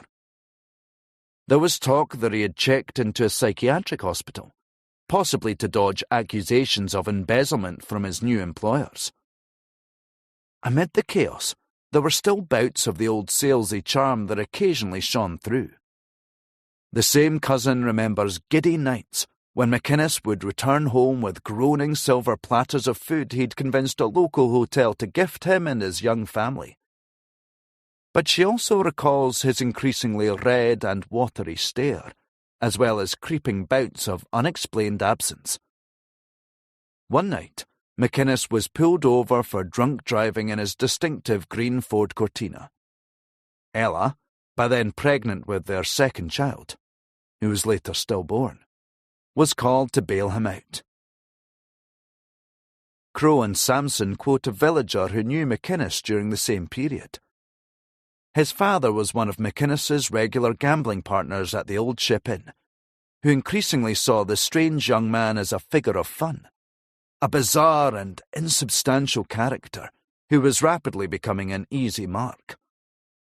The old men would often wait for his arrival so they could collect a few straightforward winnings. The quoted villager mainly remembered McInnes's strange loping gait, a kind of nervous gamble, as if he were perpetually tensed on the balls of his feet. There was another new job by the time of Patricia Docker's murder in February 1968, perhaps due to the accusations of financial impropriety that had clouded his time in Ayr. It was around this time that John and Ella McInnes separated, almost immediately after the birth of their son Kenneth, though they weren't formally divorced until 1972. His new role was a managerial sales position at a US-based stamp trading firm with an office in Glasgow, which McInnes could comfortably commute to by car. The honeymoon period didn't last long. McInnes was immediately clocked as a disquieting presence by his co-workers. It was later alleged that this oddness sometimes took the form of spasmodic biblical quotation. Sales meetings were generally held on Thursday nights, though McInnes's attendance record was patchy from the very beginning. He made little attempt to cover up the cause of his frequent absences. In fact, he was quite happy to attribute them to his increasingly enthusiastic excursions to the Barrowland Over-25s night.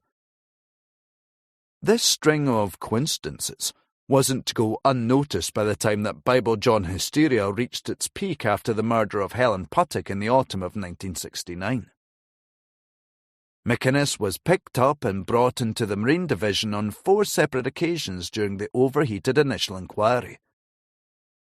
Though he hadn't been picked out from any of the lineups, neither had he been unequivocally ruled out as a suspect. This became a source of pride to the increasingly erratic McInnes, who was more than willing to talk to his pub cronies about his newfound notoriety. Some in Stonehouse even took to mockingly calling him Bible John. One villager was later quoted by the press, adamant that he had seen McInnes after his 3rd trip to the Marine. The two had stopped in the street, while McInnes excitedly unloaded every minute and inconsequential detail of his experience in Partick. It still isn't clear how closely McInnes was scrutinised by Joe Beattie or his team of detectives, who were being confronted by the fresh hourly crush of sightings and tip-offs. Bible John, Hunt for a Killer, contains a brief vignette told to the authors by an anonymous Stonehouse resident who'd known McInnes from childhood. He'd turned up at her front door around December 1969 and made his way into her home. McInnes was distracted and motor-mouthed. There was something about him that seemed different, almost frightening. Something in his look and speech.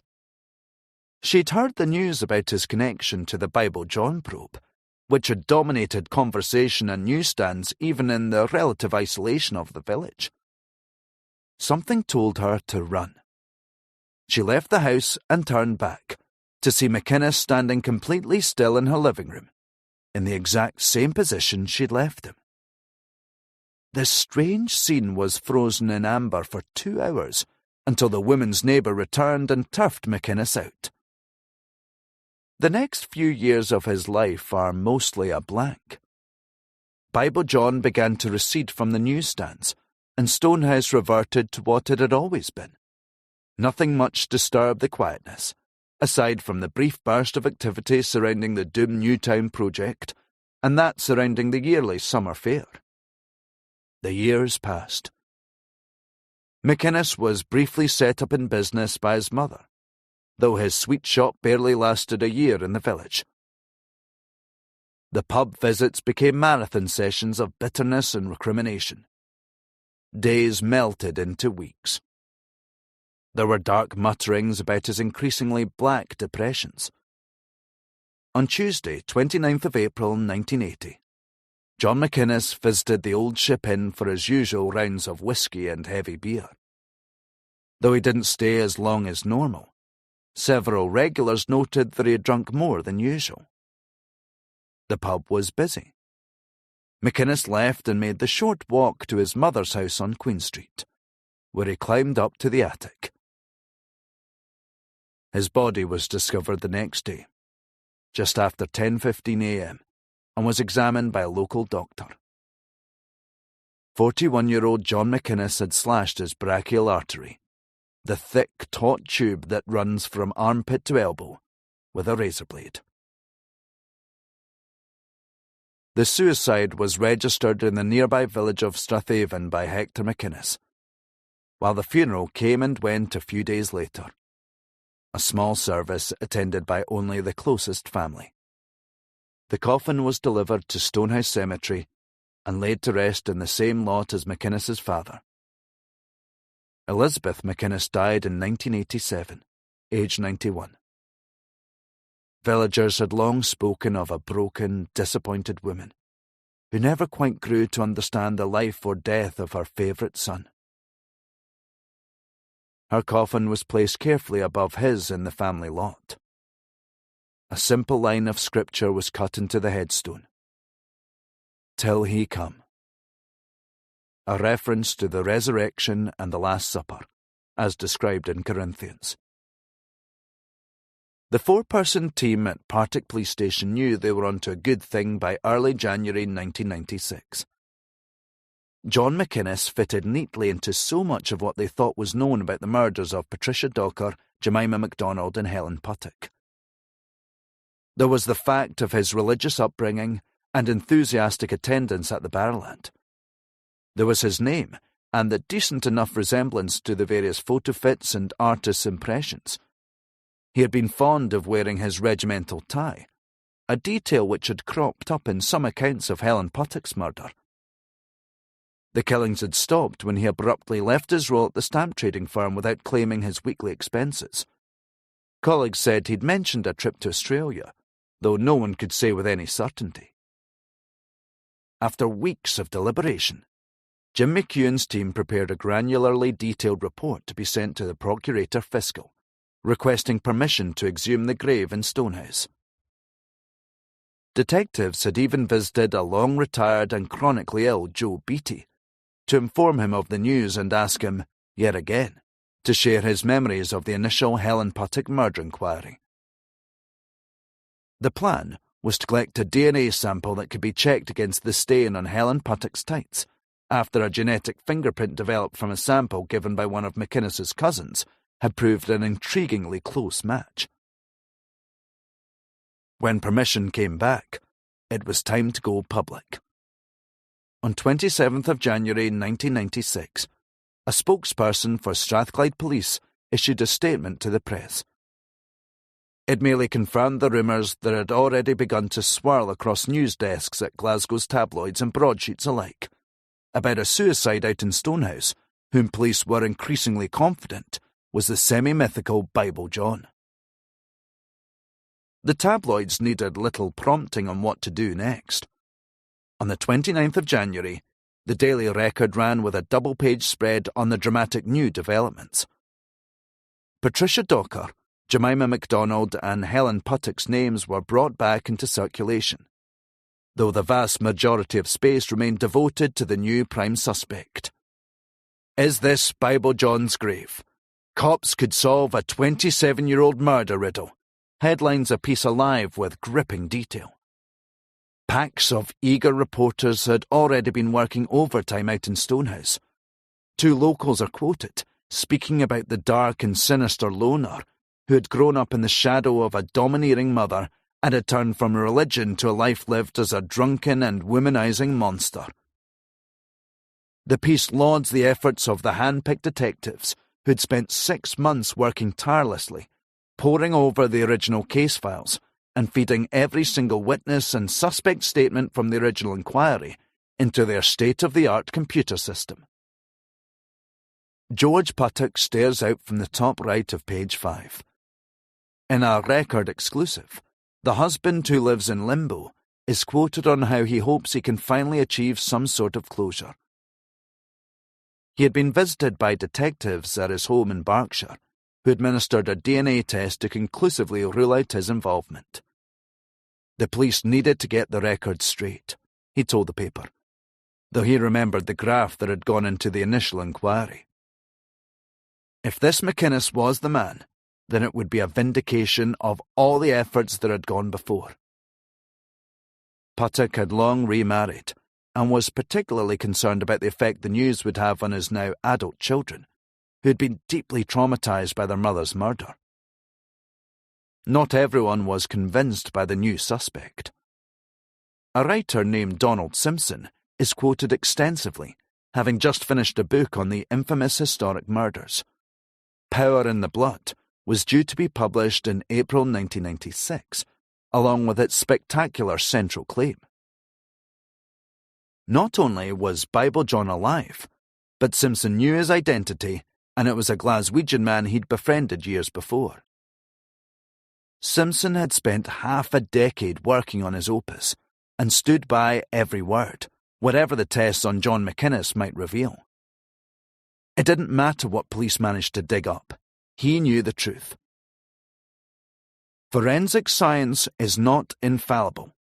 I have a powerful story that I still believe, and the public will have to judge for themselves when it comes out. They will see it's not nonsense. The coming days brought the speculation to fever pitch. Another familiar mood set in, one of giddy theatricality, of the sort that had marked the press response in the aftermath of Helen Puttock's murder in 1969. The scoop, centred on McInnes's identity, had arrived from a young reporter at Scotland on Sunday named Audrey Gillan, though her involvement is rarely mentioned, even in the contemporaneous book-length accounts that deal with the McInnes saga. Another Daily Record exclusive arrived the next day. Bizarre suicide of Bible John. Maniac killed himself for kicks. Though the exhumation had yet to be carried out, there was no legal reason why the papers had to hold back. Whatever other facts might emerge, McInnes was long dead and hardly able to sue for defamation. Joe Beattie is quoted in the accompanying piece, with a startling admission amid the flow of McInnes's salacious biography. It was wrong, he said, to have ever blamed all 3 murders on one man. No one ever really thought there was one man who killed 3 times. The cases were never really linked. Donald Simpson also returns, still relentlessly pushing his own headline-grabbing theory. He couldn't be more certain that one man was responsible, and it wasn't John McInnes. Another crime writer, Douglas Skelton, is given space to suggest that McInnes was indeed a killer, though of one woman, rather than multiple. Instead, Bible John was likely to have been 2 or more men working in tandem, and could well have been responsible for up to 11 murders, rather than the 3 that had become synonymous with the name. Whatever the truth, it represented a busy time for self-proclaimed experts of all stripes. A psychiatrist from Parkhead Hospital out in Glasgow's East End is quoted extensively. Dr. Prem Misra presents this striking claim that the method of McInnes's suicide painted the picture of a psychopath. There is a possibility that he got a kick out of this. It may have given him pleasure to bleed himself to death. The perversion was exceptionally rare, the doctor continues, and they had seen only maybe 4 similar cases throughout their career. Another apparent medical professional closes the piece with another equally striking and unverifiable claim. Intelligent, difficult-to-trap psychopaths like Bible John were remorseless, impulsive, and violence-prone, often with unusual fetishes. If McInnes was the killer, then he might have felt satisfaction diminish with each murder. The speculation doesn't end there. He would want them more and more until he would go to any length to get the same kick. He may, the piece closes, have simply killed himself in chasing the ultimate gory thrill. Patricia Docker, Jemima MacDonald, and Helen Puttock don't make it much past a few cursory mentions. Each passing day brought freshly squalid revelations about the man who was to be dug up from his resting place in Stonehouse. McInnes's ex-wife Ella was tracked down to her home in Saudi Arabia, where she had moved with her 3rd husband, a senior figure at an electronics firm. It was the press, rather than the police, who had broken news of the exhumation, he explains. They had been married for 15 years and rarely spoke of the past, if ever. Reporters from the Daily Record had arrived in New Zealand after a tip-off regarding the location of McInnes's daughter Lorna, now aged 31 and happily married. Of course, it was all a terrible shock, Lorna explained to the journalists from back home, who turned up at her door. She didn't really have all that many memories of her father, and, anyway, it was all so long ago. Her brother Kenneth is also quoted from his home in Berkshire. They'd only ever really known their father briefly before their parents' divorce. He was in shock. What else could he really say? The piece is given the bold, snappy headline, "I never knew Dad was Bible John." It seemed as if there was no end to the new cast of characters arriving on set from the long-forgotten past. One of McInnes's old bosses appears, to say how unsurprised he was at the news. In fact, he had long suspected his fastidious, if terminally unreliable one-time employee of being the infamous Barrowland serial murderer, though police sources had been keen to stress that the McInnes exhumation was related to the Helen Puttock murder alone. The press still had no intention of dropping the Bible John angle. It was the likeness, the man explains, as well as the lapses into biblical quotation that he could remember vividly to this day. A succession of ex-drinking partners and village worthies make their appearance to say a few revealing words about the desperate loner they'd once known. George Puttock returned, this time in a loudly heralded series of exclusives with the Daily Record. The new interview went further than any that had gone before. The now 55-year-old Puttock had long ago remarried and moved back to Berkshire. He explained that he had been consumed by the case, even launching his own investigation in the years following Helen's murder. For a long time, he had been convinced that Peter Sutcliffe, the so-called Yorkshire Ripper, was responsible, having linked him to the place and time. Whatever else, there had been decades of torment, the pain and anger of losing his wife. It ran so deep that he had never visited her grave, he told reporters. Though detectives had come to his door to take a DNA test, the results had quickly deleted the notion that he could still be a suspect. The next page carries a photo of George Puttock kneeling by his ex-wife's headstone in Lamhill Cemetery on the northern fringes of Glasgow. The record had brought him there for an unmissable photo opportunity. One can almost feel the bitter March morning through the picture, with the snow-covered campsies in the background, as Puttock gingerly squats side-on with a purple puffer jacket covering his smart dark green suit. On the next page is a small photo of a young man wearing a smile and a well-kept mullet. It is 31-year-old David Puttock, who was 5 when his mother was murdered. He would have killed the killer, no questions asked. He would have wanted him to experience the same pain his mother had. What hurt is that he didn't know her better, and he was angry at himself that he'd never visited Scotland to try and find out more. He found that difficult to cope with, as if he had failed somehow. He still wanted to know why she was killed. Was it because the killer had been sick or ill? He had needed to see him alive, so he could understand why. But there was no arrest, no trial. It was like he didn't exist. He was going to make the trip soon, to finally visit her grave for the first time. He had never been able to let her memory go. I don't want her to be forgotten, and I will tell my children what happened to their gran. On every birthday I think about her. I get distant, and I think what it would be like if she was still here. Because of that bastard, it is something I'll never know. News of the exhumation and the accompanying photograph of John McInnes had sent police phone lines into a fresh meltdown. The familiar story played out, yet again. Calls arrived from dozens of women who were convinced they'd danced with him in the late 1960s. They said that they could clearly remember the figure almost 30 years on. An anonymous detective told reporters how incredible it was that the same women hadn't come forward at the time.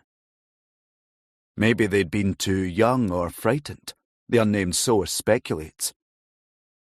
A senior figure at Strathclyde Police was then wheeled out to stress how seriously this new burst of information was being treated, with the utmost carefulness and precision. George Puttock appeared again the next day, in yet another Scottish exclusive tucked into page 5 of the Daily Record. This time, the tabloid's photographers had lined up Puttock with a copy of the paper in his hands, with the addition that it had John McInnes's face plastered across it. The new piece contained a number of minor new revelations. Puttock explained how he'd suffered a heart attack when police had informed him of the new probe into his ex-wife's murder. His explanation was that it would force him to again fight to defend her honour. The thing that had always hurt the most was that people had made her out to be a tarn.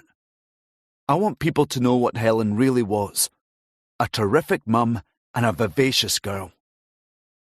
Puttock had spent 2 years fighting a legal battle against Granada TV after the channel had aired an episode on Helen Puttock's murder as part of their In Suspicious Circumstances series, which had reenacted the killing. The Broadcasting Complaints Commission had upheld George Puttock's complaint, after ruling that it constituted an unwarranted infringement of privacy. The programme's makers had also allegedly neglected to give Puttock a right of reply, and that he should have been offered the chance of an advance screening. It's impossible now to know precisely what was alleged in the programme, though it had challenged Puttock's long-standing account of the night of his wife's murder. The Herald responded to the 1994 ruling with a short piece relaying his response to a programme which he thought painted him as a liar and misrepresented his Helen. The lawsuit is referenced in the new Daily Record interview, where Puttock goes on to say how it contributed to the heart attack he'd suffered after reaching an out-of-court settlement with Granada. It was soon after this that detectives had arrived at his door for the DNA sample. He knew, he says, that the innuendos would come out again, and he simply couldn't take it. No, he hadn't liked his Helen going out with her friends, but there was nothing to be done about it. When it came to John McInnes, he was just glad that the killer was caught, and even more relieved that he wasn't alive, though he couldn't deny he was angry that there'd be no real punishment. On the morning of the exhumation, the same paper ran a prepared double-page spread with Dr. Marie Cassidy, the forensic pathologist who was to be in charge of removing McInnes's coffin from its resting place. The piece is accompanied by a photograph of a slightly bemused-looking blonde woman in a sharp grey suit, who has clearly been asked to pose in her lab with a microscope. She confirmed that this would be her second exhumation, and there would be no doubt once the appropriate tests had been undertaken. And no, she wasn't squeamish about the task ahead of her. Death is her job, she explains. It was a pretty straightforward task, but it was a particularly fascinating case, and she was delighted to be involved. A special notice had been issued, telling any morbidly curious members of the public to stay away from the cemetery on the morning of the 1st of February. The villagers themselves didn't need to be told. There had been discomfort ever since the news had broken, at the swarm of reporters and strange visitors that had begun to make their way to Stonehouse. Some members of the press had spent the previous night camping outside the cemetery, though they quickly lost their position in the 60-strong crowd of reporters that had appeared by first light, as if by magic, while a helicopter whined overhead, having been rented by one of the Glasgow tabloids. One neighbouring farmer had turned up with a video camera, but the police were more concerned with the three strangers, two middle-aged women and a thickly bearded, flat-cap-clad man with horn-rimmed glasses, who had turned up at the gates and initially refused to identify themselves. Several of the half-frozen reporters began to place bets to kill the time. Were they members of the McInnes family, or representatives from some obscure religious group, looking to drum up a bit of free publicity? Eventually, the man stood up to hold an impromptu press conference. Sean O'Farrig, 59 years old, had been a professional psychic for many years before taking his place as the head of the Glasgow Psychic Centre. After observing the dig with his two fellow clairvoyants, he was happy to publicly state their unwavering opposition to the plans. He had been in contact with the ghost of Helen Puttock for over 20 years, and she had explicitly told him that this was not the man who had killed her. Instead, the murderer was still alive and living in Motherwell, and had strong links to education. His colleague, Anne Eyre, had a slightly different take on McInnes. She was sure beyond doubt that he had killed, perhaps multiple times, though he wasn't Bible John. His problems, she told reporters, started as a teenager, when he had a lot of sexual hang-ups. She continued that he'd had a friend more evil than him, and had been rejected by this same man. And she was convinced that it was this rejection that had led to his suicide. These representatives from Glasgow's supernatural order weren't the only ones with complaints about the exhumation, which was beginning to become a national debating point. Just under a week later, the Labour MP for Dundee East offered his opinion that the dig represented a catastrophic waste of public money. Strathclyde Police issued a statement strongly rebutting the claim, before the Conservative Scottish chairman issued a withering public rebuke. The police did a wonderful job and should not be criticised. Indeed, they deserved public support rather than carping from mean-minded politicians. Despite the intensity of the press coverage, not every write-up was a glowing endorsement of the exhumation, even in the tabloids.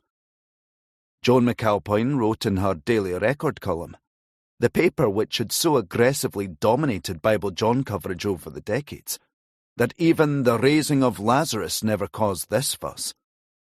For years, Bible John had haunted every dance hall in Scotland. He was the weird guy on every housing scheme. As children, we were convinced he lived up the road. Now the bogeyman is exposed as a pathetic pile of bones. As the weeks passed, the initial frenzy abated just as it had done with every other Bible John story before it, even if there was still the sense, a burgeoning belief, that John McInnes still represented something different. And there were other murders to jostle with Bible John for attention, a fact as true in the mid-1990s as it had been almost 30 years before. There had been a breakthrough in another historic murder case from 1986, where a 16-year-old girl from Greenock had been killed after a night spent dancing at a local disco. The new suspect was already facing another murder charge and couldn't be named for legal reasons. Another teenage girl had recently been killed in Kilmarnock, and the Daily Record devoted a jubilant front page to an underworld pledge that the alleged culprit was unlikely to get out of jail alive, as his killing had already been ordered in revenge. The process of checking the DNA samples against the stain on Helen Puttock's tights was initially capped at 3 weeks by buoyant senior figures at Strathclyde Police. While some accounts have stressed how professionally and clinically the evidence had been stored in late 1969, others have raised significant doubt. In Chasing Killers, Joe Jackson writes about an era where physical evidence, stained clothing or otherwise, was poorly stored in plastic bags and could often ferment. He notes how consulting scientists would simply ask detectives to dry the items out, which was usually achieved by draping them out over boiler room pipes in the office. Though he couldn't say for certain when it came to Helen Puttock's clothing, he couldn't see it being treated with the requisite care needed for a clear DNA comparison. It was later reported that the samples taken had in fact been badly degraded after years of exposure underground. Weeks quickly turned into months, and experts were eventually called in from the University of Cambridge to assist in compiling the report, who in turn brought in help from the Institute of Medicine in Berlin. The pressure had long begun to mount, political and otherwise. Reputations had been staked, and staked hard on McInnes being Bible John. Books were already being written with barely conceivable haste now the mystery was deemed to be nearing its end.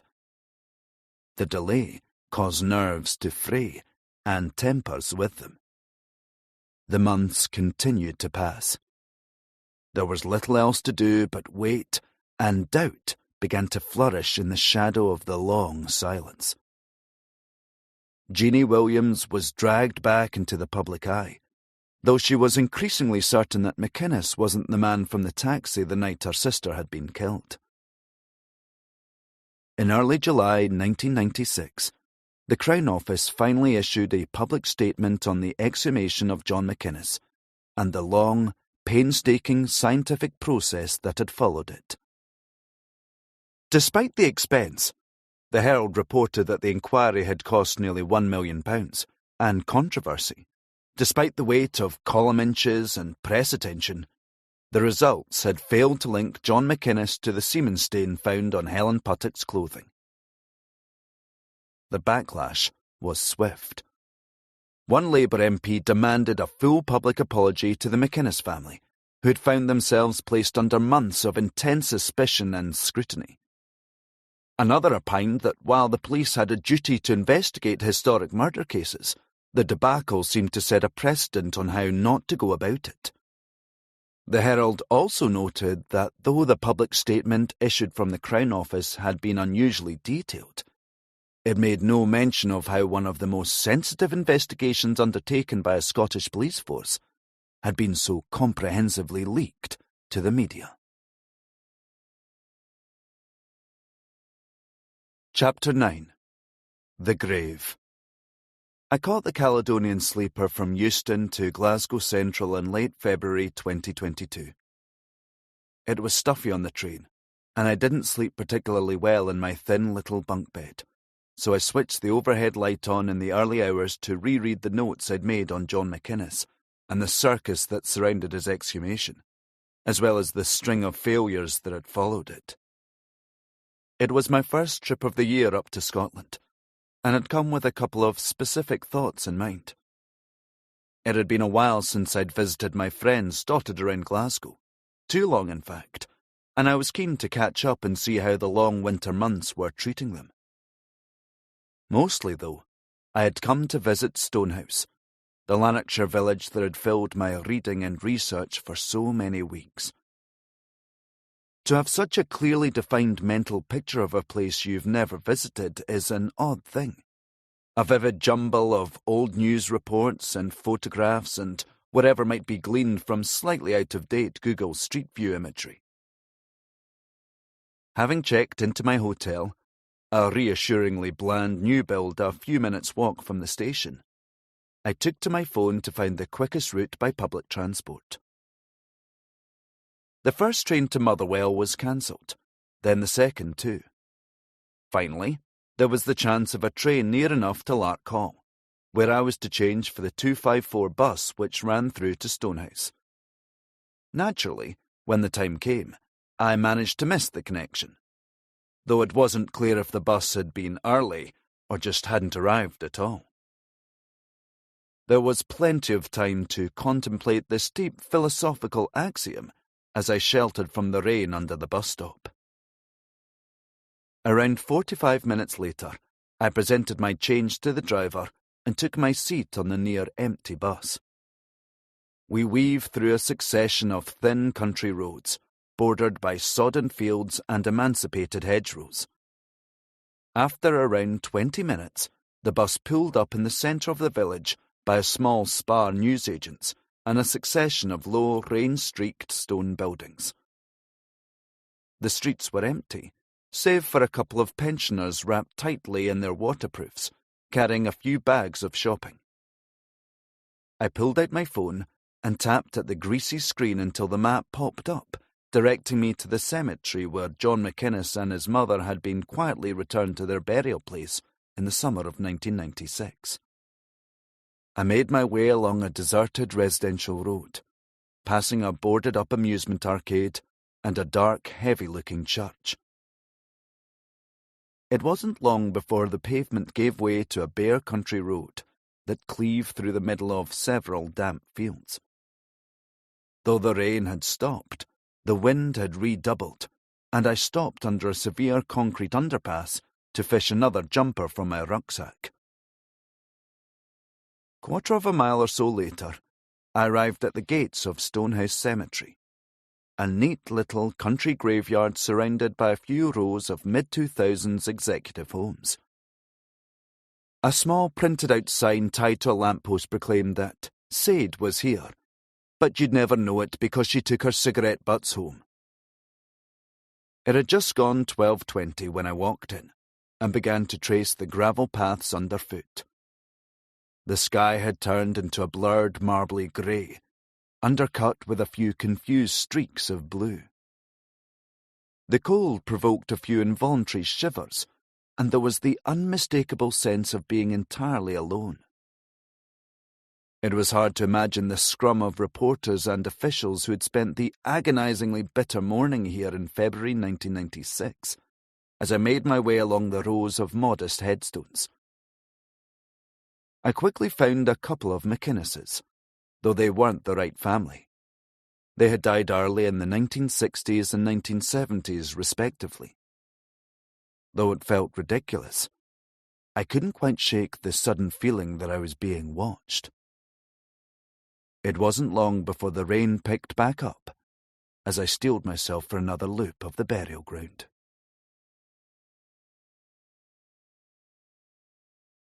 Chapter 10. The Pathologist. A couple of months after my trip to Stonehouse, I had made my way back up to Glasgow for another few weeks' worth of researching and reporting. It was the start of an intensely warm, bright spring, which I found just as unexpected and disorientating as I do every year, after the long, bitter winter months.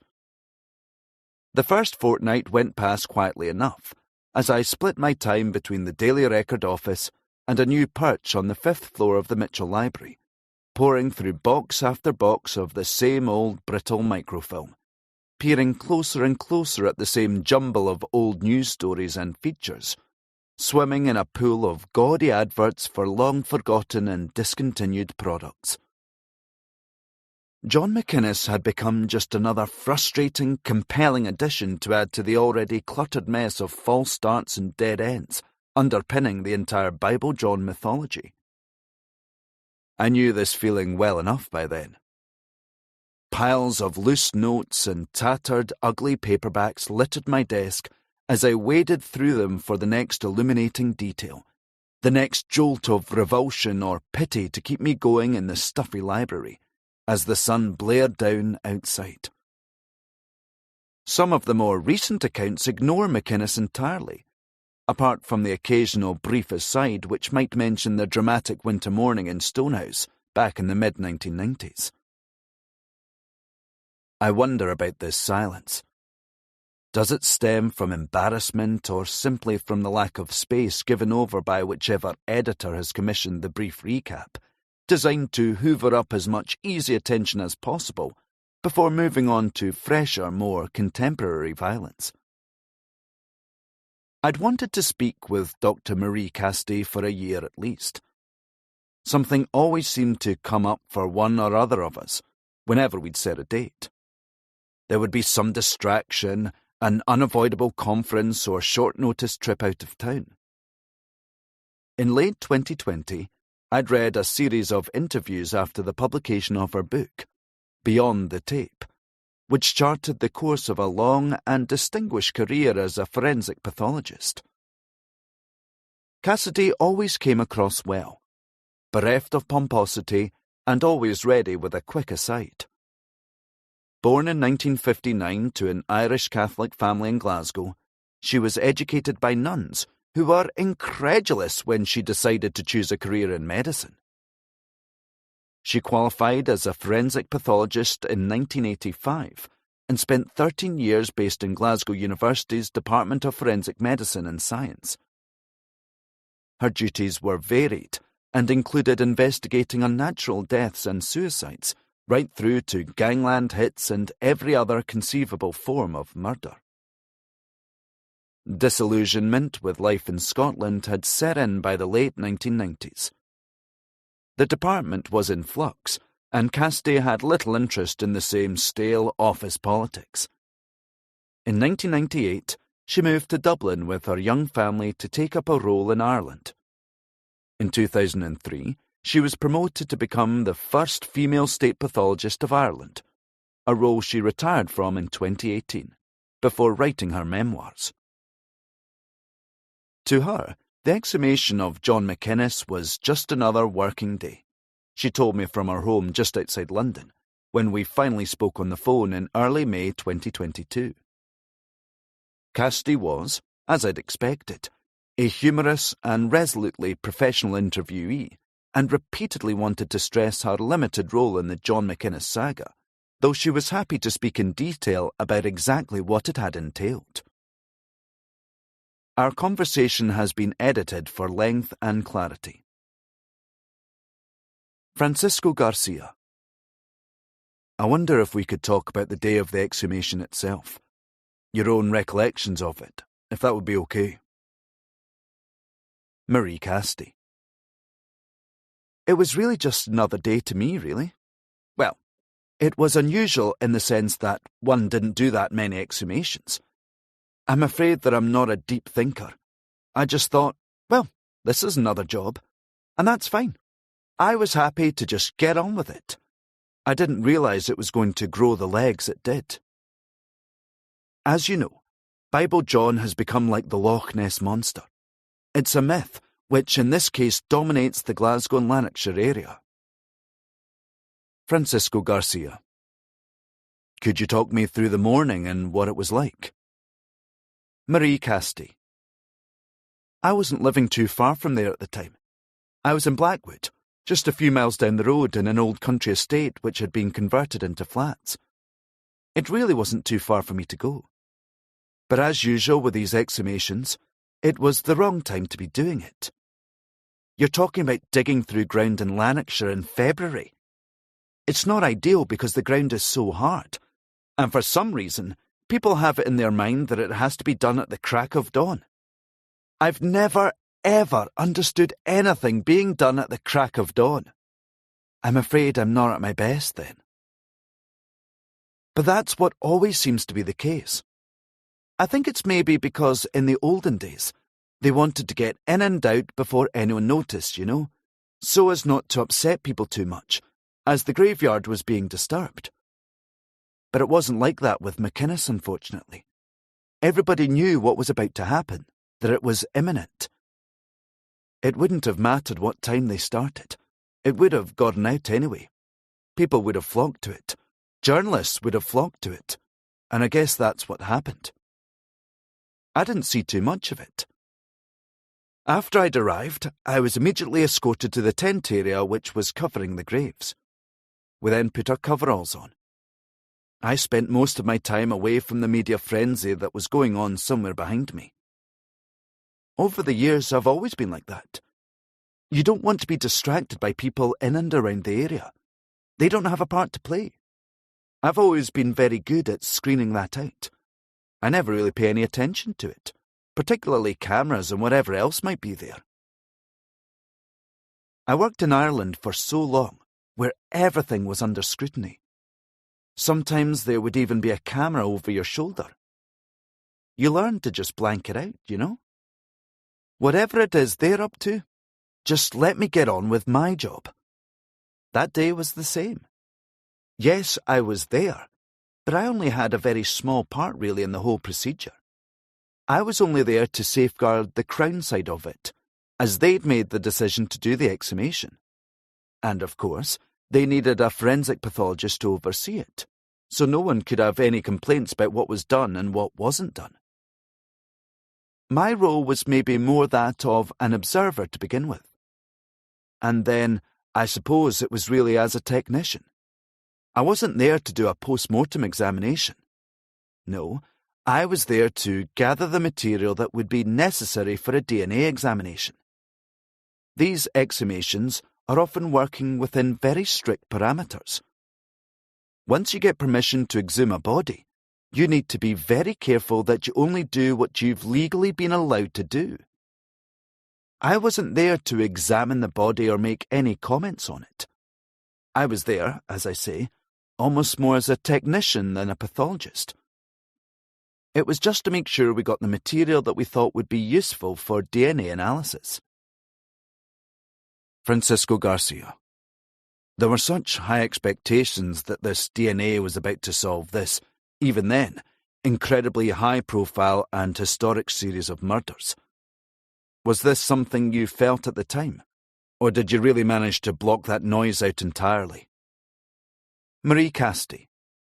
I think in retrospect, we probably jumped the gun a bit. Although the analysis and techniques had come on leaps and bounds since we started using and utilising them as part of our toolkit, it obviously wasn't just quite there.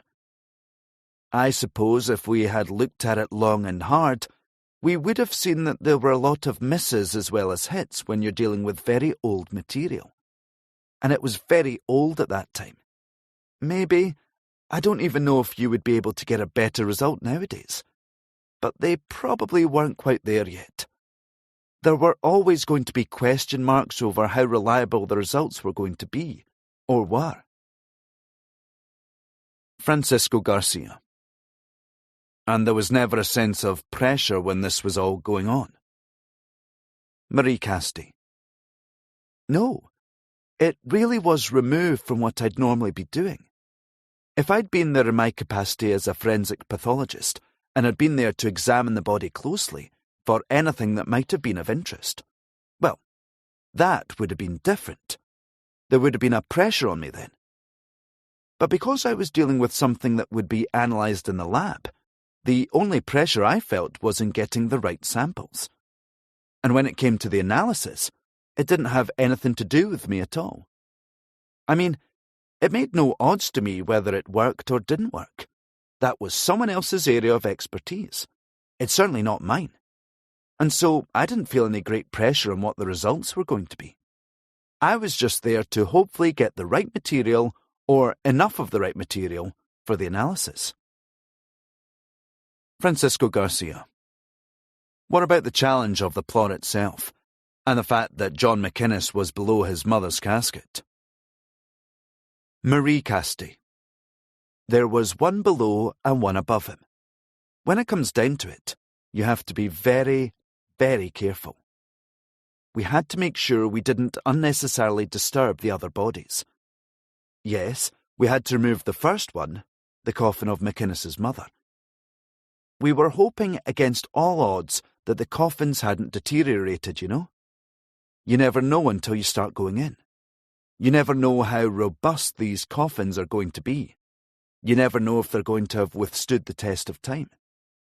In the long run, of course, you expect them to collapse and disintegrate, as the bodies naturally begin to collapse and disintegrate internally. But that's not much use when